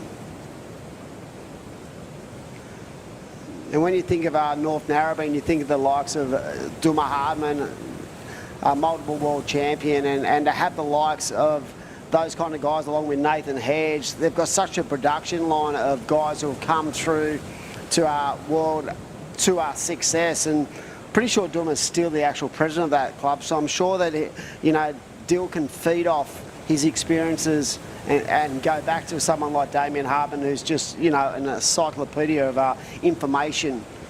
I mean, he was called the Iceman for a reason, and he was always ice cool Duma. But yeah, I feel like he's in a really good place in his career, even though last year he would have been ultra disappointed that he just missed qualification, but he would know that he's right on the money. And it's not going to take a lot to just flip the coin and get himself up there. All right, I'm pretty sure we're about to head down to the interview area with the man himself, Oscar Berry. How are you, buddy? Yeah, I'm good, thanks, Dimmy. How are you? Good, legend. How you going, mate? You're all fit, well, ready to roll? You look good in that heat? Yeah, that was good. It sort of felt good to open up a heat well and sort of get a pretty good start, and then just kind of be able to enjoy the rest of the heat instead of having so much going on. But yeah, that was fun. I was stoked. Yeah, mate, 2023, just another year looking to get yourself onto the Challenger Series. You had a great last year, and I feel like your maturity level's just raising all the time. How are you feeling towards this year, buddy? Yeah, I'm feeling good. Yeah, obviously last year was pretty sort of unexpected. I didn't really think I was going to go as well as I did, so yeah, this year's definitely about trying to get myself on the Challengers and try and get there, and it's definitely not going to be easy. There's some crazy talent in Australia, and yeah, a lot of good surfers, so never an easy heat, so yeah, just want to try and get there. And what about that last heat? I mean, that heat itself, how are the waves, how are the conditions? Has it improved in the last 24 hours? Well, I think my heat was pretty filled full of waves. I sort of kept looking up and getting out the back and having pryo, and nice little bowls are coming in, and yeah, it's sick. It's pretty much a perfect shorey, 2-3 foot little wedges, so definitely can't complain. Such a nice place, so yeah.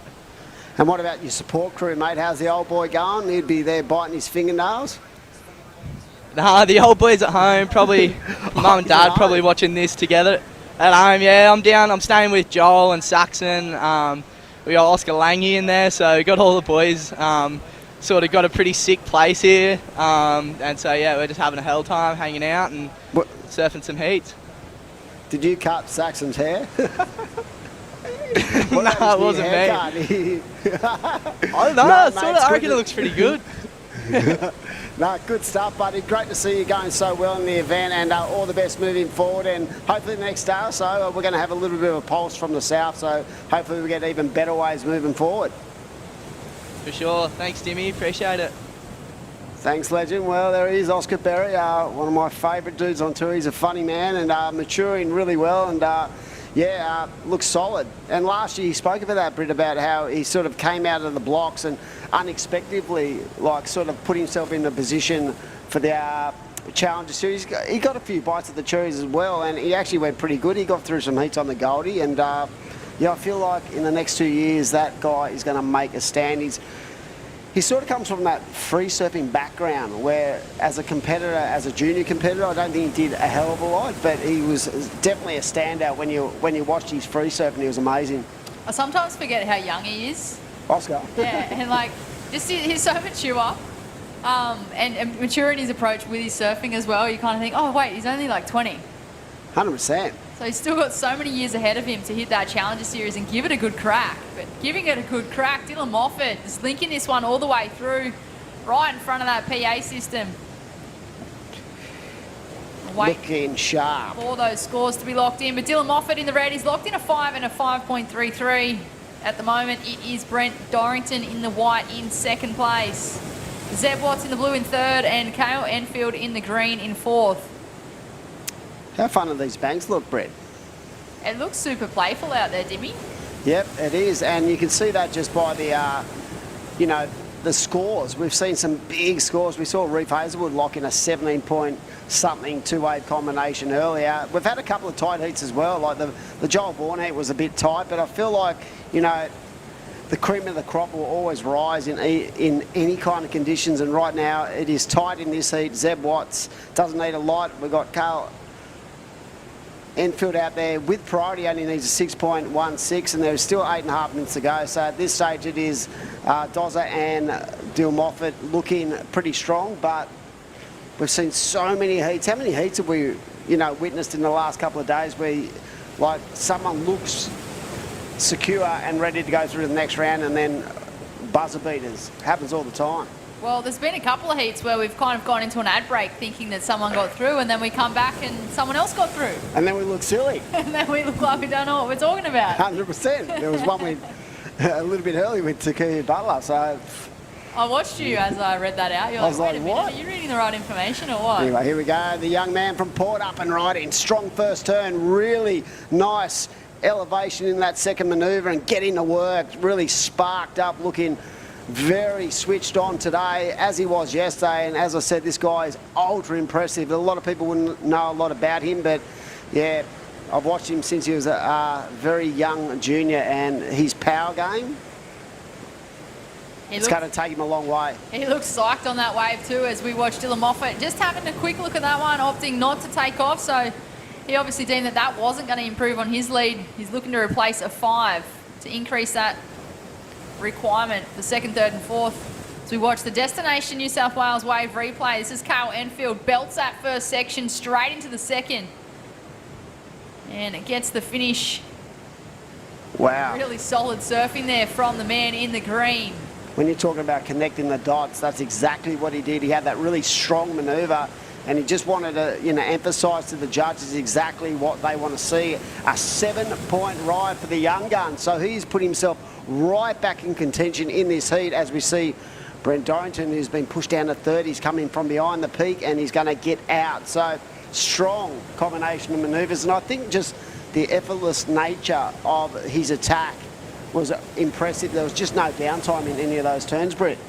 He held his composure, and like you said, he just linked one straight into another all the way to the beach. But entering back, Zeb Watts, he's been pretty quiet in this heat, floats over that first section. That's a better turn for the surfer in blue as he drifts the tail. Can he get the inside connection? Loving the flames on his board there, Dimmy. Old school. Potts. Was it Potts who used to have flames on his board? A lot of them did back in the day. You're older than me. I feel like you should know. Oh, mate, I'm ancient. But yeah, really nice work there. Some really solid surfing from Zeb Watts. So that's going to put him back in the game. Right now it is Dylan Moffat with a 5.3, 3 and a 5 in the lead. Holding first priority, the surfer from Narrabeen. As I said, finished last year, had a stellar year on the Challenger, and he'd be so focused. He looks fit and ready to go. But this is game on, because this is an ultra competitive heat. We saw the young gun there with a 7-point ride. He's got a 3, so to get into the lead, Brett, he only needs a 3.33, Kale Enfield. So not a lot required for him to actually overtake the lead. And then you got Brent Dorrington needing a 5.18, and Zeb Watts needs a 6.08. And I feel like these heats, they feel like they're 10 minutes. They go so quick, these 20-minute heats. So imagine how they're feeling in the water. They do, and well, we're halfway through this round. We're into the men's round of 64. This is heat number 8. There's 16 heats in this round, Dimmy. Wow. We're only halfway. And we're still got another 8 women's, and that's going to be really fun to watch this afternoon, because I felt yesterday there was an improvement on a certain tide in the afternoon, and it's going to be great to see how the women adjust to those tides and what kind of, you know, attack they're going to bring to the game.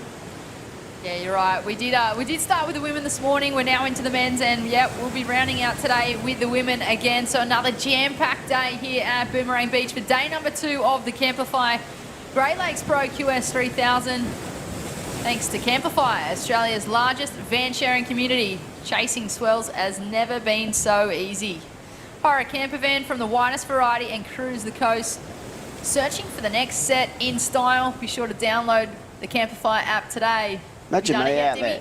Oh, I've never done a road trip like that, but I'd love to do it. Never say never. Now's the time. No, I've always wanted to. It's just been a matter of, timing, and sooner or later, the old boy might get on the road and just really, instead of just going to event sites and being a part of the surfing stuff, I might get up there and just take my time to relax, which is sometimes a bit of a struggle, but yeah, it'd be a great adventure.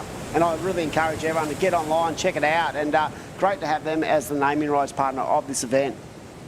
I am all about that van life. Just got to find the right time to get away. I have the van, just need the time.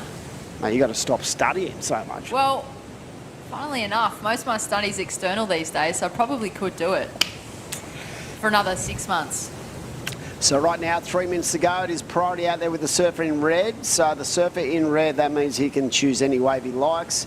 So Dylan Moffat, as I said, really starting to make his mark on the World Tour, and he'd be really looking hard at this series to get himself back on the Challenger, because in 2023, Britt, it's going to be game on, because he's going to get the opportunity to surf at home, not at home as Northern Beaches, but at home as Narrabeen, because the Sydney Surf Pro's been moved, and that was a great decision to move that away and put it in a really prime location when it came to our wave quality as well. It is. It's a world-class wave, and I bet all competitors are looking to solidify a spot on the Challenger Series just so they can surf places like Snapper Rocks and North Narrabeen. But in the water, that is Zeb Watts in the blue, just a quick up and out. That is not going to be the 6.08 that he is chasing with just under 2.5 minutes on the clock. Yeah, that's definitely not going to be the score he needs. But the thing is, he doesn't have priority now, so that gives him the option. You can see it happened a little bit earlier in one of the heats where, he gave himself, the athlete gave himself a little bit more space, and that offered up an opportunity, and that surfer in that heat actually got the best wave of the heat.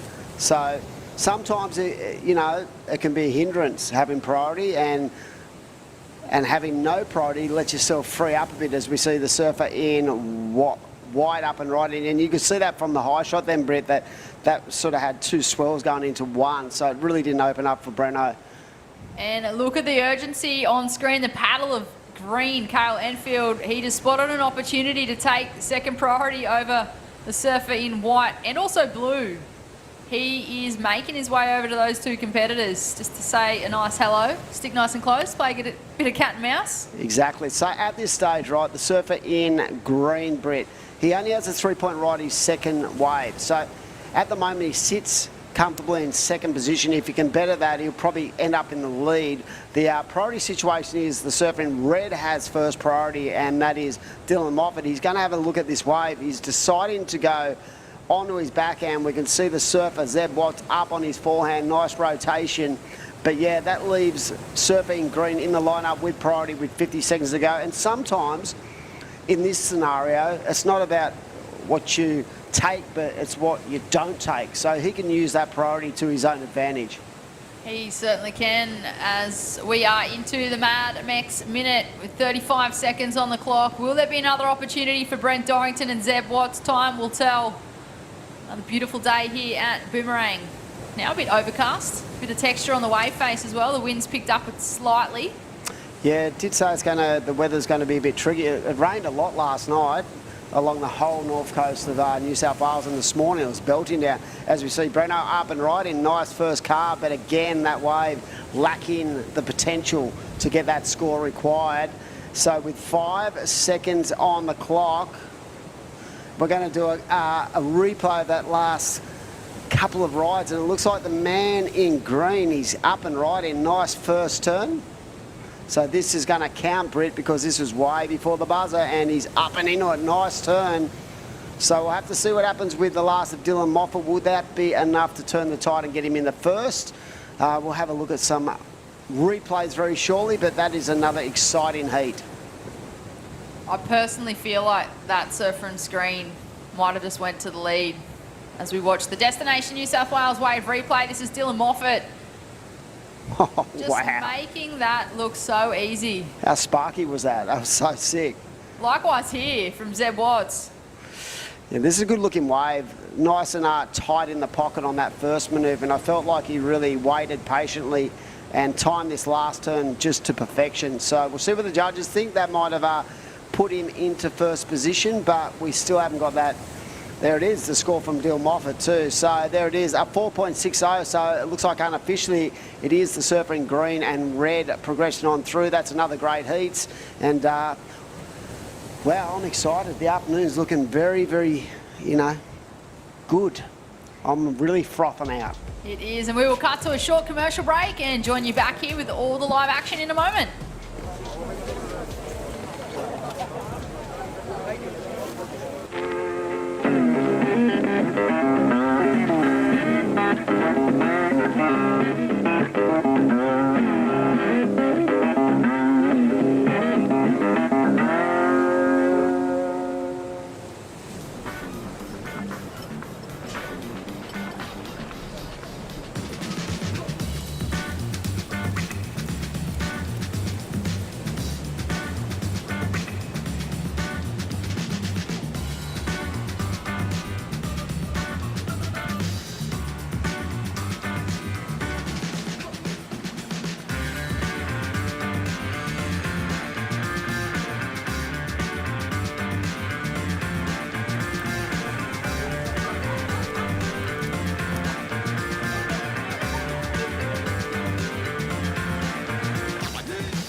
Lay back and just forget the pressure.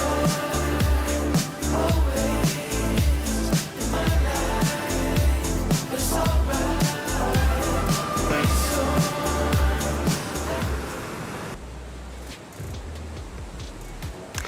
Welcome back to the Camplify Great Lakes Pro. We are into another exciting heat right now. We've got a couple of former World Tour surfers in this event, in this heat, Robbo. It's going to be excitement. We saw the young gun from Port Macquarie get the win in the last heat, but right now it's all about heat number 9 of the round of 64, and it is Morgan Siblick up and riding straight into it.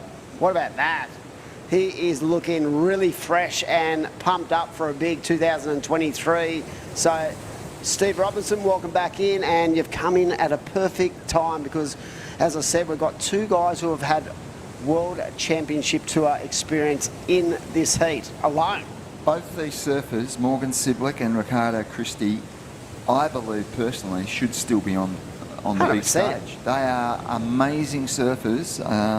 The year Ricardo Christie dropped off, he was extremely unlucky.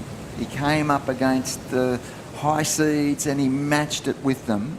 Every time he hit the water. I know, it was an incredible season for Ricardo Christie. I felt that he was really unlucky. And Morgan Siblick, he was going for a world title not all that long ago.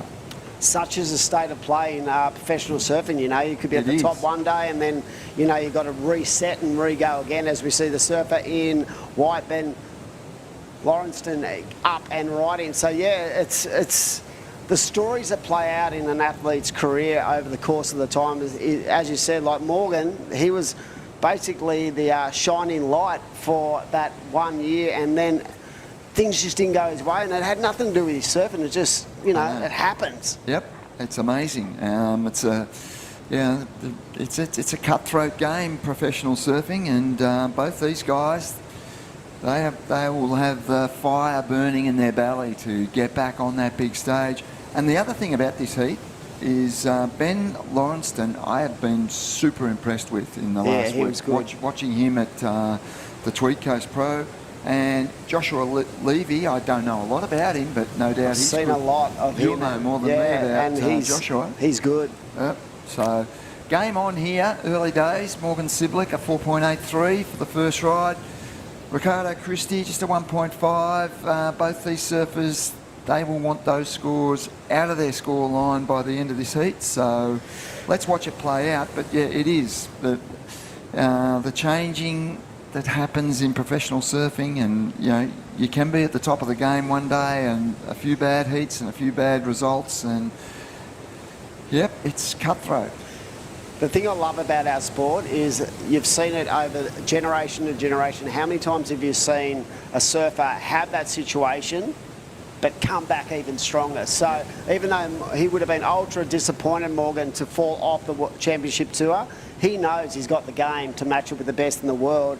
And you've seen it over and over again where surfers have had that situation, fall off tour, have a bad year, get back on tour, stronger. And then stronger. I remember, you know, a friend of mine, Kai Otten, he would get on, get off, and then he came back when he was at the later end of his career and end up winning a CT and end up in number 7th on the ratings. It happens. Yep. And it happens a lot. And it's the disappointment of dropping off and the fire and the determination to get back that makes them that much stronger. Yep, here we go, surfer in white. The surfer you're talking about, yeah, I mean, some of the best in the world have actually fallen off in their first year. Like, think about someone like Ethan. Yep. He's come back, mate, now he is a complete gun. He's the whole package. Yep.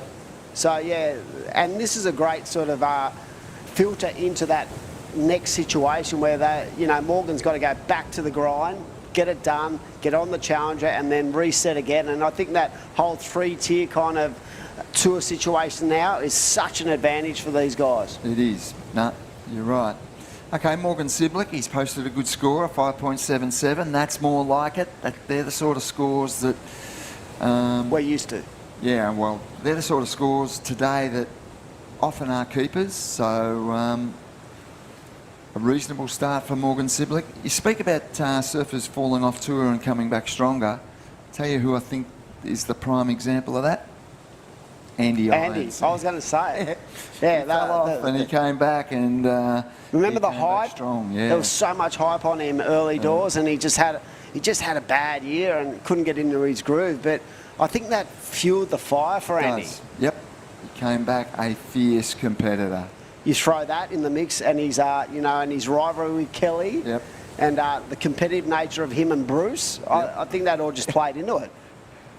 It was a golden era of surfing. Man. Yeah, such a great time in the development of the sport, and I think it put us in such a strong position now. Yeah, absolutely. And here we go, looks like a surfer up on a good-looking wave. Look at this thing. That was a good turn. Wow, what about how clean and vert that first manoeuvre was. Ben getting to work, and you said yesterday, so much into his surfing, so impressive the way he went about his business at the Tweed Coast Pro, and he's going to be dangerous again in this event for sure. I think that's the best scoring wave of the heat so far. Let's see what happens, but he's going to need big scores because he's got Morgan Siblick and Ricardo Christie and Joshua in there, so yep. Isn't it weird how, you know, where they're situated on the bank here? Some of these waves are breaking, as we see here, the big powerhouse from New Zealand, and this is why he was one of the best surfers on the planet. He's got such a great rail game. And he is a powerful surfer. Look at the high shot from up here. I reckon these banks are so much fun. Giving so much opportunity, and wow. Yep, Siblick finishing off. That's got to be a good score. Oh, that is. I'm calling that's going to be the best wave of the heat. I'd love to see the replay of that. Just the pop he got out of that air. I know. I wasn't expecting so much from it, but yep. Point of difference, Robbo. That's what they look at. Here we go. A couple of replays. This is one of surfing white. Lovely first turn, just not losing any momentum as he went through the line of that, you know, critical part of the wave and really got to work. So Ben looking ultra impressive in the early doors of this heat, and there we go. Siblick. Morgan. Vertical in the pocket. Nice setup that first turn. Beautiful cut back. Had a perfect line into this final manoeuvre. It sort of doubled up. Yep. The judges love to see the surfers land into flats as well. I don't know. Yeah. White, red, blue in amongst it. I reckon white and red's going to be similar. There it is. Yep. Red a 7.67 for Morgan, and Benny got a 7.17. So this is a really, and you got to think back to Ricardo Christie's strong rail game, 6-point ride. So right now, it is game on with 10 minutes to go. Surfer in red in the lead, but there are some good scores in that in the system, so it's going to be a really tight battle towards the back end. Josh Levy's got some work to do. He needs a 7.27 for Surfer in green, but he does have priority, Robbo. Yep. I'm happy with those wave scores. It was in my head. I was trying to piece it together. I'm going, probably Siblick's got the best of it. And, yep. I just think it was super strong, so it gets up into the 7 range. Christie, yeah, the wave didn't offer as much as the others, but still a good score. And here he goes again, the Kiwi, Ricardo Christie. He'll know he needs to get working, so he's got to bring that power game. Yeah, I think the separation from the judges' point of view was about the innovation and creative nature of the Morgan Siblick wave. Yeah, it didn't start as strong, but you could see it actually roll from the high shot. You could feel it coming across that bank, and it was definitely going to wedge up. And just the fluentness, how fluent that turn was, the aerial manoeuvre, and how he landed in the flats. I think that had a big saying in exactly where that score went from the judges' point of view. Yep, half a point better than Lawrenston, and no argument with that. I think they're on the ball. And we know what goes on in the judging tower. They've got, they analyse the waves, they analyse each mover, and they come up with the right score. Yeah, it's an opinionated sport, but these guys are the best in the business, and they are seeing so many waves, and I feel like their ability to separate, each and every ride is so critical, and they're always getting it right, and I feel like that was the complete package from a judging point of view of power, but then you throw it over to the innovation and creative nature of what Red did. So yeah, great judging, and right now it is game on, because Ricardo just locked in a 4.1, so he only needs a 4.58. Did not get the requirement, but realistically that wave was not much, so he knows if he gets a bomb he's going to be able to tee off. Yep, but he's got work to do. He is in 3rd position, and I tell you what, White, you'll know he's got a 3.4 as his 2nd scoring ride, so he's going to want to get rid of that. And Ricardo Christie's, he needs another decent score. That's what will be going through his head. Yep, they're telling me I need a 4.58, but really I need a 6-point plus ride. Yeah, great. I need to get a good wave. Just to put the pressure on. So right now we are down to 7.5 to go. Big shout out to the Barrington Coast Council and its new tourism destination, the name for the Great Lakes. And this region spans over 10,000 square metres from its highest point at the Barrington Tops right down to Boomerang Beach. There's so much space to explore. We really encourage everyone to get online to thebarringtoncoast.com.au or follow them on their socials at Barrington Coast, because such a beautiful area to navigate and to explore. So great to have them involved in the event and bringing, a lot of surfers, a lot of hype into the town. It's a pretty sleepy town, but when the QS rolls into town, Robbo, it is game on. And it's an established, prestigious World Surf League event that they've got at Boomerang Beach. They've built it up, they've worked on it over the last few years. The surfers love it, the media love it, and we're broadcasting it out to the world. There's a great location in New South Wales called Boomerang Beach. It's always got surf and it's got quality waves, and it's a fantastic location. We welcome visitors to the area because it is a great tourist location. Yeah, you can fly into Sydney and then it's a pretty short drive up there, so it's only like 4 or 5 hours, and you're in one of the most paradise and beautiful landscapes in the world. So get in there, have a look online, maybe book yourself a holiday. But right now we are getting down to the business end of this heat. There's 6 minutes to go. It is Morgan Siblick from Merewether who is in the lead with a 13.44 two-wave combination. And it is the Surfing White holding on to second. But the advantage for White is he has a 7.17, so that you know, the meat in the sandwich when it comes to his scoring is in that first ride. So if he can offload that 3.4, Ben, he's going to definitely put a little bit more pressure on Ricardo Christie and Josh Levy. Yep, there's work to be done for third and fourth for sure. Here we go, surfer having a look. And it is going to be Josh Levy up and right in. Can you see that wind starting to come up a bit there, Robbo, from the little inside track? Faces are still clean though, and Josh Levy, I think that's his best wave, so hopefully he's putting himself right back into this heat. And look at this, it's White using priority. So Ricardo Christie had a look at both of those waves, but he was outgunned with priority and he had to back off. So good move by both surfers, and particularly the surfer in white. He's looking to get rid of a 3.4. Frustrating times for Christie, but at least he's still there. He's going to have second priority now. And he's a better feeling for him, and he knows what he's got to do. And going off what we've seen on the banks, Rob, I feel like there's enough spacing between himself and Morgan. As you see Morgan coming towards him, there was enough spacing to get one of those really deep ones where we saw Nathan Hedge and a few of the other guys get, you know, without priority in their heat. So it'll be interesting to see with this last score, because I felt like that first turn of the surfing in white, it was a little sloppy, but he really got to work towards the back end. So is that going to improve? It has. By the barest margin, yeah, 4.4. So now it puts Ricardo needing a 5.58, and there's only 4 minutes to go. But as I said, he just needs to make the right decisions. But his problem, Robbo, is that Morgan actually holds the aces when it comes to priority anyway. Yep. There's a fair bit to play out here.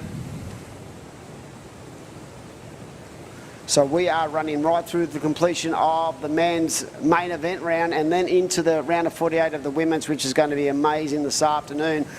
We've said it multiple times, but I feel like during the day yesterday, the actual waves got better in the afternoon. It produced more potential than anything. And here we go, a bit of a Mad Max recap of this heat. Let's go through some of the better rides we've seen. Here we go.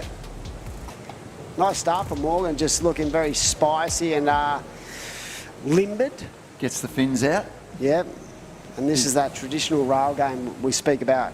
Actually going to the air, Ricardo. He's a good aerialist. Didn't pull that one off, but he's very dangerous in the air. Our surfer in green, Joshua Levy, is in fourth position. And here's the power surfer, Lawrenston. That's not one of his scoring waves, but he is in second place. And I'd say this is Joshua Levy's best ride. Puts him in contention. Ricardo Christie, a smaller wave. I think he gets a 6 out of this, but he needs more. Here we go. I think this is the bomb. Yep. And look at that first turn. Just the pace set on that manoeuvre was pretty incredible, that he could hold, you know, that stable posture during that turn and got to work and just really connected the dots as well. So impressive performance. I think that was that 717. It was. And here's the highest scoring ride of the heat so far. Morgan Siblick opened well, nice manoeuvres, and as we get to the inside, look for the point of difference here. He gets creative, goes to the air, rides out smoothly. So that was the 7.67, I believe, and Morgan Siblick leads the heat. How much pop did he get out of that turn? Incredible. I think he comes from the J. Bottle Thompson training camps. They're super fit surfers. They are, definitely. Pushes them hard, and that's what you need to do to get to that next level. I think, I'm not sure. And right now we're back to live action. It looks like the surfer in white looking to roll the dice on this inside corner. And it is still the surfer in red in the lead. 1 minute to go. Priority does sit with, as it was before, Morgan Siblick and Ricardo Christie in second priority. He has 1 minute to get a 5.58. And going off the actual waves he's chose in this heat, I feel like if he can get just one wave that really allows him to open up and show just that fierce power game, he'll get the score easy. He'll get the score, but will he get the wave? You can see Morgan actually paddling really far towards the south. So Christie's got room. And you can see him making a move towards this. Okay. Interesting. Here we It go. is. Stands up on the bank. Is it going to double up? He's going to get that first manoeuvre. Sort of taps that first turn. You could just see the inconsistency on the face of that wave. That little bit of a ruffle hindered what he was trying to achieve there. The wind has strengthened as well. Yeah, 100%. As we get down to the final 5 seconds, so it's going to be Siblick and Lawrenceston moving through. Commiserations to Ricardo Christie. We know what you've got in the bank, Ricardo, and you're going to produce it at some stage during this tour. So keep at it. But Siblick and Lawrenceston are through that heat. We're going to go to a break now, and we'll be back with another exciting heat very, very shortly.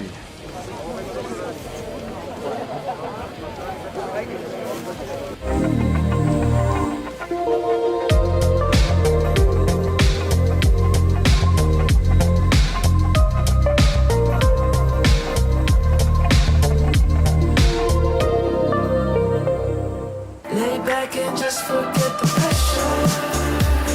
Always in my life, it's alright.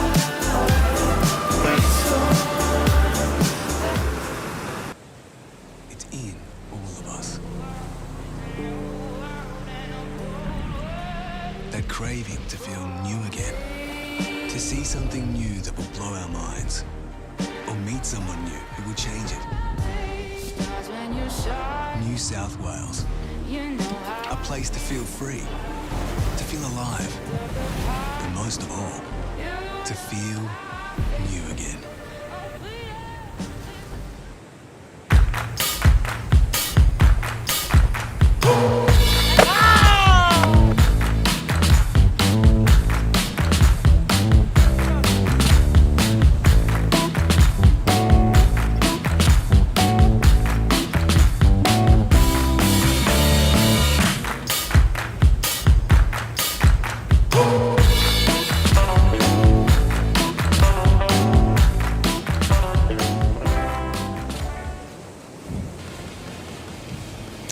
Yeah, welcome back everyone to the Camplify Great Lakes Pro QS 3000. We are into another exciting heat, and we saw a great performance in that last heat by Morgan Siblick, and right now it is another solid four-manner. And who we got in the water? Okay, Jacob Bartholomew, Solly Bailey, Micah Margison and Finn Hill. A few famous surnames there. 100%. And iconic. They're great surfers. They are. Absolutely. Of course, Solly Bailey, a former World Tour surfer on the comeback trail. Had a great start to this year, been involved in the Byron Bay Board Riders ABB campaign that saw them crowned Australian champions. So I feel like even that event sort of set everyone up from a competitive point of view. So it's going to be really interesting to see what Solly has. Here he goes. Nice first turn, wrap in, slide in the tail. A little bit disconnected there, Robbo, but yeah, great to see Solly on the QS, having a crack and looking to get himself back towards the elite ranks. Solly's a fantastic surfer. I was similar to Ricardo Christie. I was disappointed to see him drop off the tour because I feel that's where he belongs. He's such a pure surfer, has great power to his surfing, and yep, he's on that comeback trail. And here we go, surfer in red, Jacob Bartholomew, and yeah, he's another great surfer. Mate, this guy is one of the most improved athletes in Australia when it comes to his competitive nature. I feel like he's just really started to mature as an individual, and you know, his power game and his all-round surfing ability now is right up with the best of them. Yep, it is. He's improved, and he's opened up with a 5.67, so that's a good score to open your heat. I'm sure Rabs is out there watching it. I remember last year at Tweed Coast, he just couldn't watch anything. But yeah, no, it'd be tough being a parent, you know, coming from such, you know, an icon of the sport and just wanting your kids to do well. But I feel like, you know, he's just in a great space, Jagger, when it comes to what he's producing and the talent he has too. So it's great to see him really starting to make waves. And he's in that the top 10 at the moment, or the top 9 bubble. So a great result here might push the point even further up the ratings. And look, having Bartholomew as a surname on the Gold Coast, it's tough. It is tough. It's a bit like Ock. Yeah, exactly. Jagger, he's his own man now. 100%. He's surfing with a lot of power. He's got his own style, his own character, and yeah, look at this. Opens those shoulders, full top to bottom turns. You know, he had to milk everything out of this wave to get the 5.67, and he does it. But yep, Jagger Bartholomew, great surfing. Look at this thing, wow. Dynamic, to say the least, for the surfer in green, yeah. And that is Finn Hill. He's one to watch. He's part of that sort of that ripcord crew coming on through, as we have a post-heat interview. Morgan Sidwick down in the area, mate. Great start, and talk us through that heat. How was it out there, Morgan? Yeah, it's really fun conditions down here. This morning is a little on the small side, but yeah, it's really fun peaks out there, and yeah, I'm pretty happy to get through. I know it's super rippable, so I'm stoked to be here. Morgan, we were talking during your heat, you must have a lot of fire in your belly. I mean, it's not that long ago you were chasing a world title, and you had a tough year last year. Tell us about the fire in your belly at the moment and your goals. Yeah, definitely fired up. Yeah, I felt like going into the CT last year, I kind of didn't get to surf a heat for about 4 months or so I kind of just lost a little bit of the edge. So I'm just trying to stay a little bit active now and get a couple heats under the belt, and just dial in my equipment. I know it's a long year, so I'm just trying to have a little bit of fun with it at the moment, and I don't know, just bring the fun back. I kind of was getting a bit, felt like I was getting a bit too serious there for a bit, and I don't know, I just want to have fun with it. Yeah, I saw an interview the other day where you sort of put it right in the spot where you said you just focus on getting back to where you were, and I felt like you're really calm about your approach with that and your thought process. Tell us about what, like in events like that, how important it is just to keep that ball rolling and sort of find your groove again to where you were, 16 months ago. Yeah, I know, yeah, it's definitely just getting a lot of heats under the belt definitely keeps the ball rolling. I feel like, for me personally, I lose a bit of the edge, like when I don't have that competitive mindset going and I'm just having a little too much like fun free surfing and stuff. But yeah, it's definitely good to keep the ball rolling. So I don't know, that's why I'm going to do this, and I think I'll maybe do Newcastle as well. And yeah, just lead into the Challenger Series, maybe do a couple trips and get some good waves in between as well. And talking about the Challenger, mate, how excited are you that they've moved the event from my hometown at Manly up to Narrabeen? Like, it seems to suit your surfing, Narrabeen. So are you excited about that? Yeah, definitely. Yeah, no offense, but I'm so stoked that it's moved. Thanks, Morgan. No, Manly's good. It's just like Narra gets a fair bit more. It just feels like it gets a lot more swell, and it gets lefts and rights, and a fair bit of power in it. So I'm pretty happy they moved it. So it's going to be a sick event. Mate, talk us through what equipment you were using out there in that heat. Yeah, I was using the Synergy model by Sharpeye and just a standard PU. I kind of had that board pretty much for a year now. I got a couple that I'm saving as well.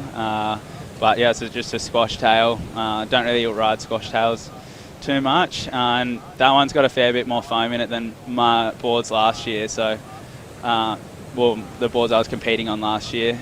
So I don't know, I felt like that helped a lot with just the buoyancy out there, being a bit gutless. And I was riding the John Future fins as well. So yeah, I feel like that combo was going really nice out there.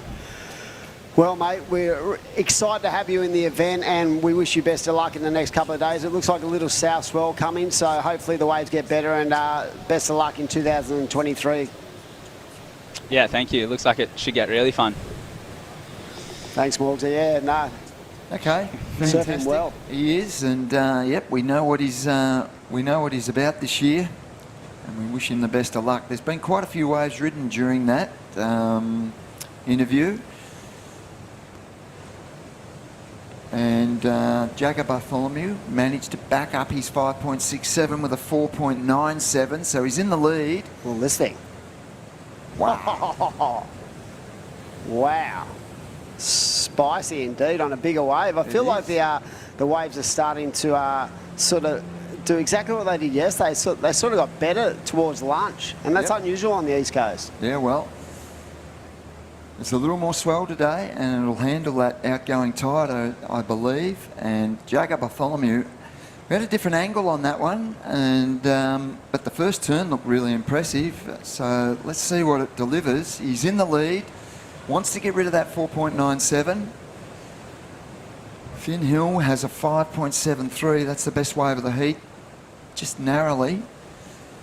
And Solly Bailey and Micah Margison have a bit of work to do. So interesting stages to this heat. Yeah, this was a smaller wave. I feel like Finn was just trying to back up that solid score, but whack.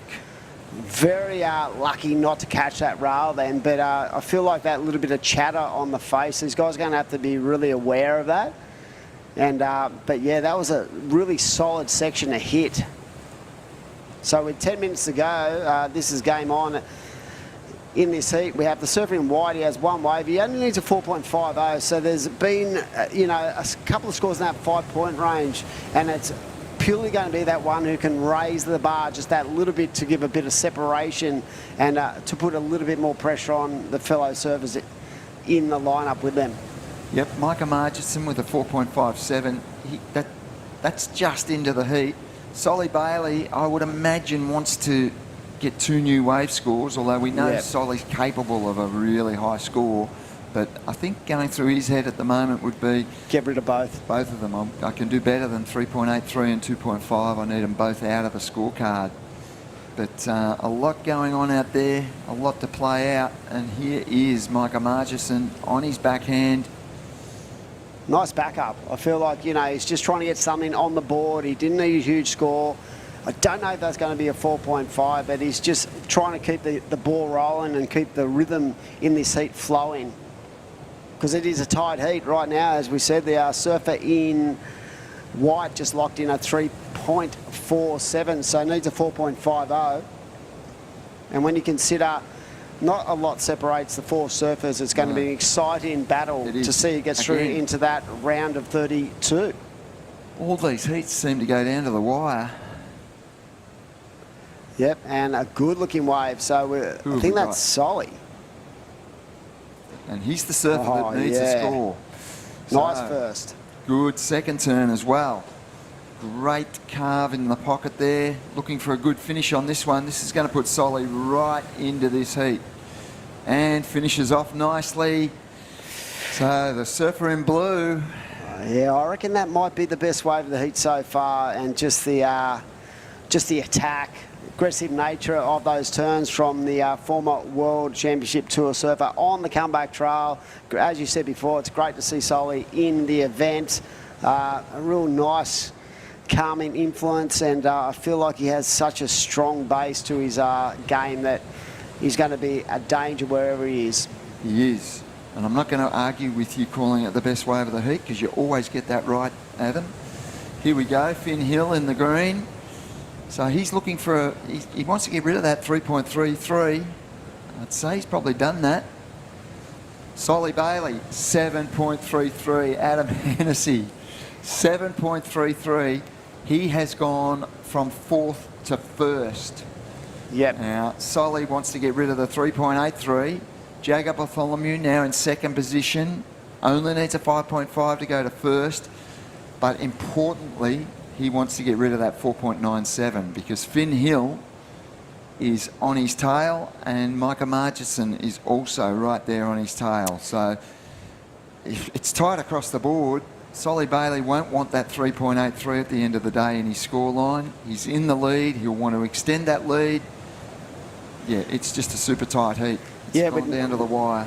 we spoke about that earlier, Robbo. With 9 to go, Solly was looking to offload both his scores. So he didn't want either of those scores in his 2-wave. And I just felt just the read, the pace he set on that wave really was a point of difference when it came to the judging panel, rewarding him with a 7.33. Clearly the best wave of the heat so far. And now, you know, he wants to go back out there and just get one way to better that situation, to consolidate where he is. We're going to have a Mad Max replay and a recap of this heat. It's been exciting so far. Look at that. This guy is so powerful. Love the way he surfs. Opens up those shoulders on those top to bottom turns and milked that wave for all it's worth. Finn Hill, he had a great start to the heat. Posted a good score on this wave. Oh, that's so good. As he should have. Micah Marchison, also well and truly in contention in this heat. This is his best ride.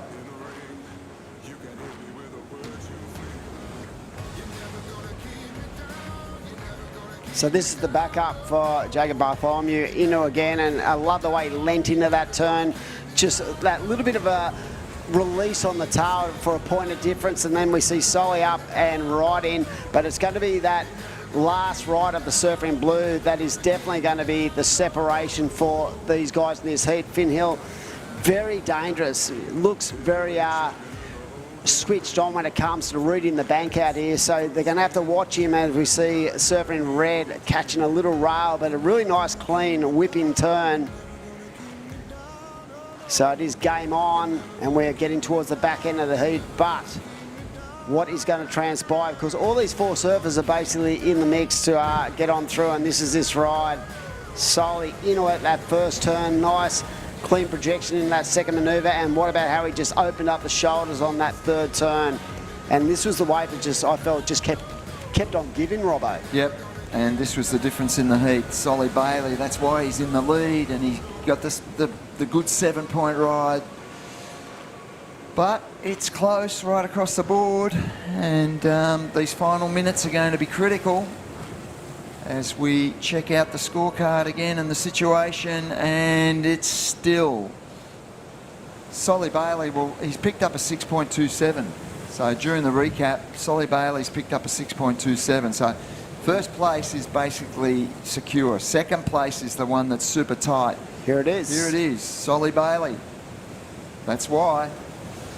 Nice air. Yep, took it to the air. And you picked it correctly about 8 minutes ago when you said he's not going to be looking at those 2 scores to be anywhere in his 2-wave combination by the completion of this heat, and such is the skill set of Solly Bailey from Byron Bay. He's in the lead now with a 13.3, with a 13.60 2-wave combination, and that last wave sort of consolidated and put more pressure on the fellow athletes in the lineup. And I feel like I could be wrong, but the scorecard at the moment, it's all about second position. That's the one that's really tight. Yep. All 3 surfers will be trying to secure that second place in advance, and at the moment Jagger Bartholomew has a hold on it. Bird in the hand is worth 2 in the bush, as they say. He's got a hold on it, but it's nothing. There's nothing in it. 4.91 Green needs to get. Surfer in White needs a 6.07. Jagger looking to improve on a 4.97. 2.5 minutes. So, yep, it's a tight heat again. Priority's going to play a part here. So we've got the Surfer in White needing a score, and he has first priority. So is Huey going to throw him a bone? And then you have the Surfer in Red with second priority, holding second position. So, you know, he knows he's nowhere near through this heat. He knows he's going to have to watch it, and he would be the one right now begging for the ocean to go flat. And wanting that 2 minutes to go faster. Yeah, faster. It can be the shortest or the longest 2 minutes of your life, as they say in a heat. But yeah, so it's game on when it comes to second position. I feel like Solly's performance has been right on the money with that 7.33 and a 6.27. A little bit of a slow start, but once he found his groove and his rhythm, I feel like he's been right on point. So it is going to be an exciting 1 minute 40 seconds for all these 3 surfers, because they look really good. They're all good. They're all great surfers. They all deserve to get through. 100%. No easy heats in the QS. Nah, not at this level. We'd love them all to get through, but it's not going to happen. 2 will walk away disappointed. 2 will advance. That's the name of the game. And there's movement in the lineup. The surfers are scouring the lineup for these waves, and we've got to take off here. You can see Finn come in from behind the peak. So the surfer in red elected to let him go. So he was thinking, can I be sold on this wave? And he only needs a 4.91. I don't know if that is going to be enough to get that done. By the body language, I don't know, but that was a pretty professional and a pretty mature approach by the surfer in red, because the surfer in green there had third priority, and he had to make the call, Jager, to either go or not go, and he chose to. He didn't see the worth required, that 4.91 in that ride. So we'll see what the judges think. 30 seconds to go. And I love that. He'll have his fingers crossed, toes crossed, going, oh, I've got to hear this score. But yeah, 20 seconds on the clock. It is Solly Bailey, a stellar performance, and waiting on a score to lock in. The surfer in white still only needs a 6.07. Does he get another bite of the cherry? And there looks like a wave coming. With priority. He's kicking hard on this one, Steve. He's having a good look at it, counting down. Oh, I can't get into it. Oh, there you go. So it looks like blue and red unofficially are going to get through that heat. Yeah, I love that. And that was a real mature approach from the surfer in red, because he chose not to be sold on that wave. So we're going to throw up to a break. We'll be back very shortly for another exciting heat here at the Camplify Great Lakes Pro QS 3000 event at beautiful Boomerang Beach.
Well, welcome back to the live action here at the Camplify Great Lakes Pro QS 3000, our first stop on the VISSLA New South Wales Pro Surf Series for 2023. We are at South Boomerang. The wind has started to puff up, but conditions still more than providing the goods here at Boomerang. My name is Britt Nicol, joined in the booth with Steve Robertson. How you going, Robbo? I'm loving it. It's, the waves are small for sure, but they're performance driven. The bank's good, and the surfers are attacking the waves. Often they're getting 4 or 5 manoeuvres, full manoeuvres on these waves, and the heats have been exceptionally close. They're all going down to the wire. So it's a battle out there, and we're having an entertaining day of high-level competitive World Surf League surfing. And here we go. We've got a surfer away. I'm not sure who it is. Just got to get my heat sheet out. Nice cut back on the end there. Think that might be Connor Lyons in the green. Yeah, it sure is. He's looking for a 3.18 to move through at this stage. Still early days with 17.5 minutes remaining of the men's round of 64, heat number 11 in the water. Connor Lyons in the green, joined by Tim Bain in the white, Mikey Madonna in the red, and Hinata Azawa in the blue. The great matchup. So the tide has turned. It's now on its way back out, Robbo. Okay, and we're debating whether it's going to get better or worse, but the feeling is it's going to hold decent quality, because there's a little bit stronger swell than yesterday. Yesterday we had those quiet moments as the tide ran out, but I don't think we're going to get those today, because you can see those swell lines there. There's more energy in the water, and the surfers keep getting these fun runners on the end. Surfer in white, Tim Bain, is looking for a big finish here. And answering back, that was Mikey Madonna in the red, just finishing off the man from Atlantic's Head. Well, Hanata Izawa using his priority on this one. Drives hard off the bottom, hits the lip. Looking for the second turn. Can he get a connection as this wave starts to fizzle out down the beach?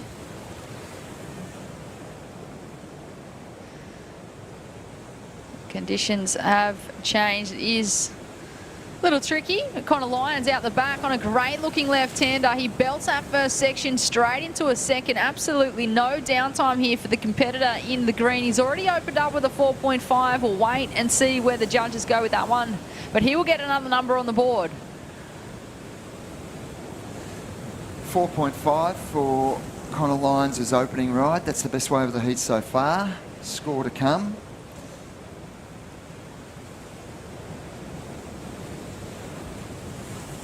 This is the Camplify Great Lakes Pro QS 3000. Thanks to Camplify, Australia's largest van sharing community. Chasing swells has never been so easy.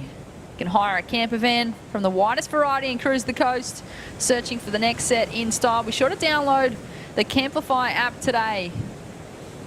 I promised I'd download that app last night, but I didn't. I was too tired, but I'm going to because it's such a great idea. It's another one of these create your own business opportunities for people that works so well. And yeah, full marks to Camplify for coming up with such a great idea. Connor Lyons just surfed straight over that water photographer. He held his composure, didn't get put off. Opened up the shoulders, some nice moves there.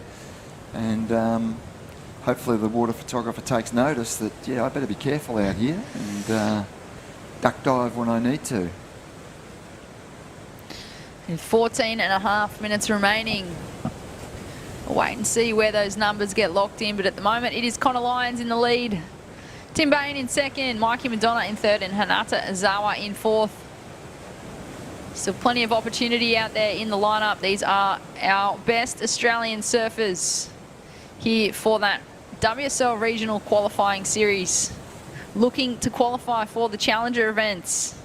First being at Snapper, second being at North Narrabeen. What more of an incentive could you want, Robbo? How exciting for these surfers, and exciting but also nervous moments for them as they try and make that cut into the Challenger Series. It's high stakes surfing, and we've just had the best wave of the heat caught by Connor Lyons, a 4.87 for that last ride where he navigated his way around the water photographer. But Connor Lyons has a 4.87 and a 4.5. So no significant scores on the board just yet. All surfers would be hoping for scores above the 5-point range. I feel like that's sort of the cut-off mark. But as the tide runs out, that may change. We will see. A lot of these heats, it seems to always happen in the last 10 minutes, not the first 10 minutes. I'm not sure why that is. They just must be adjusting to the conditions out there, finding their way. But a lot of the scores seem to come in those final 10 minutes. Yeah, more often than not, I feel like it's the back half of the heat that's more entertaining, Robbo. It is. A lot more urgency in the surfers. Well, they get all this information, and often the beach commentary they feed the information to them and they surf to what they need, and they know they need higher and higher scores. They find a way to get them, and that's how a lot of these heats have been playing out. That last heat, Solly Bailey was in 4th place up until the final 8 minutes, and then he unleashed with 2 great waves and took out the heat. Hopefully we hear from Solly shortly.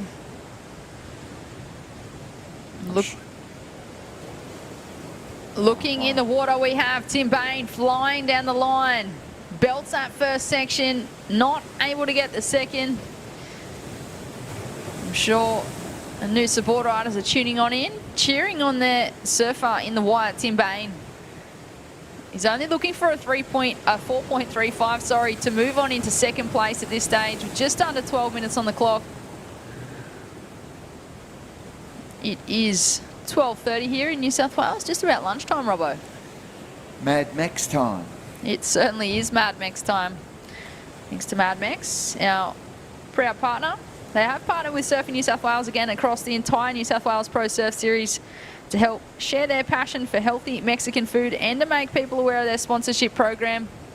And well, on the screen there, if you scan that QR code, you can grab yourself 2-for-1 burritos. How good a deal's that? I don't think you can get a better deal there, Robbo. 2 for 1. They are absolutely delicious. You can either eat 2 to yourself, share it, or maybe put it in the fridge and eat 1 for lunch tomorrow. You can do that. You can eat it for dinner. Breakfast, lunch and dinner burritos. You can. Healthy, fresh. As we speak, we've had our Mad Max delivered. Mikey Madonna floats over that section. Can he get the connection? The man from Lennox Head looking to move on through the next round.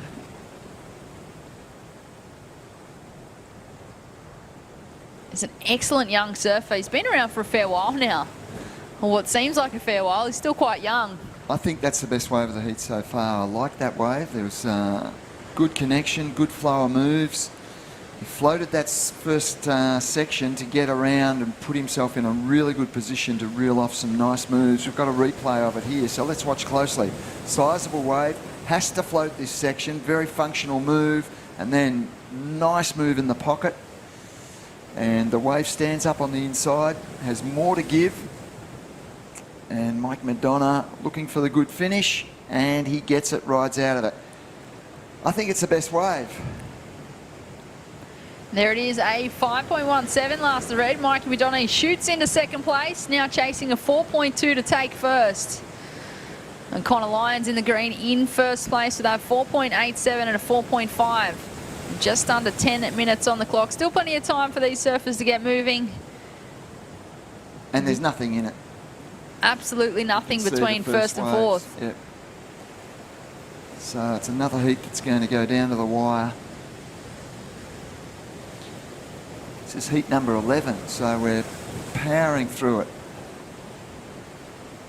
It's pretty windy. Surfing New South Wales crew trying to batten down the hatches, holding onto that VISSLA tent. And look at them go. They do an amazing job, the Surfing New South Wales crew. It would not be possible without them. Working hard behind the scenes to keep this event alive. Good news is this wind will keep pushing the swell. It's not blowing it the other way. It's an onshore wind, so you can expect the swell to keep giving, especially with winds this strong. So that's good news.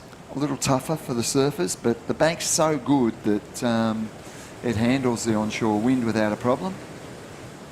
It's not bad news for the surfers, but I feel like that event crew would be they'd prefer that wind not to have turned up this morning. Yeah.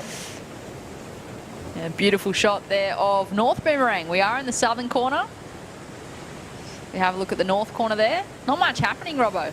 Isn't it the most obvious name for this beach, Boomerang Beach? It's just shaped that beautiful way. It has a north and south headland, a curve in the beach, and it is the classic Boomerang coastline. And that whole entire stretch of beach gets banks. Here we go, surfer in white Tim Bain.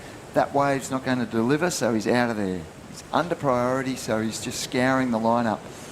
Earlier in the day, we saw Nathan Hedge absolutely use surf under priority superbly. And this is a good wave for our surfer in red. I dare say he may go to the lead after that wave. Let's see what they give. Mikey Madonna, he is looking sharp and fired up as we watch the Destination New South Wales wave replay. Beautiful first turn. He's looking for the second. Couple of slashes into the pocket and he manages to get the connection. Throws everything into that last section. And nothing too critical, but it will be enough to take him to first place. The last of red, a 6. The Mikey Madonna in the lead. Yep. He has the two highest scoring waves of the heat, so that is really significant. Mike McDonough with a 6 and a 5.17. He's out in front with 11.17. I'd suggest he's comfortably in the lead, but yeah, it can change pretty quick in these heats, but with the 2 highest scoring rides of the heat, every chance he's going to progress out of this heat. He'll be still super keen to try and build on his scores though. Connor Lyons in second, a 4.87, a 4.5, needs a 6.3 to go to first, but more importantly, we'll be looking to get rid of that 5.5 as his second wave score. Surfer in blue has a 4.57, needs a 4.181. And the surfer in white probably has the most work to do. He needs a 6.04 to try and get to second, or he may look to try and get 2 waves and get rid of those 2 3-point rides. Just under 6 minutes remaining. The surfer in red on screen just waving his hand in the air, trying to hear the beach announcer. With this onshore wind, it means that the sound isn't projecting as well out to those competitors. And if you've got water in your ears, it's that much harder again. And when it's onshore, that's often the case. So, but Johnny Rickson with the sound gear, he'll be making sure they get the scores. Here we go, surfer in white, scratching into this one, late drop. Timmy Bain belts that first section, straight into the second, puts it up there and not able to ride out of that last turn. So I feel like that's not going to be the 6.04, that he is chasing. He'll paddle back out, make the reset with 5 minutes on the clock. Will he get another opportunity? Yeah, 5 minutes is plenty of time, but maybe it's slowed up a bit and he's in 4th priority. So he's going to have to surf a smart heat to get through this. There's work to be done for the surfer in white. Surfer in blue holding priority. He knows he needs a 4.81. So he'll be wanting to use that priority to his absolute best advantage to try and move up into second or first. So plenty to play out here. We are at the beautiful Boomerang Beach, just south of Foster. And well, look at that front coming on through. There's a heap of rain in that, Robbo. Look at the wind too. Yep. Fortunately, that headland's giving a little bit of protection, but not a lot. And that's why the whole event site's shaking at the moment. Even the PA sound system. Yep. We're just under 4 minutes on the clock. It is Mikey Madonna from Lennox in the lead. Connor Lyons in second. Hinata Azawa in third. And Timmy Bain in 4th. As we see a wave hit the lineup, who is going to take off? It is the surfer in blue, Hinata Azawa, with first priority. And he is going to use it up on his backhand. Cracks that first turn. Straight up into a second. He's chasing a 4.81.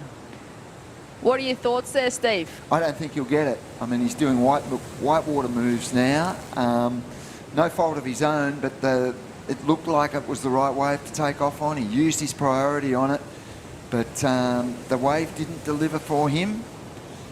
He did everything in his power to try and get the score, but personally, I don't think so, but I'm not sure. I'm on the same page with that one. I just feel like there wasn't quite enough in those 2 turns. Yeah. This is the, this is a lot harder day to judge for some reason. I'm finding it hard to get my head around the scores. That's why we're in here and not in the judging panel. Exactly. Our focus is on the story and on the commentary as well. So we're not focused on getting the succinct score right down. But yeah, I don't think it's going to be enough for him, and we will see. 2.5 minutes remaining, and again, significance in the priority situation. Those surfers in first and second are also holding first and second priority. So that's going to make it that much more harder for blue and white to get through this heat. Yeah, this is where it gets important for those competitors in first and second, and also in first and second priority, to really just shut the door on those competitors in third and fourth. Especially with 2 minutes on the clock. The surfer in red waving his hand in the air again. He's wanting that update. He wants to know where the situation is. As green has a look. Will Connor Lyons use his priority? No, he's let blue go. Hinata Azawa just to close out. So surfer in green, smart choice there. He spotted that was going to close out. Here's our surfer in white. He's chasing a big score. And that wave is not going to give him the 6-point ride he's after. With 1.5 minutes remaining.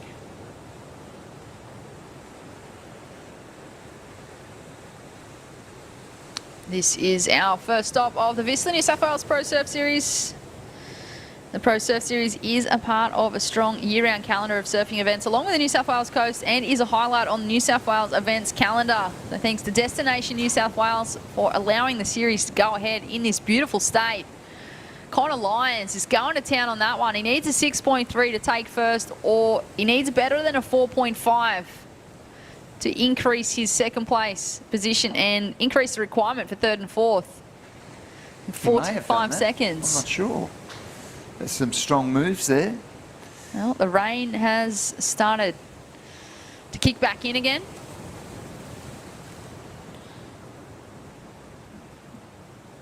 Will he improve on his situation? There it is, a 4.87, so improved on the 4.5 ever so slightly, but makes things harder for third and fourth. Hinata Azawa now chasing a 5.2. Tim Bain chasing a 6.34, but time may be the enemy with just over 15 seconds on the clock. Heat number 11 of the men's round of 64. And we get to the countdown with just 5 seconds remaining. It'll be red and green progressing. There is our heat winner, Mikey Madonna. Impressive performance.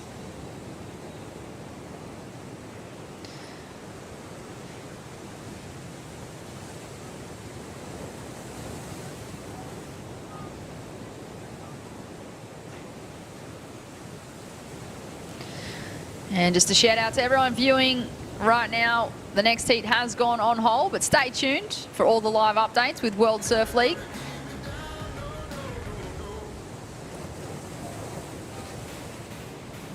And we will cut to a short commercial break and see you back here shortly.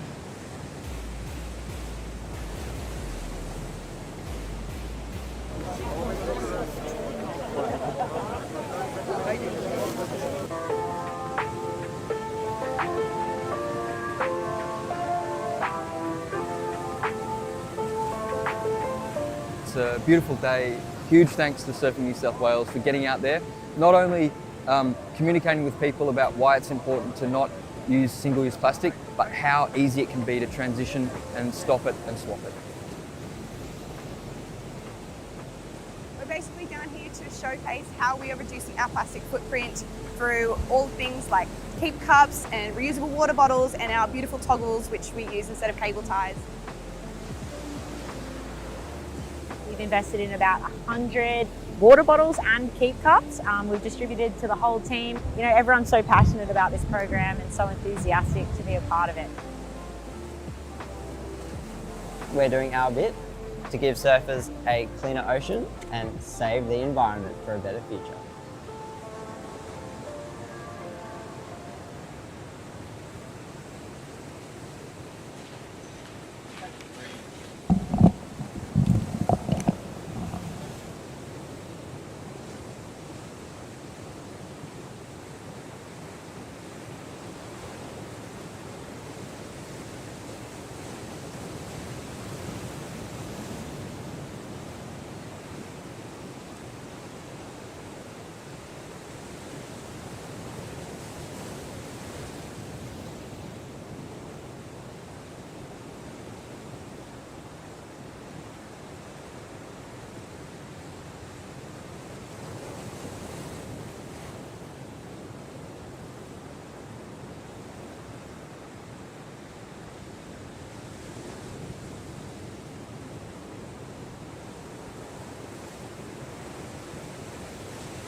Welcome back to the live action here at Boomerang for the Camplify Great Lakes Pro QS 3000.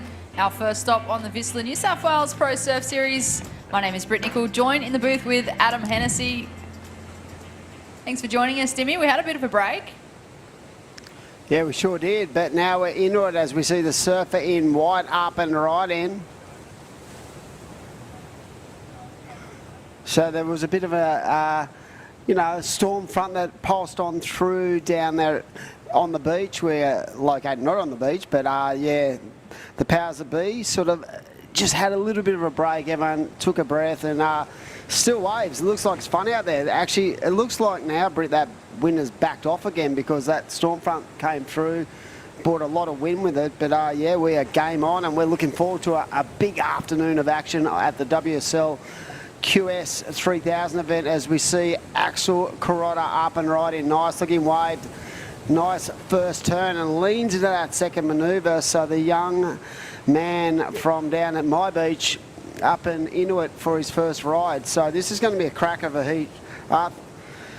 Wow, look at the talent. Caius King out there in the red.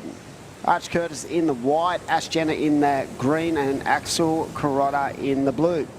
20-minute heat, so we've still got quite a few of the men's to do and then we'll be into the women to round out the afternoon. So 8 heats of women's round of 48.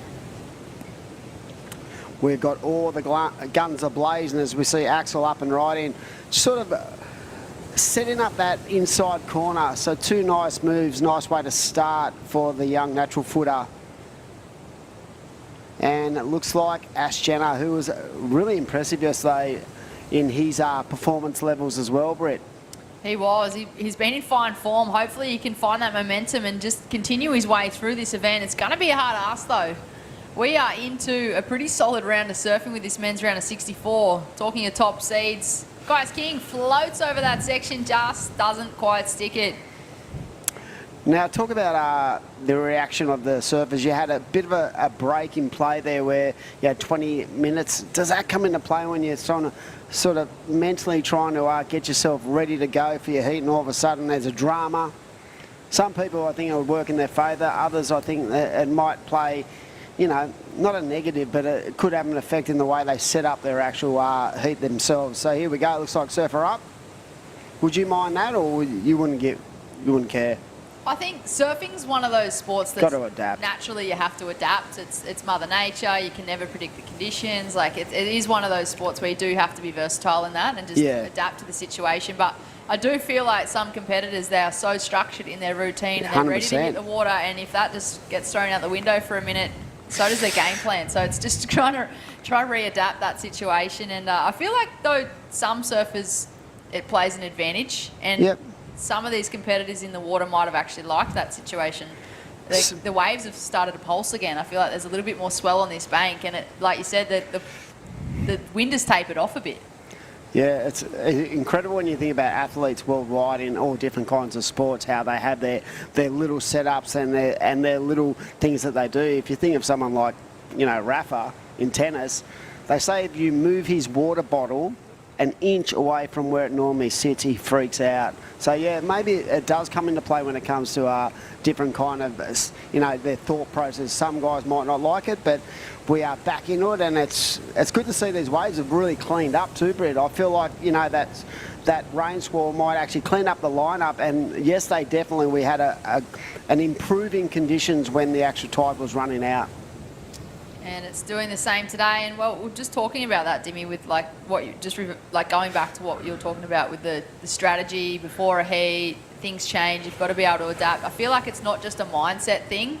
Like for these surfers, they've probably done warm-ups on the beach. Their body started to cool down.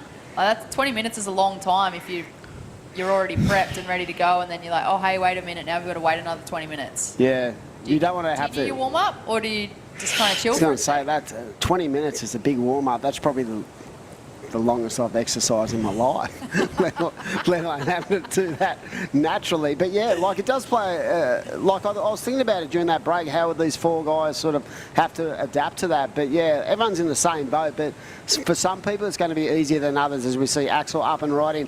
Opened up with 5.50, and that was an incomplete, but yeah, cracker heat. heat number 12, the round 64. No easy heats at the QS level, but we've seen some amazing performances today.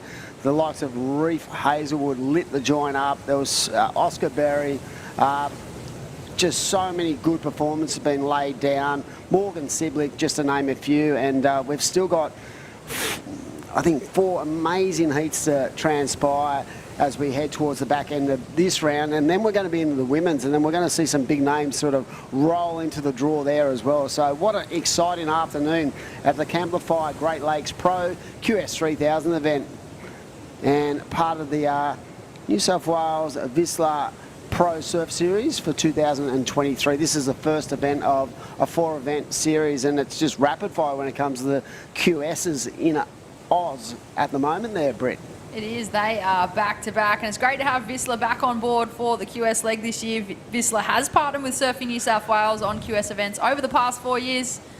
I feel like this is one of the favourite stops on that VISSLA New South Wales Pro Surf Series, Dimmy. From an athlete point of view, definitely they all love it because the waves are always good.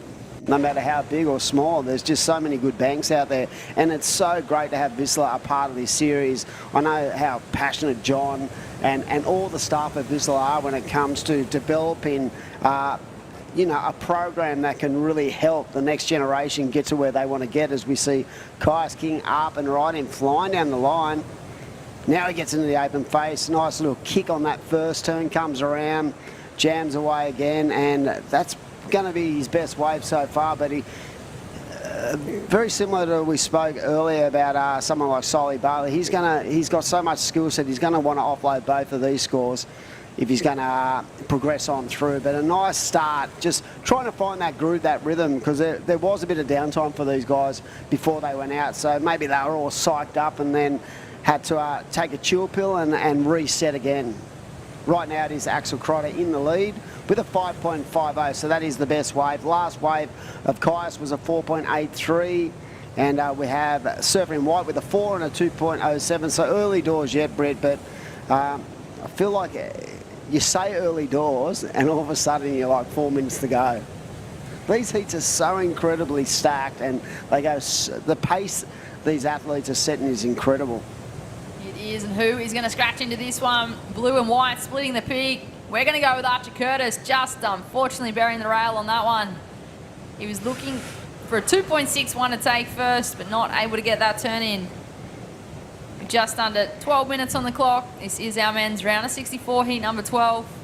Coming up next in heat number 13, what another cracker of a heat. Geordie Lawler, Thomas Cravallo, Ty Richardson and Arch Whiteman. Wow, Geordie coming off a huge win at the Tweed Coast Pro. Of course, multiple wins on the QS in his career. He had a huge win at Manly a couple of years ago as well. So very dangerous, has quite a bit of experience now on the World Championship Tour as well. So coming into this event in stellar form, and that, as you said, is going to be another heat not to miss for sure. But right now, 11 minutes to go, and it's priority out there with the surfer in green, so that is Ash Jenner has priority as a 2.13 and a 1.50, so looking to offload those two scores to get this thing started. We love to get a good thing started, as we see the surfer in white. Arch Curtis up. That's the name of the song. Good way to start the day. Well, we're halfway through the day. It's 1 o'clock. We're going to be here till about 5:30. Yes. Oh, the Mad Max. Wow. That good. I loved it. Had another burrito for lunch. And I'll probably take one home and have it for dinner as well. So thanks to Mad Max for really supporting this series. As we see, the last wave of the Surfer in White was enough to put him into first, but such is the state of play in this heat. There's so much time. We're only halfway through, and the only real score of substance so far is a 5.50. That is the best wave of the heat, and that is the surfer in blue, Axel Carrotta. Tricky conditions out here at Boomerang. The outgoing tide. You think it's going to get better, Dimmy? Yeah, 100%. I think it's going to get better. I love the fact that that sort of rain came in, and for that, you know, a couple of heats leading into that big front that came across. It felt like that the waves were starting to really chatter up and there was a lot of wind on the face, but it seems like it's backed off now. We're sort of back to where we were an hour and a half ago, and you can bet your life these guys will attack every section with fury, fist of fury, as they say. So exciting, and it's only going to get better and better in the next 2 days as we round out this event. So if you are able to get online, it's a midweeker, but let me tell you, it's worth just staying online and watching some of the best surfers in the world do their thing. Here goes Kai's King. Cracks that first section, looking for the section, drifts the tail. He is from Byron Bay. He's a massive part of that team that won the ABB just recently, Byron Bay Board Riders. There you go. Strong club. They are a very strong club. I was really willing them on because one of my favourite surfers of all time, one of the nicest people I've ever met in the industry. I met him when I first sort of started in the industry 25 years ago, was Danny Wills. Didn't see Willsy competing. He has one of the silkiest styles I've ever seen, and to see Willsy back in a jersey and to see the passion on his face, and it was great to see. And you know, they always said that Byron was sort of, you know, there but not there, and it would be good to see them jump into that sort of formula with that event, and they certainly did. And look at the calibre of surfers. They've got Solly Bailey, Dakota Waters, Kai's King. They've got so many good surfers in their ranks, so good on them. Kai's King locks in a 5.8, and there he goes, straight to first position. And what I loved about that wave, that second turn, how much drift he got on that sort of inside runner. So showing his wares right now, Britt Nickel. It was a 5.6 there, Dimmy, and you might need to go to Specsavers. Oh, yeah. That's it. It's the glare from this light in here. Yeah, sure it is. Normally we don't have those lights just shining down I did us. pull you up on it earlier. You did it with the 4.63 as well. There you go. Mistaking the 6 for an 8, but that's okay. That's what I'm here for. That's what happens when you're 51. Are you 51? Yeah, I'm getting old. Oh. 7.5 minutes to go, and it is right now the Surfing Red in the lead. In second is White. White needs a 6.23 to go up into our first. Axel Crotter needs 1.50 to go up, so very tight between second, third and fourth. And Ash Jenner doesn't need a lot as well. So for Ash, he's just patiently waiting for that opportunity. And like we said, all these heats are stacked. And yeah, stop one for the VISSLA New South Wales Pro Surf Series. I was trying to work out who won last year's series for the men and the women's. I can tell you what's excited me for the afternoon session is to see the #1 ranked junior surfer in the world take to the lineup, Jarvis Earl, and he's not only the #1 junior in the world, he's actually ranked #1 in the QS for this series of events. I believe he's the heat after next. Yep. So I'll be exciting on. I'll be frothing. Get the bib out. He's had such a big, like, to be honest, his last 6 to 8 months, he's just exploded. He has. He won the smile in QS. the game too. Yeah, he gets that from, you know, all the boys down Cronulla, just the Luke Madden crew. Yeah, Luke Madden, I'm sure he's tuning in. Mr. Surfing New South Wales. Yeah, it's good to see. It's sort of, Jarvis reminds me a lot of someone like Robbo, like Jack Robbo, where as a junior rider, he was very selective in what he did, which was impressive because a lot of juniors, they just want to compete. Jarvis wasn't, I felt like, wasn't in that bubble. He sort of was selective in what he wanted to do, but once he decided to pull the pin on his career and really have a crack, he just exploded. And I'm sure in the next 4 or 5 years, there's big things coming that kid's way for sure. 5.5 to go. At the moment, it is Kai's King in the red in the lead with a 5.6 and a 4.63. This man here, Ash Jenner, in the green. He's in 4th place looking for a 4.87, and that's not going to be the number that he's searching for. With just over 5 minutes on the clock. Blue having a look. Axel Crotter using priority on this one. Opts to go left, puts it up there. End again for a second. Can he ride out of it? He gets to completion, so he's chasing a 1.5. Safe to say he's got that, Dimmy. Yeah, he's definitely going to get that, and that was interesting because it was sort of a split peak situation where he could have gone the right or the left, and he decided to go to the backhand. He's very strong with that backhand whip and got that ball nice and vertical. I think if he got one more turn in that score, could have been, you know, right up there towards his best wave. But yeah, it will be interesting to see what the judges think. There it is, a 4.13. So yeah, a nice two-turn combination puts him into second position. Serving White now needs a 5.63 and a 7.50 required by Green. So Axel pulling the pin and really nicely judged those two turns. He saw the opportunity and he went for it. He waited patiently with priority as well. He only needed to replace that 1.5. So smart play there from the man in the blue as he looks at this one as well. Under priority, he's just staying nice and busy and he's got a steeper section ahead of him. Yeah, definitely. So we've seen this play out a few times today, Britt, where guys without priority and just sort of working that inside. We saw Nathan Hedge put on an absolute clinic in that situation where without priority he basically took the two best waves of the heat. So Axel trying to build on that 4.13. He spent a lot of 2022 on the road, and for a young guy I think he got a lot of experience out of that. I know he spent like months over there at Uluwatu in Bali just sort of refining his attack. And yeah, I think that for all these surfers, that their ability to travel now back on the road and especially in good waves has really helped them fire up for their QS campaign. So they believe in their ability, and like I said, he spent months away last year having some fun, as you do as a young guy, but also surfing some really fun waves over there in Bali. Something you just touched on there, Dimmy, just believing in his ability. It was something that Sarah Baum mentioned earlier today in one of her post-heat interviews, just getting to that stage where you actually believe you can do it. I think once a surfer hits that stage, they're very dangerous. They end up with all the confidence in the world, and it's just a matter of time before they connect the final dots. Yeah, that whole belief system plays such a critical part, you know, like the guys down where Axel's from, he's got some good mentors, guys like Richie Lovett and former World Tour surfer Dayan Neve, you know, like these guys will go back to Dayan and have a chat and sort of feed off what his experiences over the years. And I remember when he came on tour, the first thing he said was that, you know, from a standpoint that people believed in him. And then he got that belief in himself. So I think it's a big thing to have a really good support crew for a younger generation. But yeah, right now he's in second position, but he's got two guys just behind him who have been absolutely firing. Ash Jenner yesterday, very impressive. Arch Curtis, big raps on that kid too. So this is a really good heat.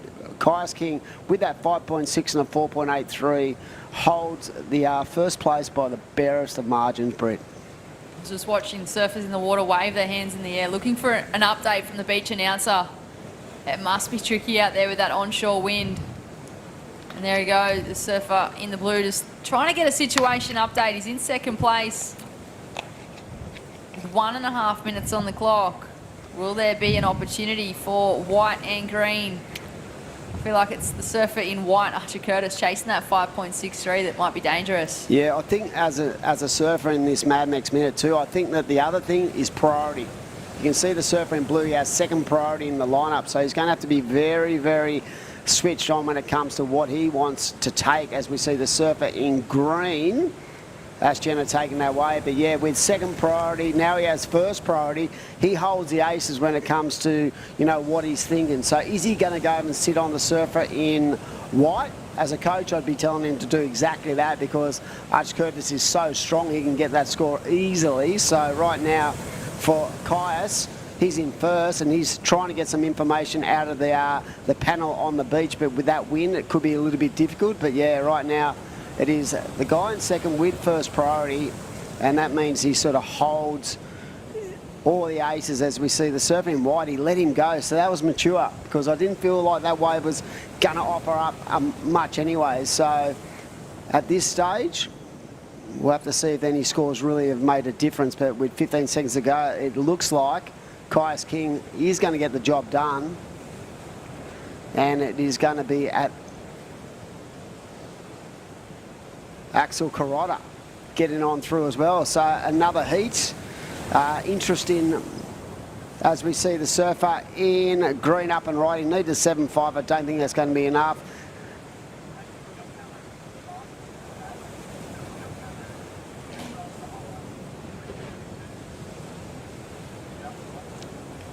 Well, we're going to throw over the highlights. I've been told it is going to be the last heat of the day, so they've decided that with better conditions coming our way, Brett, that we're going to run on through, and the weather is pretty fragile out there, so the powers that be have pulled the pin for today. We're going to be back first thing tomorrow morning. We've had a great day of action, and we're going to throw off to a highlight package and wish everyone all the best for the afternoon, and see you bright and early, Brett. I'll be here. I'm here. You're here.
you.